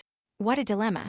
But the Duke also doubted that Charles deserved to be by her side just because of his title. The intrigue intensified. At that moment, the Duke heard Her Majesty softly call him, and then saw that she had opened her eyes. Adelaida even sat up a little and asked her assistant to sit closer to her. An unexpected turn. Before this, the girl dreamed she was in nothingness, calling for Lionel, but only heard his echo. Adelaida looked for him everywhere, unable to find him, not knowing where he had gone or why he wasn't answering. Again, she remembered that he was the only one she could ask for help, and the next instant, she opened her eyes. The Empress saw Valdor sitting thoughtfully on a chair, and this time she called him with her own voice. The girl asked him to come closer, aware that he would rush to her side at the first call. Meanwhile, Her Majesty's heart stops from anguish, but then starts beating strongly again. Seeing Adelaida wake up, the maid approached immediately, but Her Majesty asked to be left alone with the Duke. Then, the girl asked Lionel how long she had been like that this time, and he replied that less than a day. Adele thought for a moment, but also noticed that Lionel was staring at her, like an exotic flower. She asked him why he was looking at her like that, and he, instead, wanted to know why she had used such powerful magic. He added that it caused internal damage to the Empress, but she thought it was worth it. After all, it helped save lives, and Adele believed that Lionel would have done the same. He is always on the front line. Then, the girl learned that 10 people died and 23 were injured, and the victims in Viet's lands are not yet counted. Now Her Majesty understood that she should have intervened earlier, but Valdor explained that they did very well anyway. The girl still blamed herself for not acting sooner. She could have saved more lives if she hadn't hesitated. Meanwhile, dawn broke and Adelaida realized that the Duke hadn't slept all night. He confirmed it and explained that they tried to attack Her Majesty again, and he still believes Lennox was to blame last time. This time, Lionel was more than sure that Augusto Despone was involved. And Adele asked if they had caught the mercenary. Baldur confirmed it, but also admitted that she had committed suicide and that he couldn't prevent it in any way. The Empress also understood that if Despawn was the culprit, it would be difficult to find material evidence. The girl thanked Lionel for foiling the assassination attempt in the end. Meanwhile, the Emperor in his office recalled how he thought the Empress would be nervous on the day of her departure. After all, although she is a mage, she was born with the title of princess, and now her eyes shine with life. Carl didn't understand why Her Majesty was so relaxed, until he remembered she was looking at Baldur. Now it infuriates him that the Duke dares to look at Adelaida with the same gaze as him. Her Majesty wondered who would help the Empress where there were no servants. He was sure that Baldur would be nearby, as he is her assistant and will accompany her everywhere. At that moment, a servant informed the Emperor that Lady Poitiers wished to see him, and he ordered them to let her in. The concubine entered with a radiant smile, but he only asked what was wrong. Then Diane confessed that she couldn't sleep, and sitting next to him, she asked if she could spend the night with him. The young woman also knew that His Majesty personally sent Adele on that trip, and because of that, she assumed the Emperor didn't love her after all. Carl reflected on how he now completely understood the previous Emperor, and he also remembered the day his mother died. The day that woman left this world and abandoned her son, he vividly remembers the expression on his father's face.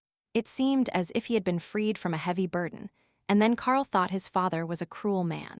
But now His Majesty found himself in the same situation, but he didn't know what to do or how to act. Meanwhile, Diane continued begging him to stay the night with him, but Carl only asked her to leave him alone. The concubine couldn't believe he was rejecting her again and was about to ask, but he demanded again that she leave. On the way back, Diane tried to remember how she had won his love, and what she had done then. Since the first days when they fell in love, her feelings hadn't changed at all. Then she took out a locket containing a photograph of Carl's mother, and the concubine tried to understand where she had gone wrong. The girl understood that the situation was getting complicated and tried to devise a plan. In the hallway, she ran into the blonde maid again, noticing her light gait. Then, the concubine remembered Hannah's words, "Blondes abound in the Empire, younger than her." Diane also remembered that the Emperor's mother, Beatrice, died at 29, her current age. And suddenly, she understood. The Emperor would leave her for someone else, but she didn't understand why he treated her this way. Diane did not intend to die at 29. She called Lorraine and ordered her to invite the blonde to her palace. A short time later, the blonde maid was tied to a chair in an empty basement. The young woman believed she had made a mistake. She asked for explanations and promised to make amends.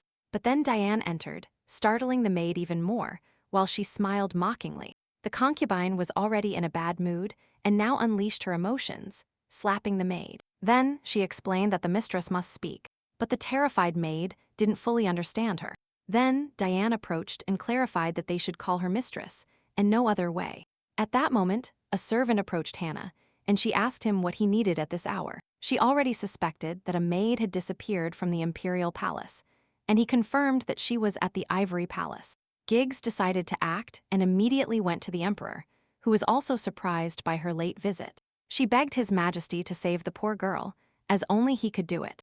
That's why Hannah came to him, but Carl asked her to first explain what had happened, and she confessed that the maid had been taken to the Ivory Palace, and they were keeping her in the basement. The Emperor was astonished, and Hannah continued saying that, even if she had committed a fault, she should be punished according to the rules. Now, she asked the Emperor for permission to inspect the Ivory Palace, and he remained thoughtful. Giggs understood that his feeling for his mother was just compassion, but it could disappear due to greed and cruelty, because only the strong-spirited care until the end for those who once showed compassion. But the Emperor was not like that, and Hannah knew he would first look for an excuse to get rid of his burden. Even so, she told the old woman that if nothing was found after the palace inspection, she would be responsible. Giggs accepted, and after this, His Majesty ordered her to follow him to the Ivory Palace. Meanwhile, Diane continued venting her anger on the maid, who had almost lost consciousness. Still, she begged the concubine to stop and let her go, and that she would never cross his path again. Then Diane decided to ask her if she had spent the night with His Majesty, but she didn't understand what they wanted from her. The concubine insisted that she knew why that maid was always lurking near him, and repeated her question again. The exhausted maid started assuring that nothing had happened, but then Poitiers noticed her curls. Then she ordered Lorraine to bring a knife, and upon receiving it, she started cutting the maid's hair, sentencing that next time it would be her neck. Lorraine, terrified, announced that the emperor was approaching, and Diane panicked, ordered the lights to be turned off immediately. She herself quickly got into bed, but trembled with fear, imagining the worst possible scenarios. Lorraine, equally scared, fluttered nearby and at the emperor's question. She admitted that Diane had fallen asleep. His Majesty ordered a lamp to be brought, and the maid couldn't refuse, and then he noticed strands of hair on the floor. Carl immediately called the concubine, who, getting up, asked what brought him there at this hour. At that moment, she noticed that Gina Giggs was also behind the emperor, and became even more frightened. Then, His Majesty explained that a maid had disappeared from the imperial palace, and he asked the concubine where she was. The young woman pretended not to understand anything, explaining that she had been sleeping the whole time. But Carl noticed she wasn't wearing a nightgown. Then he showed her the cut strands and declared that they were not her hair, and began to question her about whose locks they belonged to. Diane then begged him to explain what he suspected her of and why he was treating her this way, insisting over and over that she was sleeping. Then, Carlos reminded her that he had recently taken away the powers he himself had granted her.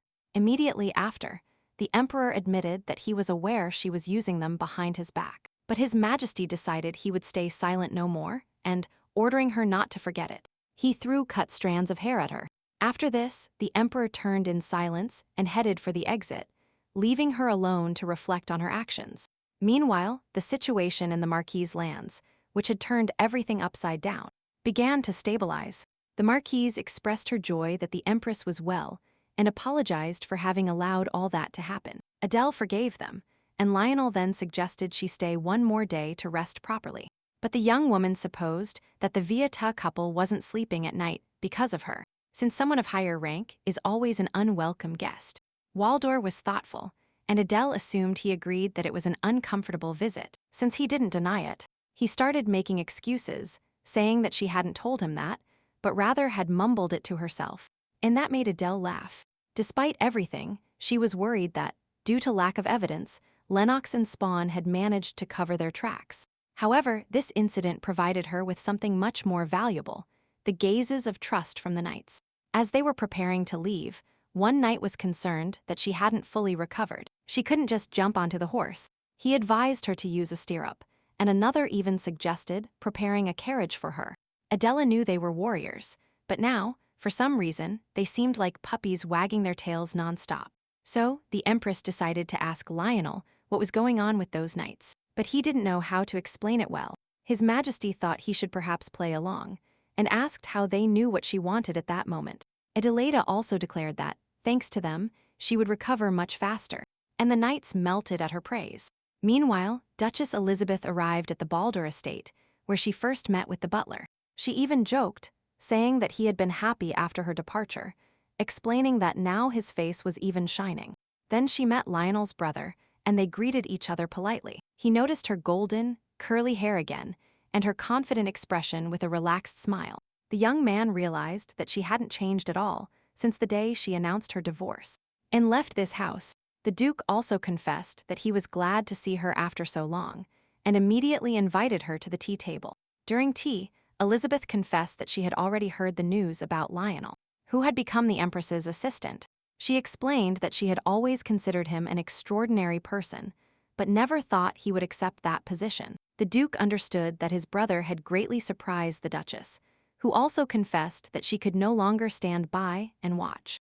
Elizabeth explained that she felt like she was trying to fill a jug with a hole in the bottom. She tried her best, but as long as no one fights the root of the problem, the vicious cycle will continue. The young woman also feared imagining what was happening in other territories, and now she was fed up. She simply abandoned everything and fled, facing Carly as a spy. It was a trial by fire, but she had no escape anymore. The forest was burning in certain spots. The refugees desperately sought warmth. Elizabeth saw no point in the punishment. Death by cold or sorrow mattered little to them. The Duke understood. She would not flee anymore. She confirmed there was no hiding place for her woes. Her divorce was another flight. Elizabeth did not want to see Carl, much less fight. She tried to raise an invisible wall, but he longed to see that barrier fall. He explained that she had to face His Majesty, and this time she did not object. Then the Duke made it clear. Elizabeth had to take command centrally. The butler interrupted with a knock. A letter from the minister for his lord. He read it instantly, and then offered Elizabeth the explosive content. The Duchess learned from the letter that His Majesty had replaced her uncle, and a bruise must be furious. Furthermore, he knew that he didn't even suspect that he would have to see the face of his beloved niece again. A despawn irritated everything, especially the way Adelaida cuddled with the knights in front of him. He saw the Empress as a cunning woman who had strengthened ties with knights, heir to powerful families. He also remembered how Elizabeth constantly caused him trouble, along with Baldur. But the main problem for Augusto was that Adele was twice as dangerous as his niece. And Valdor together. At that moment, the Empress asked Lionel to check if a hole hadn't been made in her face. The girl didn't understand how he could not take his eyes off her, and knew she had to be more cautious. Lionel promised he would bring reinforced security around her palace, so she wouldn't worry so much. Then he handed her a bundle of leaves and asked her to take them. Yadel asked what that was. The Duke explained that it was paper to detect poison. The Empress must carry it with her and use it if necessary. Lionel promised he would bring more when it ran out. Yadel thanked him. The Empress understood that it was something valuable and that she would definitely need it. Meanwhile, the Emperor received a letter informing him that a criminal had entered the Empress's chambers. Furthermore, the attacker tried to assassinate His Majesty, but after the failed attempt, he took his own life. Carlos was enraged by the news. He did not want this, and now wanted to know who dared to go that far. The Emperor was also concerned about how they were protecting her, and why the assassin was able to enter her room. So he asked the messenger what other news there was, and where the Empress was at that moment. At that moment, another servant approached and reported that His Majesty had crossed the second fortress. The Emperor was pleased with the news, understanding that his wife was finally returning to his side. Meanwhile, in the Empire, rumors were circulating about what happened at the Viet Mansion, and the Empress's role. People were also commenting on the return of Duchess Grand, so it was true, and they wondered when His Majesty would return. Suddenly, the gates opened, and the expectant crowd saw a squadron of mages returning. And knights, the people erupted in cheers and praise. Then they saw Adelaida and Lionel riding behind them. The Duke of Espone looked quite happy, and the Empress was not far behind, greeting the people enthusiastically. Adelaida noticed the seriousness on Valdor's face and asked him to smile, reminding him they were being watched. He did not object, and even approached her so that their agreed connection would seem more credible. Suddenly, Augusto changed his expression and became furious upon spotting his niece in the crowd. Lionel's brother was by his side and noticed his radical change. He had never seen him like that. The Emperor was not far behind either and went out onto the balcony, eager to witness his wife's return. Down below, he saw the formed mages. Then Adelaida arrived, but Carlos noticed who she was sincerely smiling at. His Majesty watched closely, and it was none other than Lionel Valdor. This enraged him beyond measure. Carlos burned with fury. He wanted Adelaida to smile only at him. After all, she is his Empress. Upon exiting, the mages bowed to him and reported that they had successfully fulfilled their duty. The Emperor valued his work, and then Augusto d'Espone approached, determined to tell him his version of events. His Majesty noticed closely that his wife and his assistant looked incredibly happy together. Even so, he went with Augusto to the office, where he told him how his mages destroyed the monster tower in Viet. Then, Carlos confessed that he had received news of the assassination attempt against the Empress, and he asked who d'Espone suspected. He explained that it almost became a big problem, and that everything happened because she traveled with them. Augusto also admitted that on the estate, Lionel did not leave His Majesty's side for a second, spending the night in her room. This infuriated Carlos. Late into the night, the Empress opened her eyes and realized she had fallen asleep unintentionally. Upon getting up, she saw Hannah enter, as if she had been waiting behind the door for His Majesty to wake up. But the young woman sensed something was wrong, and Giggs reported that the Emperor himself had arrived. Adelaide didn't even have time to fix herself up when he entered her room. She asked what was happening. Carl remained there, recalling that Adelaide had played a crucial role in the destruction of the tower, and gained the support of the knights. The Empress, meanwhile, made him notice that she wasn't dressed yet, and demanded Carl wait outside. He looked again at her delicate neck, and her skin white as snow, and understood that this was how Baldur saw her. Then he told her there was nothing wrong with her being like that, explaining that, finally, and after all, he was her husband. So Adele asked all the servants to leave, and then asked Carl what brought him at that hour. The young woman thought he would start showing his discontent, but he, unexpectedly, knelt before her, and then, in a calm voice, he asked if her assistant was attending her in her room there. In Viet, Adelaida was stunned by the question, but the emperor only repeated the query. Did that happen? Even so, she wanted to know why Carl was interested in that, since they had agreed not to meddle in such matters. His Majesty then understood that his own words were turning against him. But he didn't care, as he had a solution. Immediately after, he confessed to his wife that he would expel Diane from the palace if Adelaida wished it. But the Empress explained that she was not interested in his beloved, and added that she didn't care what he did with her.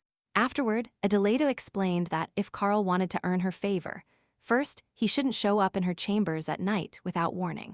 She also advised him to start by knowing what kind of person she was and what she liked. And she repeated that this was what the emperor should do. His Majesty asked what she wanted, and the Empress repeated that she did not intend to be a feather in his hands. The emperor didn't rush to answer that question, and then Adelaida declared she was tired, and asked him to return to his quarters. Lionel went to see his brother the next morning, after his call, and then asked him if it was hard working as the Empress's assistant. The young duke didn't understand the question, but assured him that everything was fine and that he wasn't complaining at all.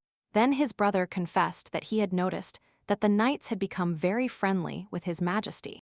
Lionel explained that thanks to her, they had suffered fewer casualties, and added that Adele always separated the personal from her duties. He also assured him that she holds a position opposite to that maintained by the Duke of Spawn. His brother then admitted that Duchess Elizabeth herself had recently come to visit them, and had agreed to take the central position. He then added that soon the Duchess and His Majesty should unite to achieve their goal.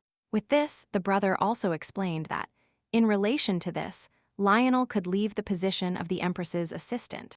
The young duke became thoughtful. He understood that as soon as he left that position, he and Adelaida would become strangers. He didn't want that. It was the only thread that united them. And then his brother noticed that he had developed feelings for her. He explained to Lionel that he would only get hurt, although he knew that by being her assistant, he had also offered himself to be her beloved. Then he reminded him of the fate of those who felt affection without permission.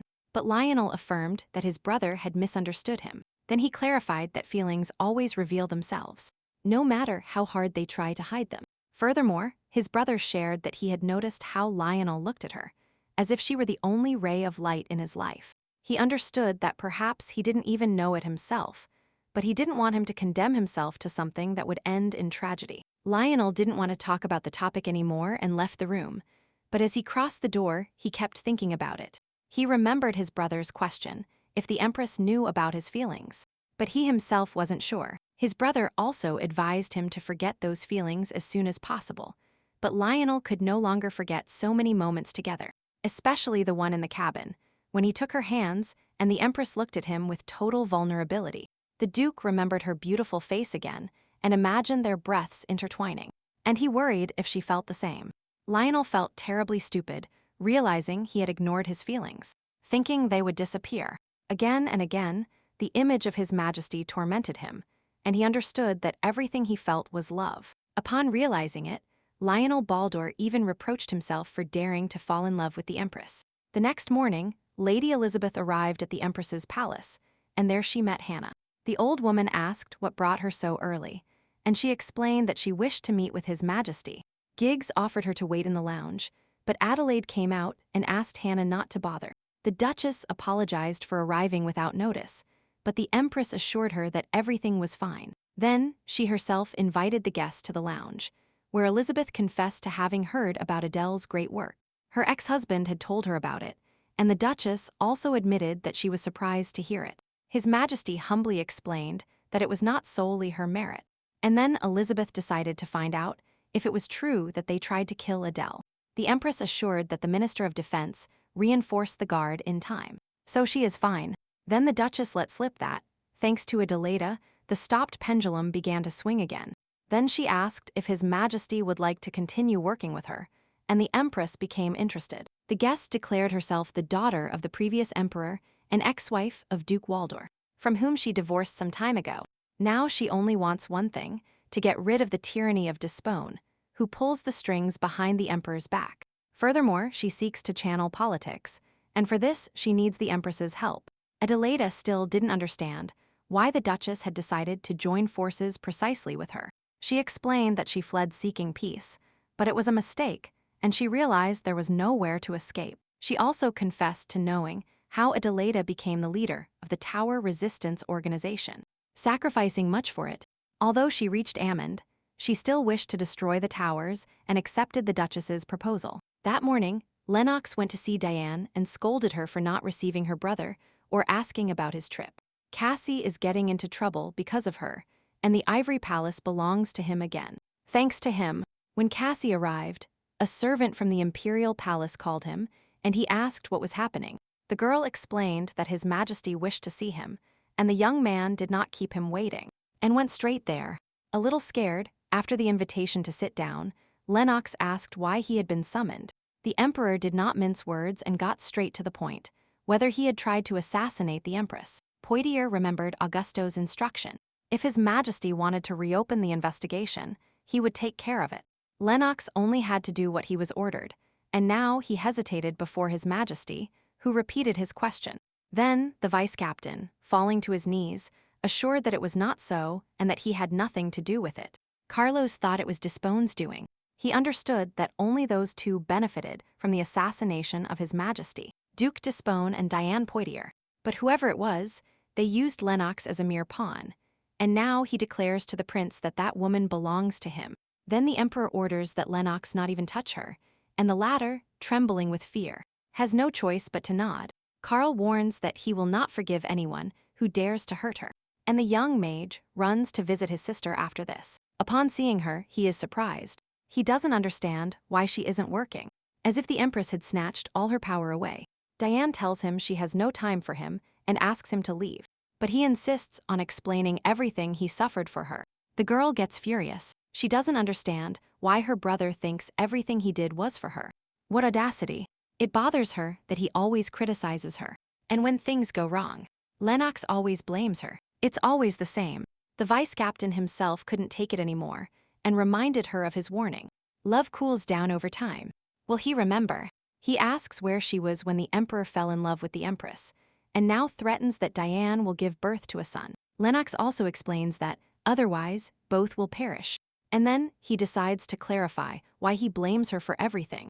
What drama! In the past, when the tower descended upon their estate, their parents went for the forgotten doll, and they perished. In those days, they suffered a winter without a penny, and Lionel only had his sister in the world. He held her hand, but despised her internally because her parents died because of her, and now she had to give birth to a son. Meanwhile, His Majesty the Emperor convened another meeting, and when Lionel entered, Carl looked at him with fury. Lady Elizabeth and Lionel's brother joined, and when everyone was gathered, the session began.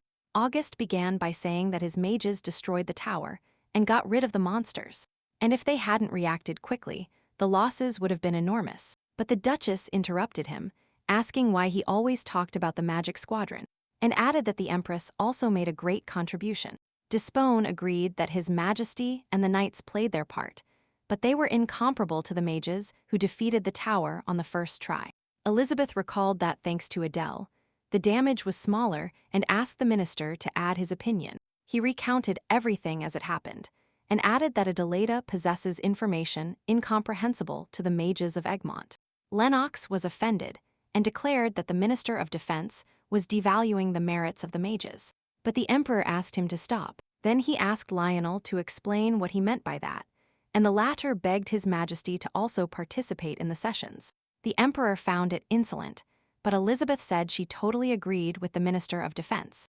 Afterward, his brother spoke up and added that the Baldur family requested His Majesty be included in the High Council. Carl saw how many aristocrats sided with his wife and her aide, so he agreed to the request. But Despone objected and explained that Adele and Baldur would unite, and then oppose every one of his decisions. Only His Majesty saw no other way out of the situation. Then August remembered that he had asked not to send the Empress to Viet. There Carl exploded and began to interrogate him about what he had been doing, while His Majesty dealt with the tower alone, and took all the credit. Afterward, the Emperor also asked if Duke Espone was involved in the assassination attempt on his wife. He looked surprised, but Carl still threatened him not to dare touch her without his consent. His Majesty explained that Adelaida would be the mother of the future emperor, and he himself, her father. Furthermore, Carl was sure that, no matter with whom she united, her place would always be by his side. August noticed the emperor's obsessive gaze, revealing possessiveness, and decided he had to intervene. Then he clarified that he would not harm the mother of this empire, but added that Adele would always cling to Baldur. Despawn recalled again that, during the trip, they had grown very close, and the Empress, upon waking, called Lionel. Subsequently, the Duke assured that he was loyal to the Ulrich family, so they could trust him without hesitation. Meanwhile, Elizabeth and her ex-husband went to see Adelaida, who understood that the meeting was over. The Duke pleased His Majesty by informing him that she would be included in the High Council starting from the next session. Afterward, the two guests inquired about her well-being and advised her that, anyway, she should take care. Next, the Duke handed her a package of papers for detecting poisons, indicating that she should use them before drinking or eating. Adelaida thanked him and admitted that Lionel had already gifted her a package, but she accepted this gift too. His brother was slightly surprised that the minister had already taken care of that, and then he asked to speak with Adela alone, without the Duchess. When she left, the Empress asked what he wanted to talk to her about, and the Duke first apologized for his sudden request. The young woman confessed that she valued honesty in people and proposed that he speak directly, without beating around the bush. Then, he explained that those strips he had given her were only available to members of the Baldur family, and that it was something very secret, and as the representative of the duchy, he handed them to His Majesty to show his trust. And Adele understood what it was about, promising she wouldn't tell anyone. But the Duke brought up this topic for another reason, and then hesitated a bit, and the young woman didn't understand why it was so hard for him to speak. He explained that, even if Lionel had become an assistant for mutual benefit, he wouldn't have given her something like that if he didn't trust the Empress. Then he added that the assistant position wouldn't be eternal, and that, at some point, the need to have a close advisor would disappear. Even if Lionel stopped holding his current post, the Baldur family would always be on His Majesty's side. So, as Lionel's older brother, he now begs her to save his honor and reputation. Then he bowed, but the Empress still remembered his words. To save Baldur's honor, she had to release him at the right moment. The young woman understood what the Duke was insinuating, but she didn't understand why he was asking her and not Lionel himself. Afterward, she became curious to know why the assistant was looking at her with that expression that day. And then he started to get close to her. She was also intrigued as to why every time she turned her head, their gazes inevitably met. Just as she was reflecting on this, the minister called her and noticed that His Majesty seemed somewhat tense. Lionel asked her what was wrong, but she assured him that everything was fine and admitted that her brother and Elizabeth had told them about the meeting. The Duke then explained that he wasn't with them because he was at the residence, but he understood that she already knew they had included her in the council. The Empress also shared that in the next council, she intended to address the issue of Count Kelvin's territories. Then Lionel, with a smile, promised he would prepare all the documents, explaining his appearance by saying that she didn't like his serious face. Then he noticed the strips of paper in her hands. They were the ones he had given her, and he thought, was she already investigating something? But she denied it. Duke Waldor had forbidden her from showing them to anyone. Lionel understood. His brother had given them to her. Immediately after, Adele made it clear to him that he should have warned her too, so she wouldn't be bothered in front of other people. But he feared confusing her with his warning, and that in the end, she wouldn't end up accepting anything. What a dilemma. At that moment, Adelaide realized that keeping Lionel by her side any longer would be a selfish act. The bomb, she affirmed that she had already achieved everything she wanted by naming him her assistant. She hoped he had also benefited, and believed it was the perfect time for him to resign from that post. At such words, Lionel trembled from head to toe. The Empress concluded, if he left now, the damage to his reputation would be smaller. But the minister didn't care about his reputation. He only wanted to stay by His Majesty's side at any cost. He needed an excuse to stay. And then he declared that Adele hadn't yet achieved what she truly desired. And then he reminded her that that place in the lower districts seemed like hell to him. And until they make progress with that, he cannot leave her. Lionel, although he hid his feelings, wanted to always be needed by her, but he declared that when she achieves her goal, he can leave. After saying goodbye to the Empress, the Duke understood that a single word from her had turned his soul upside down. But he could not allow her to know, as she already has enough, and he must show not love, but loyalty to be useful. Lionel began to think what else he could do to make Adele stronger, and he decided that the time had come to act differently. Then he met with his brother and told him that he finally wanted to obtain his title of Marquis. And this one became curious as to why now. The minister explained that he would not give up his assistant position, although he knows and understands that someday that will happen. The brother, shocked, then explained that even when he resigns, the duchy will still support the Empress. He also thought that His Majesty had dissuaded Lionel, but the latter clarified that, on the contrary, she asked him to leave the post. The minister believed that this would not dishonor his family, while being sure that he was where he should be. Recalling Adele's words and plans, the Duke felt his heart race, and he knew he must stay by her side.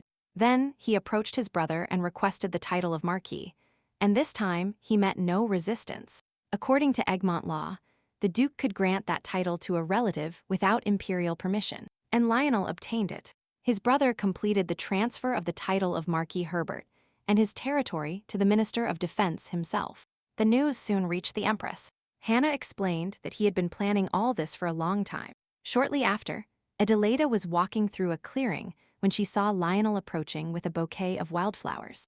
And when he was close enough, he lifted her in his arms and began to spin, bathing her in sunlight. The next instant, the Empress opened her eyes and saw the walls of her bedroom, realizing with sadness that it had all been a dream. That day, Adele was due to attend the Supreme Council, and she asked Hannah to prepare an impeccable outfit for her. The old woman noticed that the Empress didn't look well and thought she must have had a bad night. Adelaida soon looked refined and elegant, and upon arriving at the council hall, everyone else was already gathered. Elizabeth asked if Adelaida had slept well. She admitted that she had, and thanked them for being by her side. Then Lionel, now called Marquis Herbert, approached, and His Majesty congratulated him on his new title. He thanked her, and Adelaida invited everyone to proceed to the session hall if everyone was ready. Upon the young woman's entry, Augusto and Lennox noticed that, as always, she looked majestic and imposing. The Empress greeted everyone, and at that moment, His Majesty Ulrich entered the hall, immediately focusing on his wife. Then his gaze fell upon Duchess Grant and Duke Waldorf, who bowed silently in greeting. Afterward, Karl approached Marquis Lionel Herbert and recalled Augusto's explanations about why his brother advised resigning from the assistant post. He believed they had achieved their objective, and upon obtaining the title, Lionel would no longer depend on the duchy's opinion. For this reason, he can now stay near the Empress by his own desire, and this infuriated the Emperor. Once seated at the table, His Majesty was the first to inquire about the situation in Kelvin County. The Marquis explained that they were containing the monsters, but gargoyles appeared, and the tower reached the 3rd level. Lennox claimed that even a novice mage would detect gargoyles. They are surely lying to get attention and request reinforcements. But Adelaida interrupted, saying that upon arriving in Egmont, what shocked her most were the lower districts throughout the empire, and she stated that the only solution to that problem was getting rid of all the towers. The Emperor, furious inside, regretted that she brought up that topic, while the Marquis confirmed the Empress's proposal. Then, Karl declared that the towers would be eliminated in strict order. But Duke Valdor refuted him. He explained that there is no order. They ignored Kelvin County, but rushed to Viet's lands. August shouted that that tower was immense, but Lionel's brother disagreed. He even suggested it had a secret strategy, but Dispone flatly denied it. Then, Duchess Elizabeth took the floor, opining that they should eliminate the portals quickly.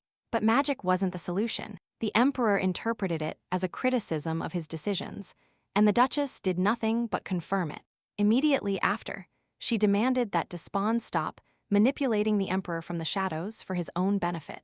Karl thought Adele was trying to humiliate him, but she retorted that she was only raising a crucial problem they needed to solve. His Majesty still believed she despised him, but Adele only wanted him to worry about the Empire. The Empress declared that she would destroy all the towers in 2 years, leaving everyone speechless at such a statement. His Majesty wanted to know if Adelaida stood by her words, and she confirmed without hesitation. In her homeland, she controlled all the mages of the Empire, assigning them according to the information from each zone. Before she left, there wasn't a single tower left there, and Adele saw no reason to leave one in Kelvin County. Lionel, Waldor, and Elizabeth offered to help her, and the scale, previously undecided, began to tip in favor of the Empress. Carlos understood that Adelaida sought power, making him look pathetic and insignificant. A servant burst in with urgent news from Count Kelvin, ready to give up all his territory. The news frustrated Adelaida. She hoped he would hold out longer, but Augusto had other plans. He believed that the Count had already helped enough. Now it was time to manipulate the Emperor. After the meeting, Carlos saw Despone and suggested that they should actively destroy the towers. He also remembered that the Empress planned to eliminate the portals and would soon have the nobility on her side. Augusto reminded him that the towers gave him absolute power, and that the attitude towards Carlos changed instantly upon her appearance. He added that the nobles needed the towers to submit, advice that he had given from the beginning. Augusto assured that everything was going well until the Empress appeared, and even let slip that they should kill her. Despone continued, saying that she, with her magic and status, was keeping them afloat. Without her, everything would collapse. The Emperor looked for another option, threatening not to forgive any action behind his back. Augusto accepted, insisting on speed and recalling the national holiday of that day. He suggested to Carlos that he take Diane to the banquet as his partner, especially since she was pregnant. Adelaida, exhausted after the council, told Hannah that Count Kelvin would abdicate his territory. It was like giving up the title. She suspected that the tower had cornered him and asked about his relationship with Carlos. Giggs affirmed the Count's loyalty to the imperial family, and now His Majesty did not understand the refusal of help. She recalled Augusto's explanations about the power of the towers and understood his need to keep her there. Hannah offered her a catalog of dresses, but Adelaida did not understand the joy amidst the impending ruin of the empire. The founding of the Egmont Empire was being celebrated, and Diane had organized the banquet for the last 3 years. Poitiers always acted as hostess at the celebration, and that night she was also choosing her dress. In the new catalog, she saw that she had to indicate her preferences and evaluate each design. Those notes were attached so that the clothing design would not be repeated, but first Diane chose what she wanted. Now, upon receiving that letter, the concubine understood that someone was more important than her tastes. Poitiers became instantly furious, not understanding how they deprived her of priority, and she threw the catalog to the floor. She felt her baby move and was glad that he was enough for her. That way she would achieve it. Meanwhile, a ship from Gothroff arrived at the port, and Cain and Ghibelline were preparing to disembark. And while Cain's friend was recovering from seasickness, Nyx dreamed of seeing His Majesty soon. Adelaida was informed that Baroness Alexa Brunhild desired a secret meeting, and the Empress asked what she needed. The young mage heard that His Majesty could destroy the towers in 2 years, and that she founded an organization in her land. Alexa also knows that she fervently opposes the Duke of Spawn, but the Empress asked her to get to the point. Then Brunhild requested the map of Aemund and showed the Empress that, at the intersection of the magic radii, a high-level tower is about to descend. And pay attention, when the tower descends, the low-level portals vanish on their own. Despone controls them on purpose. Adele asked what August was plotting. Alex pointed to a place on the map and explained. He expects the tower to descend right there. And if that happens, the entire nation will be within his magic radius. His plans will come true. How horrible.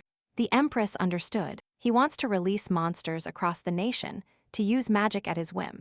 What ambition. That way, he would have more power than the Emperor.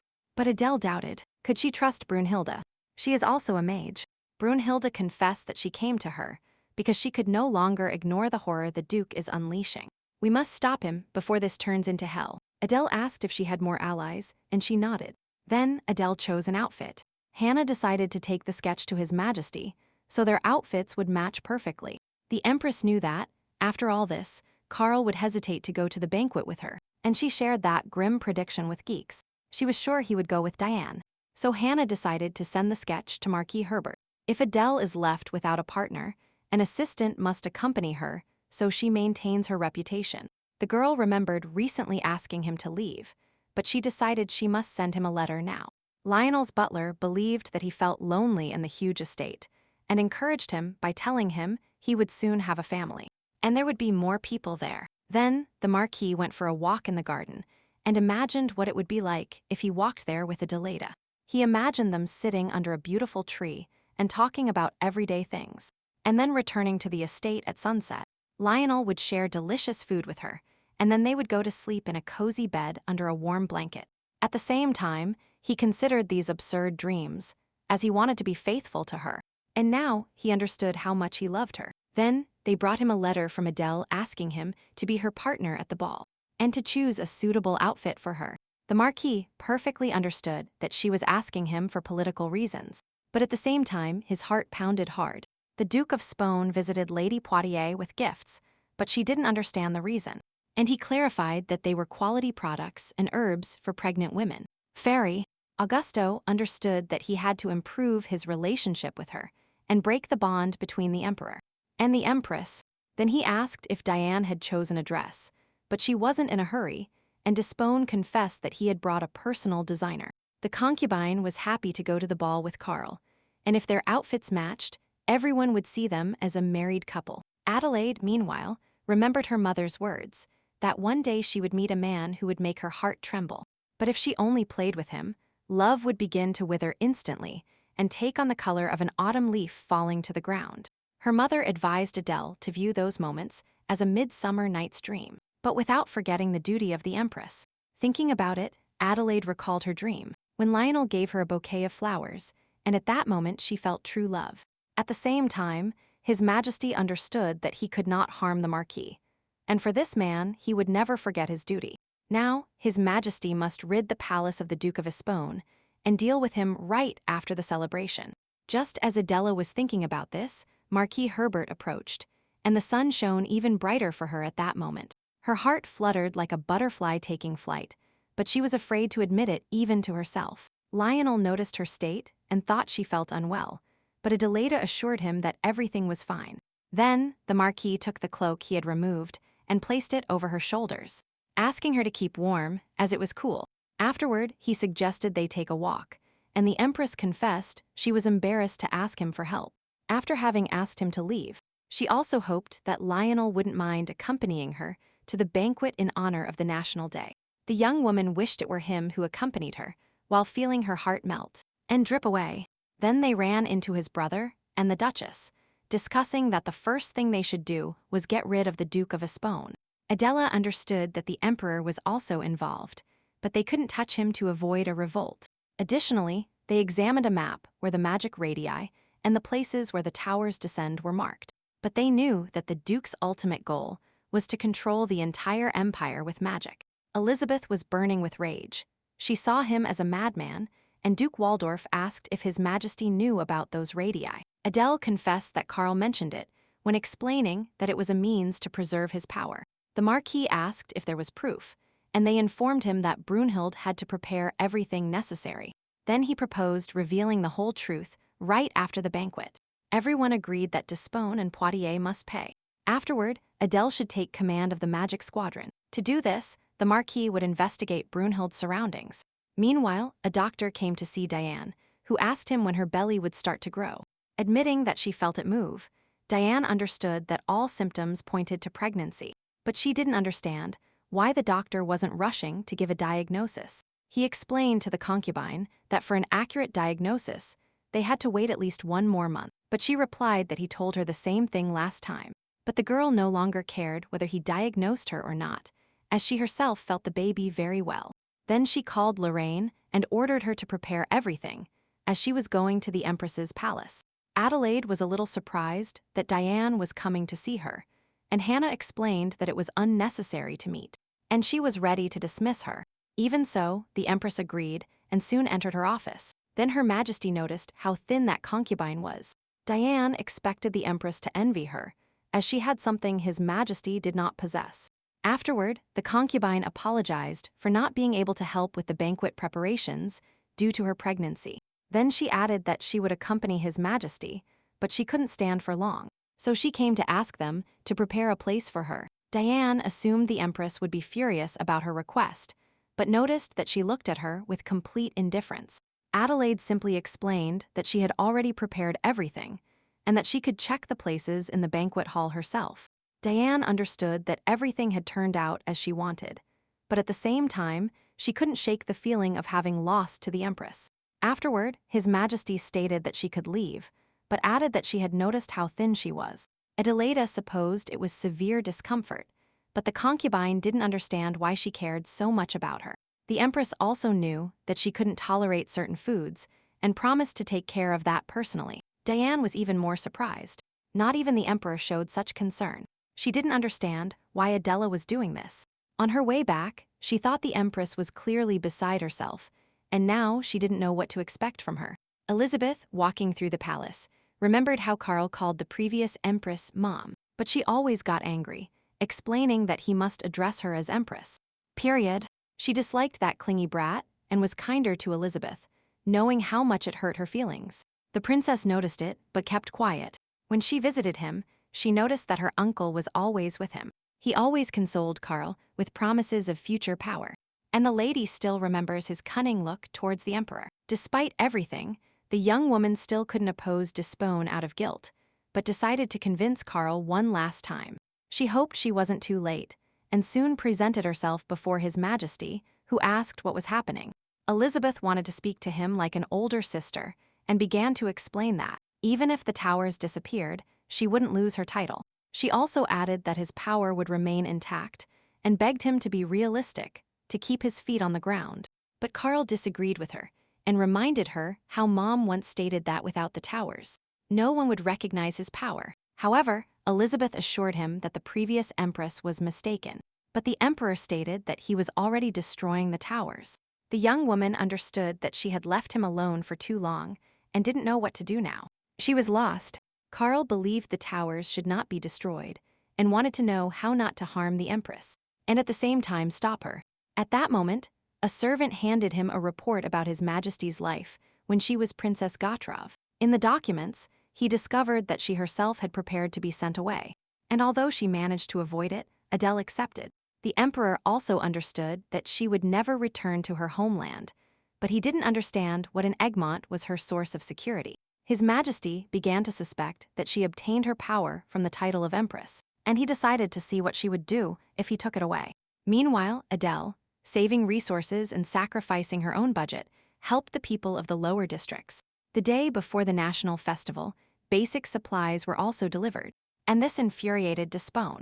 Augusto explained to the Emperor that since she had decorated the banquet hall insignificantly, this could affect her reputation. Then, Carl became curious to know what Despone would do, as a member of the imperial family, if he lost power and wealth. He admitted that if that happened, he would use every method to reclaim everything that belonged to him. The Duchess, at that moment, went to see Valdor and explained that the capital was in chaos due to humanitarian aid. Moreover, she was interested in knowing why His Majesty had accepted this marriage, as she loved her homeland, and she had influence there. The Duke read everything about her life in Gothroff and reminded her that she dedicated herself to destroying towers there and saving people. Apparently, Adele considered that her presence could influence the Emperor's power, and that's why she accepted this marriage. Now, Elizabeth began to understand that this girl was completely willing to sacrifice herself for the country. The Duchess could not be Empress, being a woman, and she fled due to hatred for her own brother. But she could no longer stand on the sidelines, and had to make a decision, not as an older sister, but as a duchess. Brunhilde went to see His Majesty, and brought her information gathered with other mages who share her ideals. Adele thanked her, but Brunhilde blamed herself for having been silent for so long, witnessing the death of innocents. The Empress also planned to interrogate Despone and the mages after the celebration, asking Alex to wait. It was time for the banquet, and His Majesty's arrival was solemnly announced, and Lady Diane Poitiers. The people understood that, surely, the Empress would attend the banquet accompanied by Marquis Herbert. A short while before, Diane was ready, but Carl didn't show up. She was informed that he was waiting for her at his palace. The girl became uneasy because he didn't come to fetch her, and her brother noticed her change of expression instantly.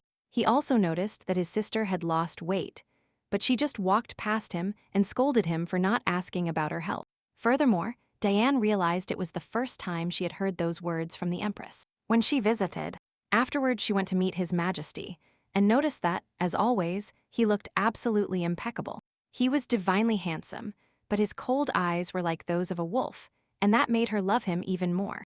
The emperor, at that moment, noticed the concubine's intense gaze, and it even made it difficult for him to breathe because of it. He still needed her to verify something, so he ordered her to follow him immediately, without talking back. Then, the young woman decided to ask him if he didn't want to know why she had lost so much weight during her pregnancy. He just dryly explained that if she didn't feel well, she should call a doctor. And he moved on without waiting for her. When they entered the banquet hall, people noticed that Lady Poitiers did not look well, and it was obvious that their relationship was no longer the same. Immediately after, Adelaide entered the hall with her assistant, and everyone noticed how good they looked together. The Empress placed her hand on the marquise, and the Emperor saw it, which visibly annoyed him. Diane noticed his bad mood and suggested they go take their places in the banquet hall. On the way, they ran into Dispone, who immediately started flattering them on how good they looked together. He also expressed his understanding of how difficult it was for Lady Poitiers because of her pregnancy. At that moment, rumors reached Auguste that Adele had destroyed the tower, and she wanted to destroy the rest in 2 years. The aristocrats were proud and planned to give her a great welcome to look good. When Karl took his throne, Dispone began to flatter him, saying it was just a drizzle, but soon it could be a great hurricane. The Duke insisted they couldn't delay, and His Majesty calmed him down, assuring him he didn't intend to stand by idly. Karl saw that even when alone, Adele shone brightly, and the desire to possess her completely consumed him. He knew he would have to try hard not to push her into the abyss, and he didn't know what to do to make her take his hand. Then, Elizabeth and the Duke approached Adelaide, noticing how friendly the atmosphere was. The Empress proposed visiting her in the palace the next day, as she wanted to show her something. And talk. Right at that moment, a servant approached Adelaide to inform her that His Majesty wished to speak with her on the terrace. The Empress asked the servant to lead her to the Emperor, and, seeing the Marquis's worried look, she promised to return soon and that everything was fine. After her departure, Lionel blamed himself for not stopping or detaining her, limiting himself to following her with his gaze. Upon reaching the balcony, she heard his accusations that she planned to eliminate Dispone and turn His Majesty into his puppet. He also stated that even if the aristocrats revered her and swore loyalty, she wouldn't succeed.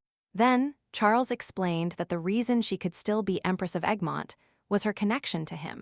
But now, Adelaide was cutting the rope herself. However, she replied that she did not wish to destroy the towers for power. Despite everything, the Emperor declared that it was his final warning, and he expected her to officially renounce her intention to destroy the towers.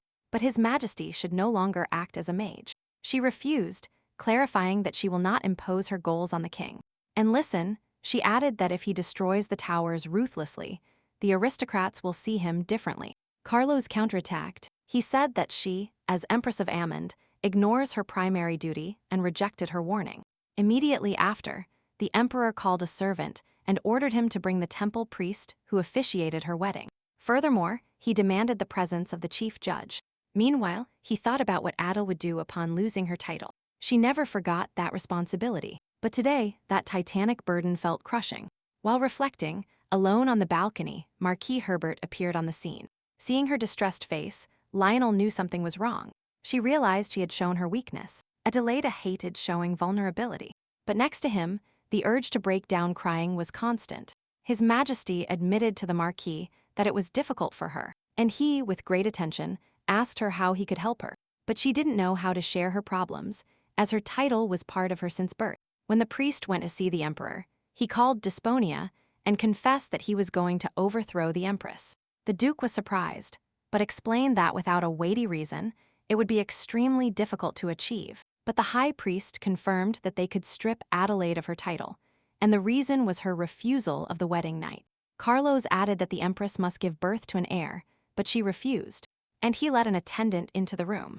Then, Augusto, as the elder of the imperial family, declared his agreement that such a matter could not be ignored. He then proposed that the trial take place today, and His Majesty understood that his wife had brought it upon herself. Carlos agreed, but to avoid staining the Empress's honor, the procedure had to be carried out in secret.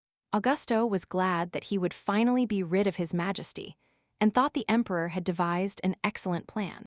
The priest also added that refusing the wedding night was not a serious crime. So basically, Adelaide will lose her title as Empress of Emond for failing to fulfill her duty. Carla was intrigued by what would happen if she promised to fulfill her duty again, and found out that the title could be recovered. Meanwhile, Elizabeth commented to Baldur that as soon as Carl and August left the hall, the others were leaving too. But today, all the aristocrats remained in their seats, which meant something important had changed. Now all they had to do was corner Dispone. And just then, they saw the Empress and the Marquis returning to the hall. Just as the Duchess and the Duke were preparing to approach, the palace judges entered the hall. Causing a stir, they approached the Empress and informed her that His Majesty had demanded that she be tried immediately. Lionel demanded an explanation, and the judge clarified that, out of respect, the trial would be informal. Without prior notice, Elizabeth thought it was absurd, but the judge also explained to her that she was invited as a witness. Adelaide understood that the Emperor was accusing her of something, and remembered when he told her about her refusal to fulfill her obligations. But she was prepared, and requested the judges to be brought before His Majesty. Marquis Herbert wanted to stop her, but seeing her determined look, he only offered to accompany her. Being rejected, Lionel noticed, once again, that although she seemed on the verge of falling, she would never allow others to carry her burden. Despite this, the Marquis longed to be by her side, although now all he could do was await her return. Immediately after, the guests were announced that, due to an urgent trial in the imperial family, the banquet was cancelled and they had to leave. Meanwhile, Elizabeth encouraged Lionel not to worry, assuring him that she would be with Adelaida. The Marquis still didn't understand what they would accuse her of, convinced that the Emperor was responsible for the breach. Then he approached his brother and asked him to gather the aristocrats, explaining that they had to do something about it. In the Egmont Empire, everyone was judged by the law, but the imperial family was the exception, and the trial was held in the palace. Shortly, His Majesty was before the judge in the hall, while His Majesty only smiled mockingly. The judges asked the Empress to take a seat, but she proclaimed her innocence to the four winds. That's why she refused to sit, but Augusto dropped the bomb. He knew something crucial. He himself had insisted on the trial and finished. Adele had committed an unforgivable crime, but Elizabeth jumped to her defense. Adele was the Empress, and Dispone must show respect. The Emperor demanded silence, and that the trial begin. The judge, solemnly, explained the reason for the gathering. His Majesty was accused of failing her marital duties. That's why the High Priest was present. Elizabeth counterattacked. Adelaida destroyed the tower in Viet, and cared about the people even during the national holiday.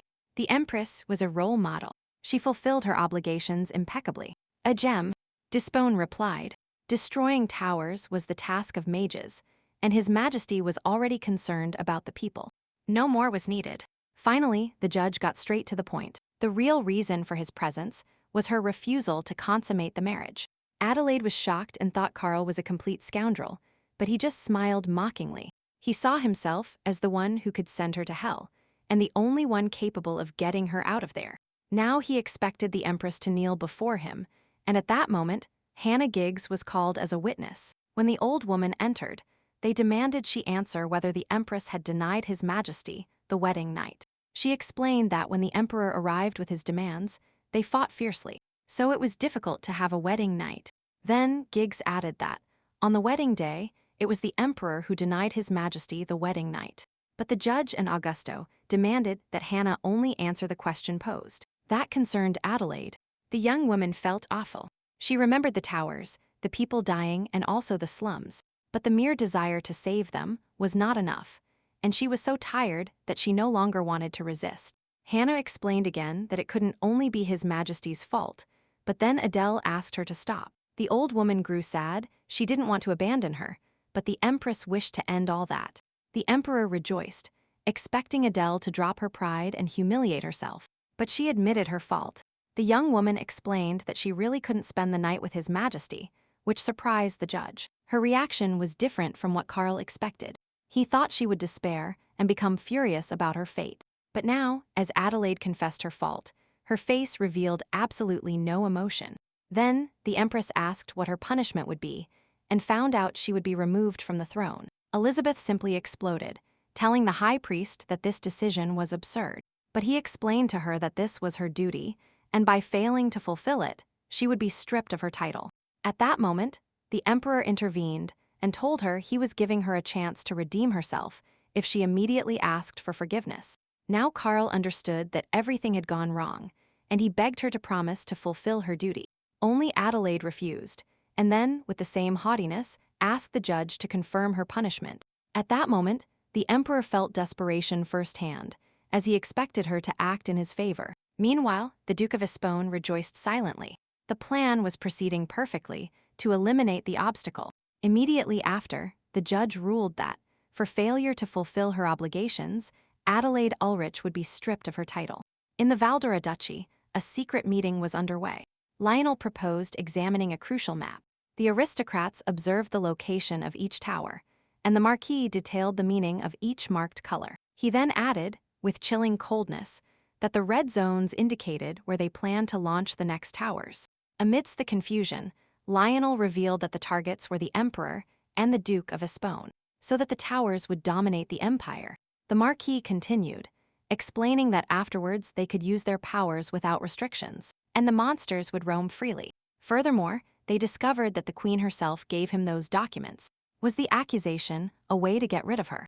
The people wanted to go to the palace right away, but the Marquis asked them to calm down a bit. Lionel explained that there was a meeting in progress, and they were unaware of His Majesty's situation. Also, the Empress had to prepare evidence to use, and they would no longer stand by silently observing. After this, the aristocrats dispersed, and Lionel's brother suspected that he was hiding something from him. But he clarified that Duchess Grand was first in line for succession, although his brother didn't fully understand. At that moment, the butler burst in, and with a terrified face, announced that Her Majesty the Empress had been stripped of her title. Upon hearing the news, Lionel was horrified, as if the end of the world had descended upon the empire. Meanwhile, Diane's brother visited her, worried that the emperor's love might cool, since he hadn't visited her since then. Lennox feared that if this continued, after the birth, Carl would take the baby and throw out his sister. He was also uneasy that Diane's pregnancy was not officially confirmed, and he thought Carl didn't want to disclose the news.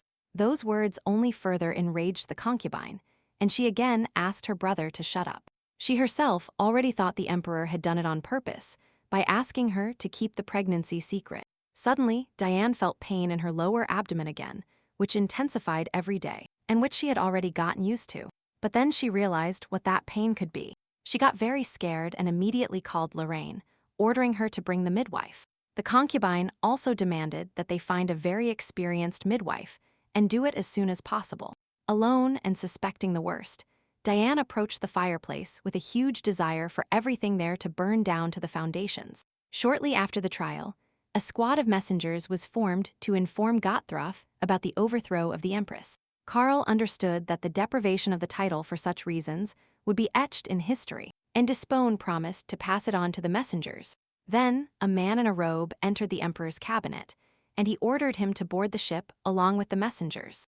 Afterwards, that man was to murder every single one of them, deciding that on the high seas it would be easy to dispose of the evidence. Carlos justified his order by saying he didn't want the Empress's fall to be known in Gothroff.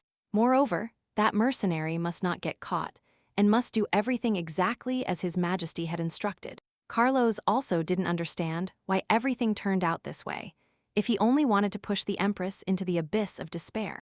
However, now he himself fell into it, and kicking, he doesn't know what to do or how to fix the situation. Despite everything, although Adela had been stripped of her title, that did not make her a sinner. So, as a sign of respect, the judge allowed her to remain in the palace. This was allowed until someone arrived from Gothroff, and in the meantime, she would be treated as a common aristocrat.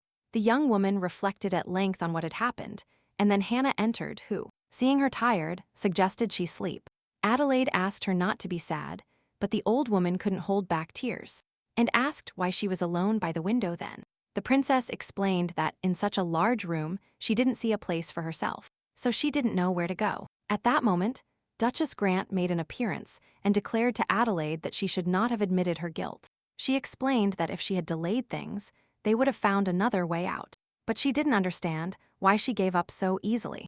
Adelaide explained that she was simply tired and apologized to Elizabeth for all the trouble caused. Then, the young woman took out the documents she had promised to prepare and explained that this evidence would unmask Despone. She also begged the Duchess not to reveal the source of those documents, for her own safety. The Duchess knew that August would not leave the informant in peace, but she still wondered why she gave up so easily. Adele explained that it was a very heavy burden, and that she finally wished to be free of that weight that oppressed her. But Elizabeth didn't entirely believe it, as she had sacrificed herself for her homeland and accepted that marriage. The Duchess also asked if Adele had ever lived for herself, doing something exclusively for herself. A little later, Hannah gave her the news that the envoys had departed for Gothroff, and she knew she had to return there. At that moment, a maid entered and reported that the Emperor had arrived, surprising Adelaide. And Hannah, upon entering, the old woman suddenly declared that even if Adele lost her title, she would still be Princess of Gothroff. But Karl only asked since when Hannah was an aristocrat of Gothroff and demanded she step aside. Giggs still thought it was unacceptable, so she ordered a maid to remove Hannah from the room. When they were alone, His Majesty approached Adelaide and begged her to look him in the eyes. But the young woman begged him not to call her by name, while he tried to explain why he had been forced to do it.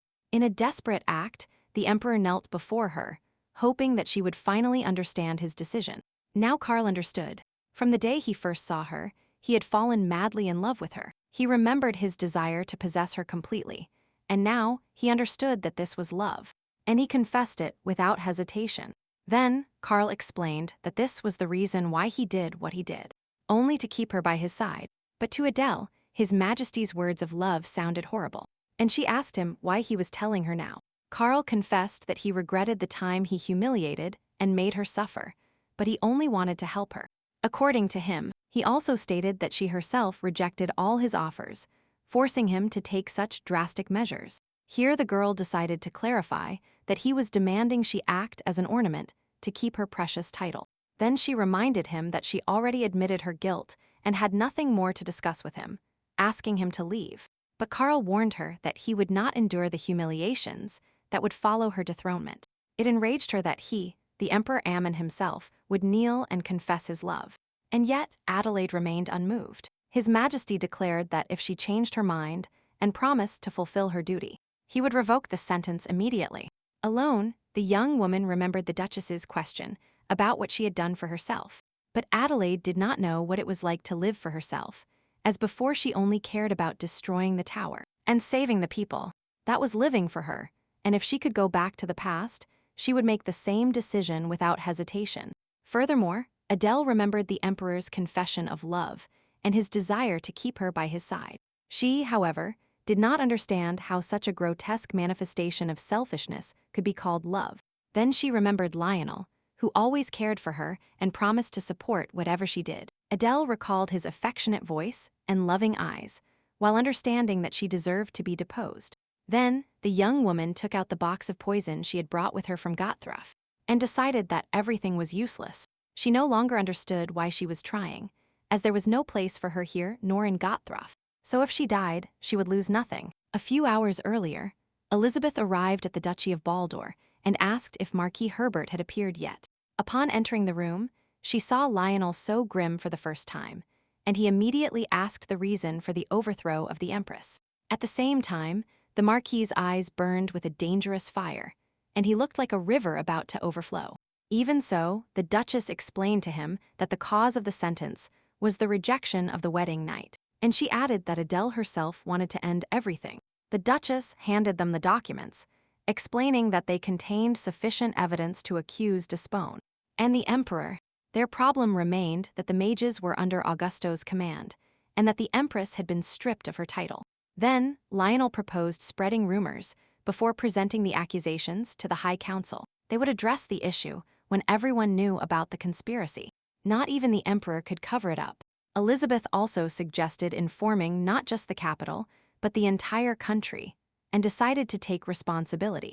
Lionel asked what she meant by taking all the responsibility herself. He also asked what Elizabeth would do if Karl continued to deny everything and made no attempt to rectify the situation.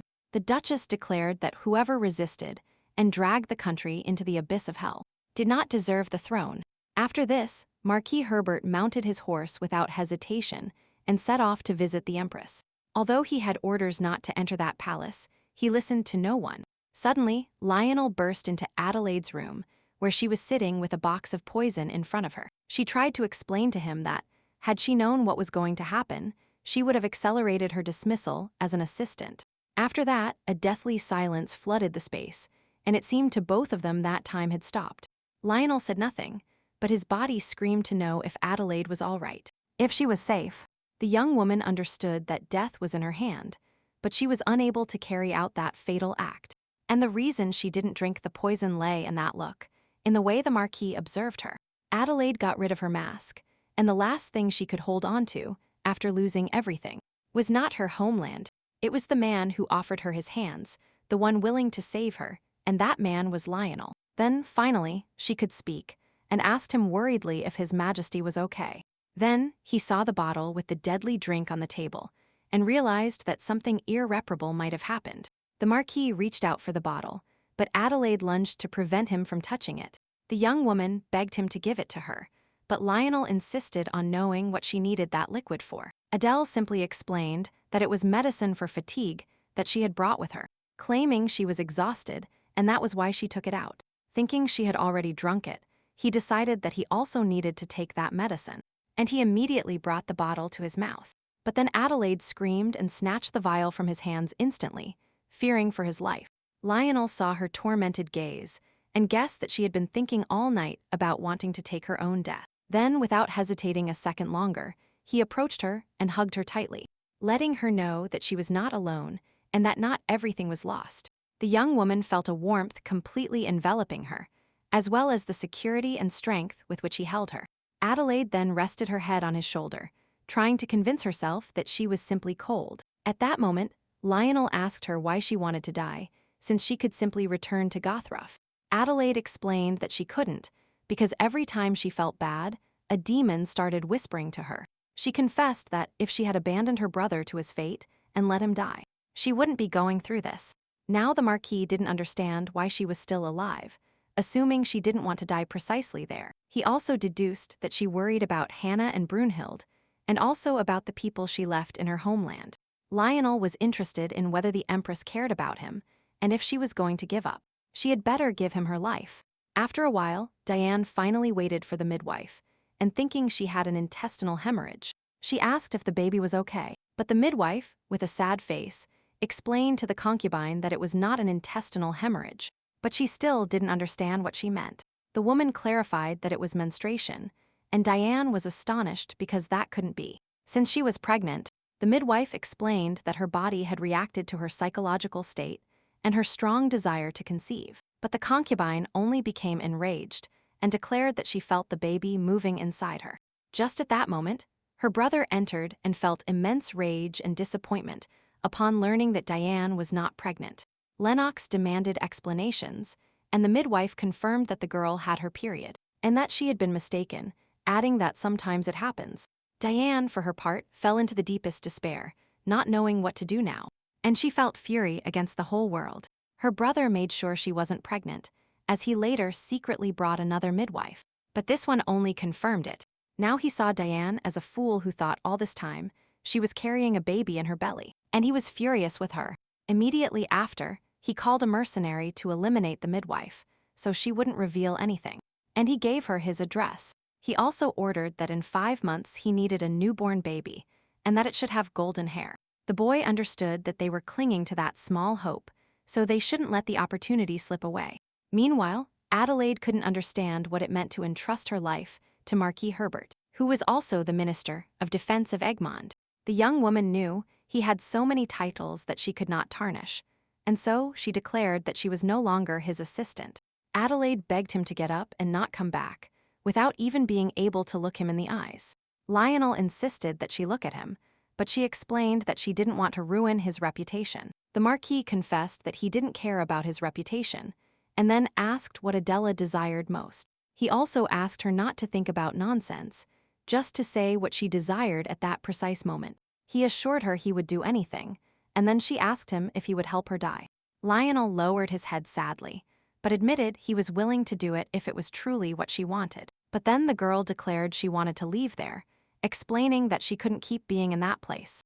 Only then did Marquis Herbert stand up and declare that he understood her intentions. and that he would do everything necessary. Meanwhile, the emperor was informed that Lionel had arrived at the Empress's palace, and this enraged him. Now he himself was heading there to confront the Marquis, and they met very soon. But Herbert was also aggressive. His Majesty immediately shouted, demanding explanations as to why he disobeyed his order not to come here. Lionel only apologized and explained that he had not received instructions, and then he asked why he was forbidden to appear here. He also explained that all orders must be based on something, and now Charles only wanted to pulverize him. The emperor approached the Marquis and demanded that he dare not look at his Empress, since she belongs only to him. Then Lionel explained that Adelaide was again Princess Gothroff, but His Majesty insisted that the Marquis was the cause of everything. Then Charles personally ordered him that from now on, he had no right to enter the Empress's palace, and threatened that he should not dare violate the order. After this, the emperor left furiously, filled with the desire to finish him someday. Lionel again recalled Adelaide's request that she did not want to stay there anymore, and decided he wouldn't leave her with such a vile man. Soon, rumors about the emperor's and Despone's plans regarding the towers spread to an incredible scale. People began to hate His Majesty, and they also felt pity for the Empress, who was judged on the day of the national holiday. And not only the people suffered because of those horrible towers, but also the aristocracy. In a few days, anger flooded the nation. Lionel confessed to his brother that he planned to invite Princess Gothroff to the Herbert Marquisate. Imagine! Upon hearing it, his brother was stunned, asking him how he planned to assume the consequences. What a mess! Lionel explained that she had lost her title and was now a guest in the palace. They needed her help, and it was better for her to stay with him. Then, Elizabeth suggested that she stay at the Grand Duchy, because there could be a scandal, and Lionel would become the emperor's target. But the Marquis objected. He preferred to be the target. He wanted to divert attention from the Waldor and Grand families. If the emperor focused on him, Despone, and he could not reach an agreement or join forces. What a move! Elizabeth and Waldor understood that he had everything planned. Then Herbert showed them a plan that would completely change the empire. As soon as he brought the princess, his brother had to tell everything at the assembly. This way the emperor and Despone would separate. Afterwards, Lionel wrote to Adelaide asking her to come to the Herbert estate. They were preparing to take a step and create a new world. The girl burned the letter instantly so that no one else would see it, knowing that he wasn't asking her to go just because of feelings. Immediately after, she called Hannah and asked her to prepare everything, explaining that she was going to leave the palace. This news reached the emperor almost immediately, who flew into a rage, especially because he suspected where she was going. His Majesty went directly to see her, and upon forcefully opening the door, he questioned her about where she intended to go.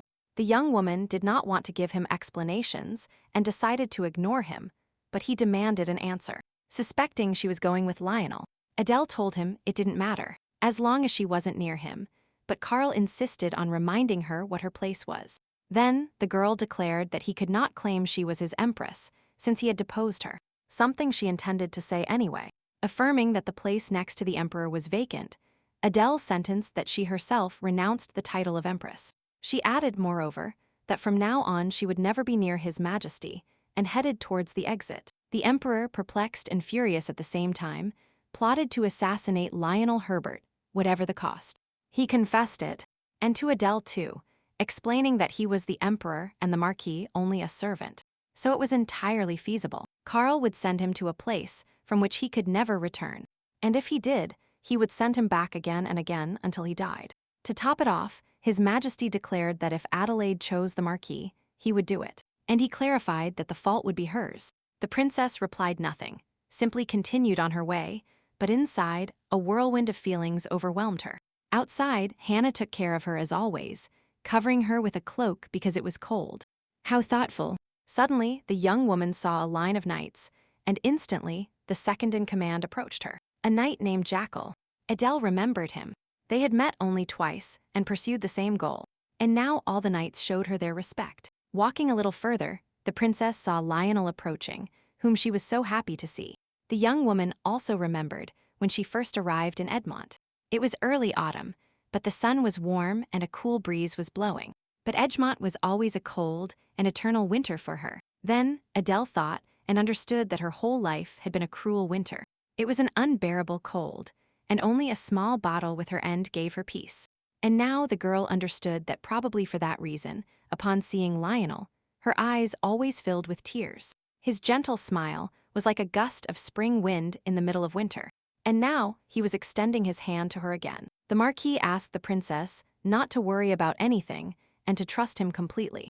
Adelaide touched his palm and felt that those strong and secure hands were very warm. After that, they got into the carriage together and quickly left for the Herbert mansion. Meanwhile, aristocrats went to see August and began to question him about whether it was true that he was not destroying the towers on purpose. And just watching, Despone declared that this was nonsense and that the mage squad was doing everything possible for the Empire. But they mentioned the Empress's declaration again. People also recalled that in Kelvin County, a tower was left unattended, and they began to demand their destruction. The furious Duke went to see His Majesty, expecting his support and help, but he only lamented that Adelaide dared to leave him and go to the Herbert estate, and Despone declared that now was not the time to think about that, and they had to come up with something, as strange rumors circulated among the aristocrats. There, Karl said that August could do whatever he wanted, recalling that he never asked permission for his actions. The Duke did not recognize the Emperor, as instead of uniting, he clung to the skirt of a woman who was leaving, and whimpered. Adelaide, meanwhile, fell asleep on the way, and the Marquis placed his hand under her head, which she had leaned against the window. At the same time, a demon whispered inside him, affirming that in the end he had decided to conquer her. His decision to take her was a mixture of malice and jubilation, and Lionel even considered those thoughts selfish. At the same time, he was willing to sacrifice everything to create comfort for her wherever she might be. The Emperor couldn't calm down. His wife had abandoned him and left with Marquis Herbert. August, for his part, thought that His Majesty, instead of maturing, was behaving like a fool, and he found the spectacle pathetic. Furthermore, he was unaware of Lennox's whereabouts amidst the chaos, and he was visiting his sister with a gift. Diane noticed it was a fake belly, but didn't understand why, so her brother explained it was to confirm her pregnancy. The young woman instantly rejected the gift, screaming that she didn't need it and burst into tears. Lennox only felt more fury. He snapped that she should thank him. When they discover the farce, they will kick her out of the palace without hesitation. He also promised to send her bandages every day, and she must never take them off. And in months, she would find a baby. When leaving, Diane asked, "What am I to you?" He only advised her to take care of herself. As long as she looked miserable, the Emperor would never cross the threshold of her palace. Then, Diane understood that she was a tool for Lennox. Now she wondered, what am I to the Emperor? Because Karl, upon learning she wanted to be Empress, refused, saying it was impossible. But without explaining why, he granted her the palace her mother longed for. Then she remembered. He never recognized Beatrix as his mother. Then the concubine remembered when she told Karl about her pregnancy. But he looked at her as if she shouldn't be. And now the young woman realized that His Majesty really didn't want her to be pregnant. He didn't want a child from a commoner, and took medicine so that she wouldn't get pregnant, and that terrified Diane. The Emperor, meanwhile, went to the room where Adele lived, and it gave the impression that someone still lived there. Here everything remained in place. Only Adelaide was missing. Even her dresses and jewels remained in place. Here he fell to the floor in despair, understanding that she had left everything he had given her. Even the fountain pen. He considered himself the one who had overthrown her, but now he understood that she herself had left him and renounced her title. If Carla had known that everything would turn out this way, she would never have taken such a risky step and would have left everything as it was. Now he scratched the floor with his nails and prayed for Adelaide to return, as he didn't know how to bring her back now. The princess, meanwhile, had already settled into Herbert's mansion, where they had provided her with a spacious room. And cozy. Several days have passed, and the girl knows she cannot stand idly by. Brunhild, meanwhile, revealed the list of mages loyal to Duke Despone. And those who are on his side, she warns that they must hurry. If the palace has a tower, magic will ruin their plans. Lionel has his knights ready, and longs for a world where Adelaide lives in peace. Hannah sees the young woman weakening, although she tries to pretend everything is fine.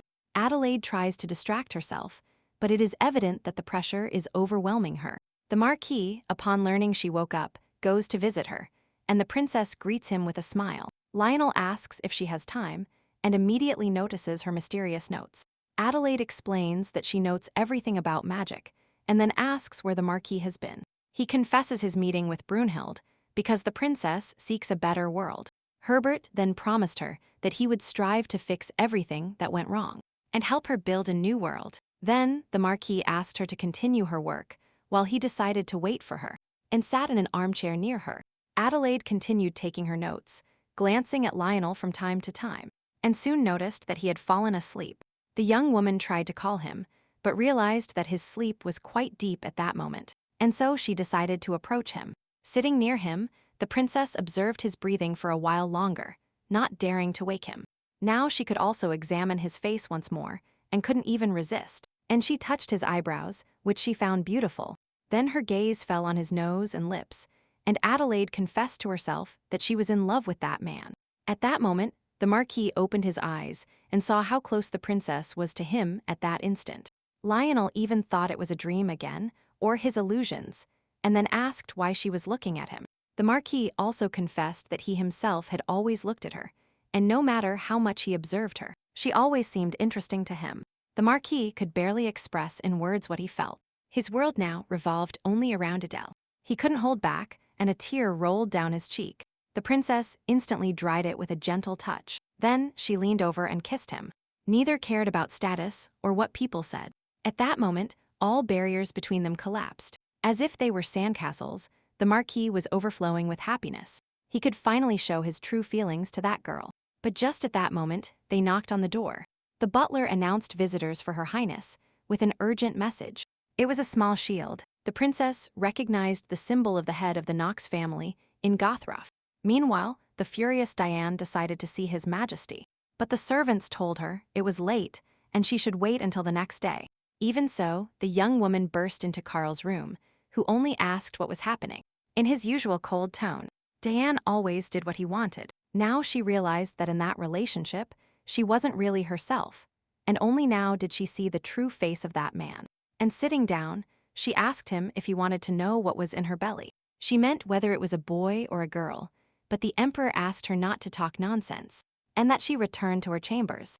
Diane repeated that he was the father of the child, and demanded that he order the doctors to officially announce her pregnancy. She was also interested in knowing if he would make the child heir if it was a boy, but he declared that his heir would be the Empress's son. At that moment, Diane felt the earth open beneath her feet upon understanding the cruelest of truths. The young woman also understood that everything was due to her origin, so he would not recognize her son as heir.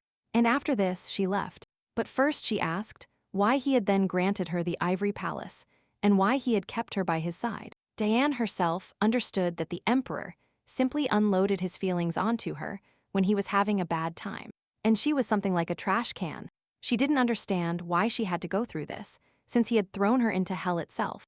And on top of that, he sat with an impassive face. The concubine also understood that she hated the wrong person, and now a new plan began to form in her mind. Adelaide was preparing to see Cain, and the Marquis decided to help her himself, saying he could kick the guests out if she wished, but the princess asked him not to. And then, Lionel remembered that she had named him when she asked him to send someone to Gothruff. Now the Marquis assumed they were coming to take her back, while Cain couldn't stop thinking about what had happened. The day she left her homeland for an unknown country, she showed her weakness to no one. He only saw her leave. He watched her go away with a heavy heart, until she disappeared on the horizon. And now she is at a Marquis' estate. Lionel soon appeared, and Cain asked about Her Highness, but the Marquis preferred to introduce himself first. The guests also apologized for the late visit and introduced themselves to the owner of the estate. Lionel now understood that, as much as he wanted to stop them, they would surely try to take the princess back home. Then, Gabelin stepped forward, wanting to know the reason for the Empress's overthrow. But just then she appeared. Adele asked what brought them at that hour, and supposed something had happened in Gothruff. Cain noticed that she remained firm as Empress, but it hurt him to see her so haggard. Lionel understood that Adele would need time to speak with the guests, so he decided to leave them. Then, Gibelin asked again about the reason for the overthrow, stating that if it was unfounded, he would not stand idly by. Her Highness briefly recounted what had happened all this time, and now she doesn't know how to justify herself to Gothruff. Furthermore, she confessed that here she experienced the same difficulties for which she renounced the title of crown princess. Then, Jivelin began to insist that she must return, and Cain started to suspect that the princess had decided to stay in Egmont. He reminded her that she had always preferred death to the loss of honor, and now he couldn't believe she was going to perish in this land. Nor did he understand why Adele was so opposed to returning to Gothrof, and he began to plead with her himself.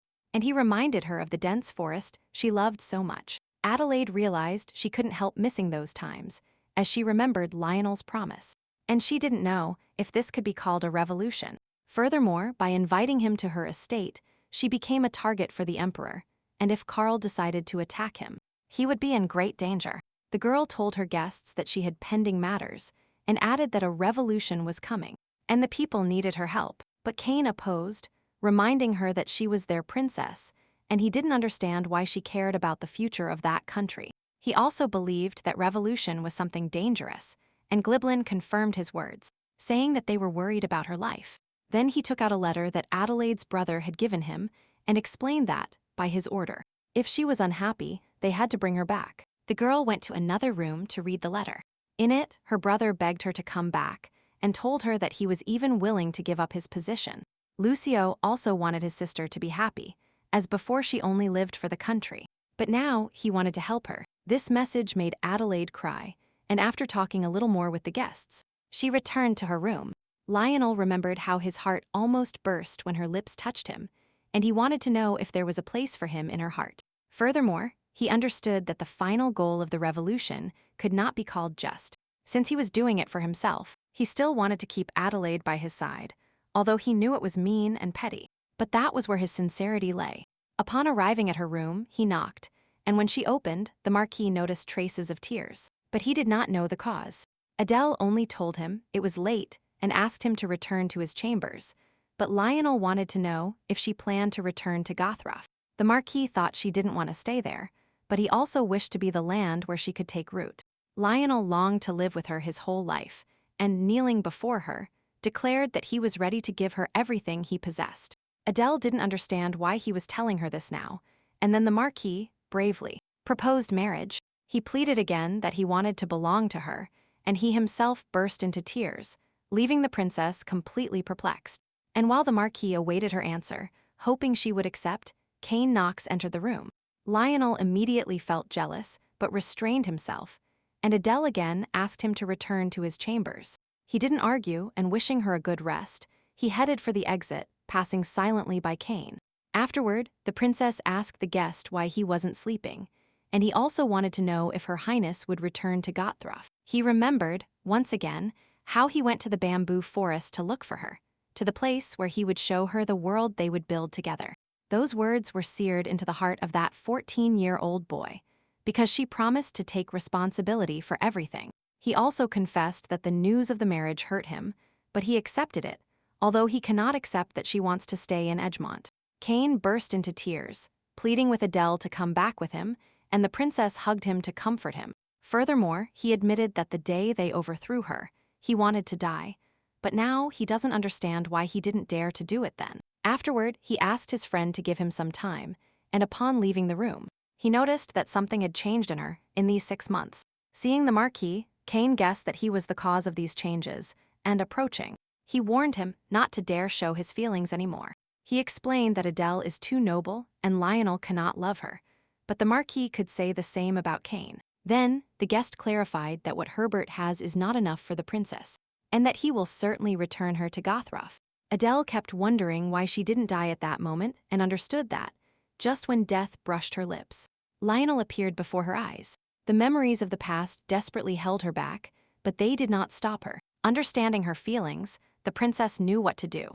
In the morning, Hannah saw her at the table and understood that Adele had been there all night, but she assured that she was fine and that her mind was clearer than ever.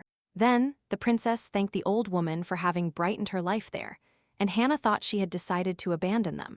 Giggs asked if Adele wanted to return to Gothrof, and she explained that it was now necessary. Meanwhile, August of Spawn was interrogating Lennox about what he had been doing all this time, and then he briefly told him what had happened. Afterward, the Duke also declared that not all was lost, as a tower would soon descend upon the capital, and it would be a great portal. The day it descends, to spawn plans to get rid of Grand, Valdor for good. And Herbert, Lennox was tasked with selecting mages in advance, and as soon as August eliminated those three, the others would flee to their holes like rats. The Emperor, meanwhile, kept sending servants to find out if Adelaide was still at the Herbert mansion, as if he had gone crazy. Then he decided that he needed to meet her, and ordered everything prepared for the journey. Cain also found no peace, and Ghibelline understood his anguish, especially after learning that Adele was deposed. He was intrigued by what kind of despicable person the Emperor must be for the princess to break off her engagement. He also reassured Cain, assuring him that she would probably return with them, since it is difficult to rule as a foreign princess. Suddenly, they heard a crash. Emperor Egmont had arrived and was heading to the entrance. Carl was rushing to see Adelaide, determined to keep her and hoping she would regret it. His Majesty passed by the servants without flinching, stopping only before Marquis Herbert. The Emperor only asked for the Empress and ordered them to take him to her. But Lionel begged him to go to the lounge first. He insisted on seeing the Empress, and the Marquis reminded him that Her Highness no longer held that title. Then, Carl grabbed him and snapped that he wouldn't achieve anything by hiding her in his house. But the Marquis reminded him that there were many witnesses and implored His Majesty to maintain appearances. That only infuriated Carl more, who was already about to confront Herbert. But Adela appeared, asking what he wanted.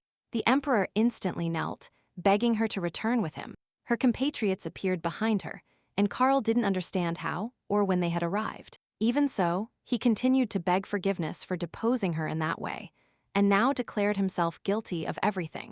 But she reminded him that she had consented to the removal, and reiterated that she was no longer his Empress. She saw that Carl was acting like a child whose toy was taken away, and asked him not to look for her anymore. The young woman left. Her friends guarded the stairs so the Emperor would not follow her. Cain clarified that he was there to protect the princess. At that moment, His Majesty understood that their relationship had truly ended. And he didn't even feel like an emperor.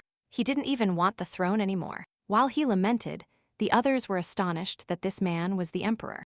Then, Marquis Herbert decided that if Carl forgot his duty and could not take responsibility, he would cease to be emperor. He couldn't even handle the role of head of the family, so he doesn't deserve to be the leader of an entire nation. Meanwhile, at the mansion, the Grand Duchess knew that everything would be decided in 2 days.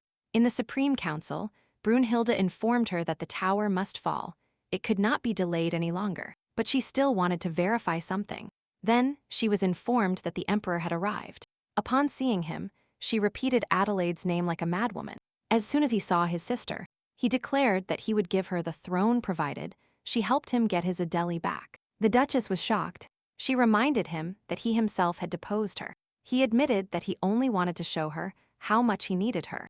Now Elizabeth understood that he didn't deserve the throne. Then she warned him that Despone only seeks his own benefit. He is using you, Your Highness. He wants the entire country to fall under the influence of the towers. She also explained that the people are suffering because of his reckless actions, but Carl begged her not to bring up that topic again.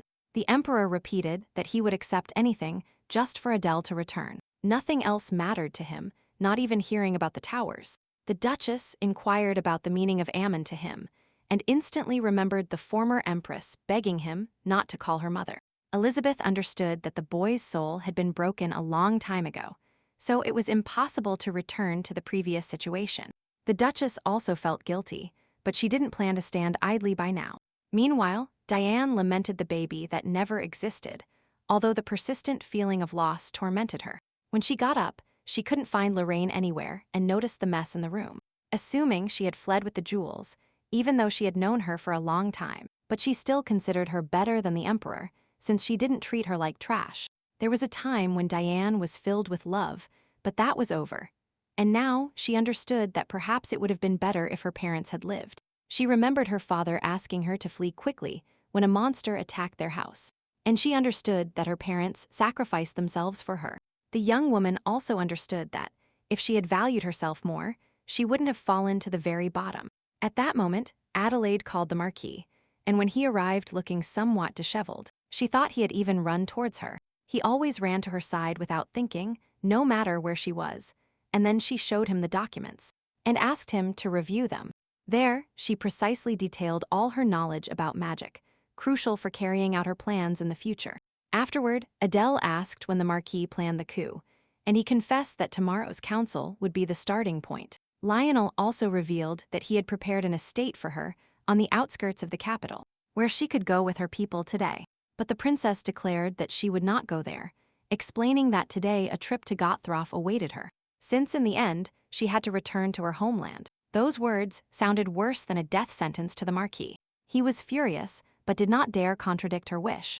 Then, Adele added that she didn't intend to give up anything, and that when she finished her business in Gothroff, she would return and take Lionel with her. The Marquis was now even more stunned and even thought he had misheard, so he begged the princess to repeat herself. She immediately clarified that it wasn't exactly what she meant, while Herbert clearly heard a heartbeat, but he didn't know if it was his or hers. Then he begged Adele to say his name, and she stated his title and last name, but he insisted that she say only his first name. Then the princess named him, and the Marquis kissed her so sweetly that time seemed to stop once again. Herbert understood that the person, from whom an abyss separated him, was now in his arms, and that filled him with joy. And the more he kissed her, the more that feeling overwhelmed him. But he didn't want to stop at all. But when he stopped and looked into her eyes, he realized he had pounced on her like a wild animal. He instantly began to ask her forgiveness for his outburst, and she begged him to take care of himself until his return from Gothroff. Then the Marquis tenderly hugged the princess and confessed how much he loved her, repeating it over and over. Adelaide, leaning on his chest, clearly heard his heart beating and felt him gently stroking her hair. Now the young woman even liked feeling like a defenseless little bird, protected and safe in that moment. Furthermore, the Marquis promised her that everything would be fine, and even if he didn't return from Gothroff, he would go for her. He explained that it didn't matter where she was or what she did. For him, it was enough to be by her side always. Adelaide explained that this was why she was leaving, to be with him, and then Lionel swore he would survive, one way or another. After kissing the Marquis, the girl decided that she would return to tie her destiny to that man's. It was inevitable. Meanwhile, Givelaine was furious with the Emperor over his orders, and Cain couldn't stop thinking about the princess. He even thought she would stay there, and he again realized that Marquis Herbert was the culprit. Her Highness then appeared and announced that they were leaving for Gothroff today, which made them happy. Gibelline started preparing everything. Cain, eager to know her true feelings, proposed marriage upon returning to her homeland, but she rejected him, and Cain assured her that she did not have to fulfill marital duties. He only wanted her last name. He also promised they would stay away from politics and only occasionally help destroy the towers. But Adele asked him to stand up and not cry, although he didn't understand why she had rejected him. The princess explained that she always saw him as a brother, which is why she couldn't marry him, and she asked him to get ready for the journey. As she was leaving, Cain asked if she had found the reason to want to keep living. She admitted she had, and it was to live without remorse, to live up to her name. Hannah said goodbye with many useful tips from the old woman, while Giggs begged the princess to take care of herself. Elizabeth, upon learning of her departure, also came to say goodbye and admitted that Adele's life made her react. Now the Duchess thanked him, but the princess clarified that it wasn't his merit, wishing his lordship much success. Meanwhile, the Emperor completely lost his mind, and the servants had to hold him back so he wouldn't stop Adelaide. The nobles couldn't believe it. If he himself took away her title, and now he is willing to kiss the ground she walks on. Then the Duke of Espone appeared and ordered the servants to take His Majesty inside. But Karl begged him to bring the Empress to him. The Emperor shouted that Adele was going back to her country, and they must hurry, or he would leave and never return.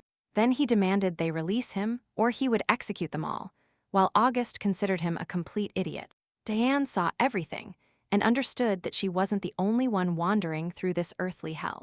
That insensitive man also had a broken heart. The concubine was pleased that, because of the deposed Empress, Karl Ulrich lived as if in hell. He never thought of Diane. Now, the young woman was determined to take revenge on those who caused her pain and suffering, and she started plotting what she could do.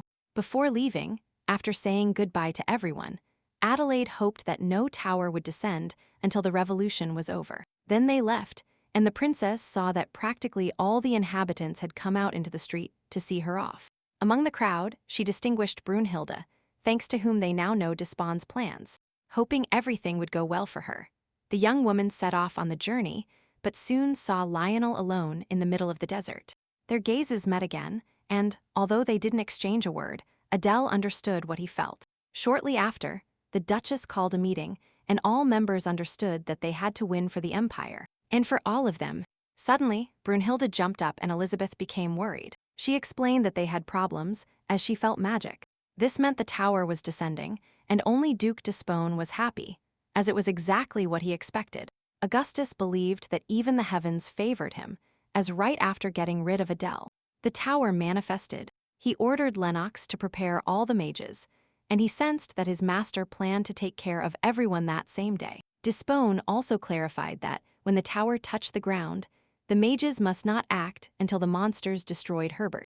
Afterward, Lennox was to deal with his brother Theseus Baldur, and he accepted carrying out the order without hesitation. At the same time, Adelaide and Cain also felt the imminent arrival of the tower, but the young woman didn't understand why it was descending at such a crucial moment. She knew she had to help, but her friend reminded her that they must return to Gothroth and not meddle in the problems of another country. But Adele had no time to hesitate, because if the tower descended, everyone would be in danger, and she had to decide right there now. Then, the young woman handed Cain Her Highness's badge, but he didn't understand why she was giving it to him at that moment. Immediately after, Adele gave him her final order and declared that from that moment on, she renounced her title of princess and all her rights. Cain must now convey her will to His Majesty Lucio, and he even cried, considering her too cruel. Even Ghibelline sobbed. The princess, he knew, would never have acted so impulsively. Even so, they could not hold her back by force, and the only thing they could do for her now was to let her go. Her friends promised they would carry out her order, and Adele, thanking them, hurried with the other knights to the rescue. She understood that Duke Waldor, Duchess Grand, and Brunhilde Alexa, as well as the Waldor knights, and Lionel himself, were in danger. The Emperor and Augustus watched the tower descend, and Despone noticed it was too close to the palace. He knew it was better to destroy it and wait for the next one, but he was glad this was happening at the opportune moment. Then he confessed to the Emperor that Duchess Grand was preparing a rebellion, and that these towers were meant to eliminate Waldor, Grand, and Herbert. His Majesty was even pleased to see with his own eyes how Lionel perished. Augustus assured that he would die among the first. Elizabeth and Waldor didn't understand why precisely at that moment, and then they were informed that there was an order to gather all the knights and mages. Brunhilde, seeing the towers level, understood they had no chance of winning. While the Duke tried to calm the Duchess, Elizabeth doubted a good outcome, as Karl ordered all heads of the family to assemble, which meant he wanted to kill Lionel publicly. Herbert, meanwhile, prepared for battle, feeling monstrous rage and jealousy. The Emperor ordered his guard to create a defense line around the tower and stop the monsters from that portal. The Marquis, for his part, understood that Despone would hardly want the tower so close to the palace. Therefore, he had to survive today and ordered the knights to destroy the tower, who immediately launched the attack. The Emperor was happy that he was heading towards his own death, and then a mage approached and explained to Augustus that the knights alone would not succeed. Despone assured him that, as always, they would enter the battle at the right moment. But then the Duchess began to ask for help. She begged the Emperor to send mages to their aid, and Karl understood that his sister was worried because all her henchmen were there. The tower, meanwhile, was descending even further, and Lionel understood he had never seen one so huge. While Brunhilde felt an incredible surge of magic, she knew she had to destroy the tower quickly and heard Lennox laugh, saying they would die soon. Alexa knew that fighting him with that tower was useless, but Lionel did not give up. Suddenly, the Marquis felt a warm air. The tower stopped, and he understood what that magic was. Herbert turned around and, like the other knights, saw Adelaide approaching, ready for battle. But the Emperor was the most shocked to see her. She had gone to Gothroth. What made her come back? Charles understood that she had returned to save Lionel, and he decided that he himself would kill him today. That way he would see that woman shed tears of blood and pay for humiliating Emperor Egmont. Adele saw the knights near the tower and was glad to arrive in time. She jumped off her horse and stuck her sword into the ground. Lionel feared that she alone could not destroy the tower and decided to help her. The princess shouted at the mages to come down, but Despone forbade them from doing anything. Alexa Brunheim was the first to advance, followed by the other mages, fed up with witnessing such a disaster. Lennox shouted that it was treason, but the people present there did not understand why destroying the tower was treason. Immediately after, Adelaide began to explain the mage's task, indicating how they should catch the upward current. Then, they had to incessantly strike the core of the tower, and she demonstrated it. But the mages doubted they could imitate her. Brunheim was once again the first to attack, supported by the other mages, while Lionel ordered the knights to catch the fallen attackers. The knights obeyed the order immediately, and the princess noticed a crack appearing in the core. Only one final blow was needed to destroy the tower, and she decided to deliver it herself. Despone and Lennox could not believe the young woman had achieved it, and soon the tower was completely destroyed. Lionel, like last time, prepared to catch the princess in her fall. As she descended, a faint pink glow surrounded her, but unlike that day, this time she herself was reaching out to the Marquis. She was a creature, like a divine apparition in his world, and now he wouldn't let her go for anything in the world. The Emperor discovered them, and Despone ordered the arrest of all mages who acted without his royal permission. But the knights refused, and Augustus became enraged, although more because the tower served him no purpose because of the Empress. Even so, he saw an opportunity, as tower magic still remained, and he ordered the arrest of all traitors again.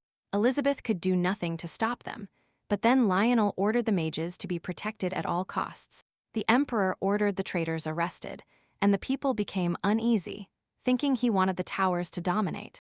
Despone shouted that it was treason, but Duke Waldorf asked him for an explanation, claiming they were not the ones being pointed out. He explained that the real traitors were those who, at the cost of their people's lives, abandoned the towers throughout the territory. Despone ordered Lennox to destroy the traitors immediately, and Karl ordered them to start with Herbert. The young mage obeyed instantly, and began to use magic to destroy the Marquis. But Adele and Brunhilde decided to prevent him. Lennox felt the Empress snatching an immense amount of magic from him, and decided to annihilate her in a single blow. Despone, meanwhile, reassured the Emperor, assuring him that no matter how strong Adelaide was, she would not defeat Lennox. Karl, at that instant, didn't want her to suffer, and she understood that, although the mage was powerful, she was not weak either. At one point, the young man understood that he couldn't handle that girl, and became aware that his magic had lost. Completely exhausted, Poitiers fell to his knees, and the Empress stood dominantly over him, and His Majesty couldn't believe it. At that moment, Elizabeth approached and demanded that he abdicate and surrender, declaring that he had no right to occupy the throne. Furthermore, he would pay for his actions. But Karl didn't understand how she dared to demand something like that from him. His Majesty declared that he was the Emperor, and his power was himself. Then the Duchess asked him to look at the people who hated him. Their eyes were full of hatred, and not a shred of respect. Then Augustus understood that he had to protect the Emperor, and gave the order, while Elizabeth urged the aristocrats on Karl's side to reflect. Despone ordered His Majesty to be taken to the palace, but the people advanced shouting that the Emperor must be overthrown, and their shout shook the entire plain.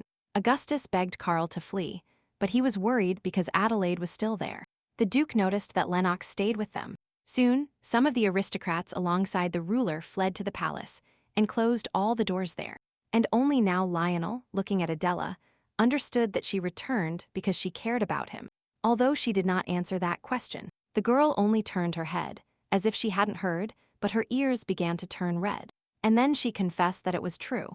Then the Marquis saw his reflection in her eyes, and the next instant they kissed tenderly again. Afterwards, Herbert asked Adela where she wanted to go, explaining that the place where she decided to stay was also his home. The Emperor and Despone, meanwhile, prepared for the assault, despite almost no one remaining on their side. But Augustus was even more concerned that the Emperor was not in his right mind, as instead of fighting, he locked himself away to drink. Despone didn't know what to do, and decided that when the tower descended next time, they would have a chance. He still had some soldiers left, so they would leave for his estate tonight. He ordered them to prepare. Augustus Lionel suspected this plan, and knew that if they succeeded, a civil war would break out. He also declared that tonight they must capture the Duke and the Emperor, but they must be kept alive for a fair trial.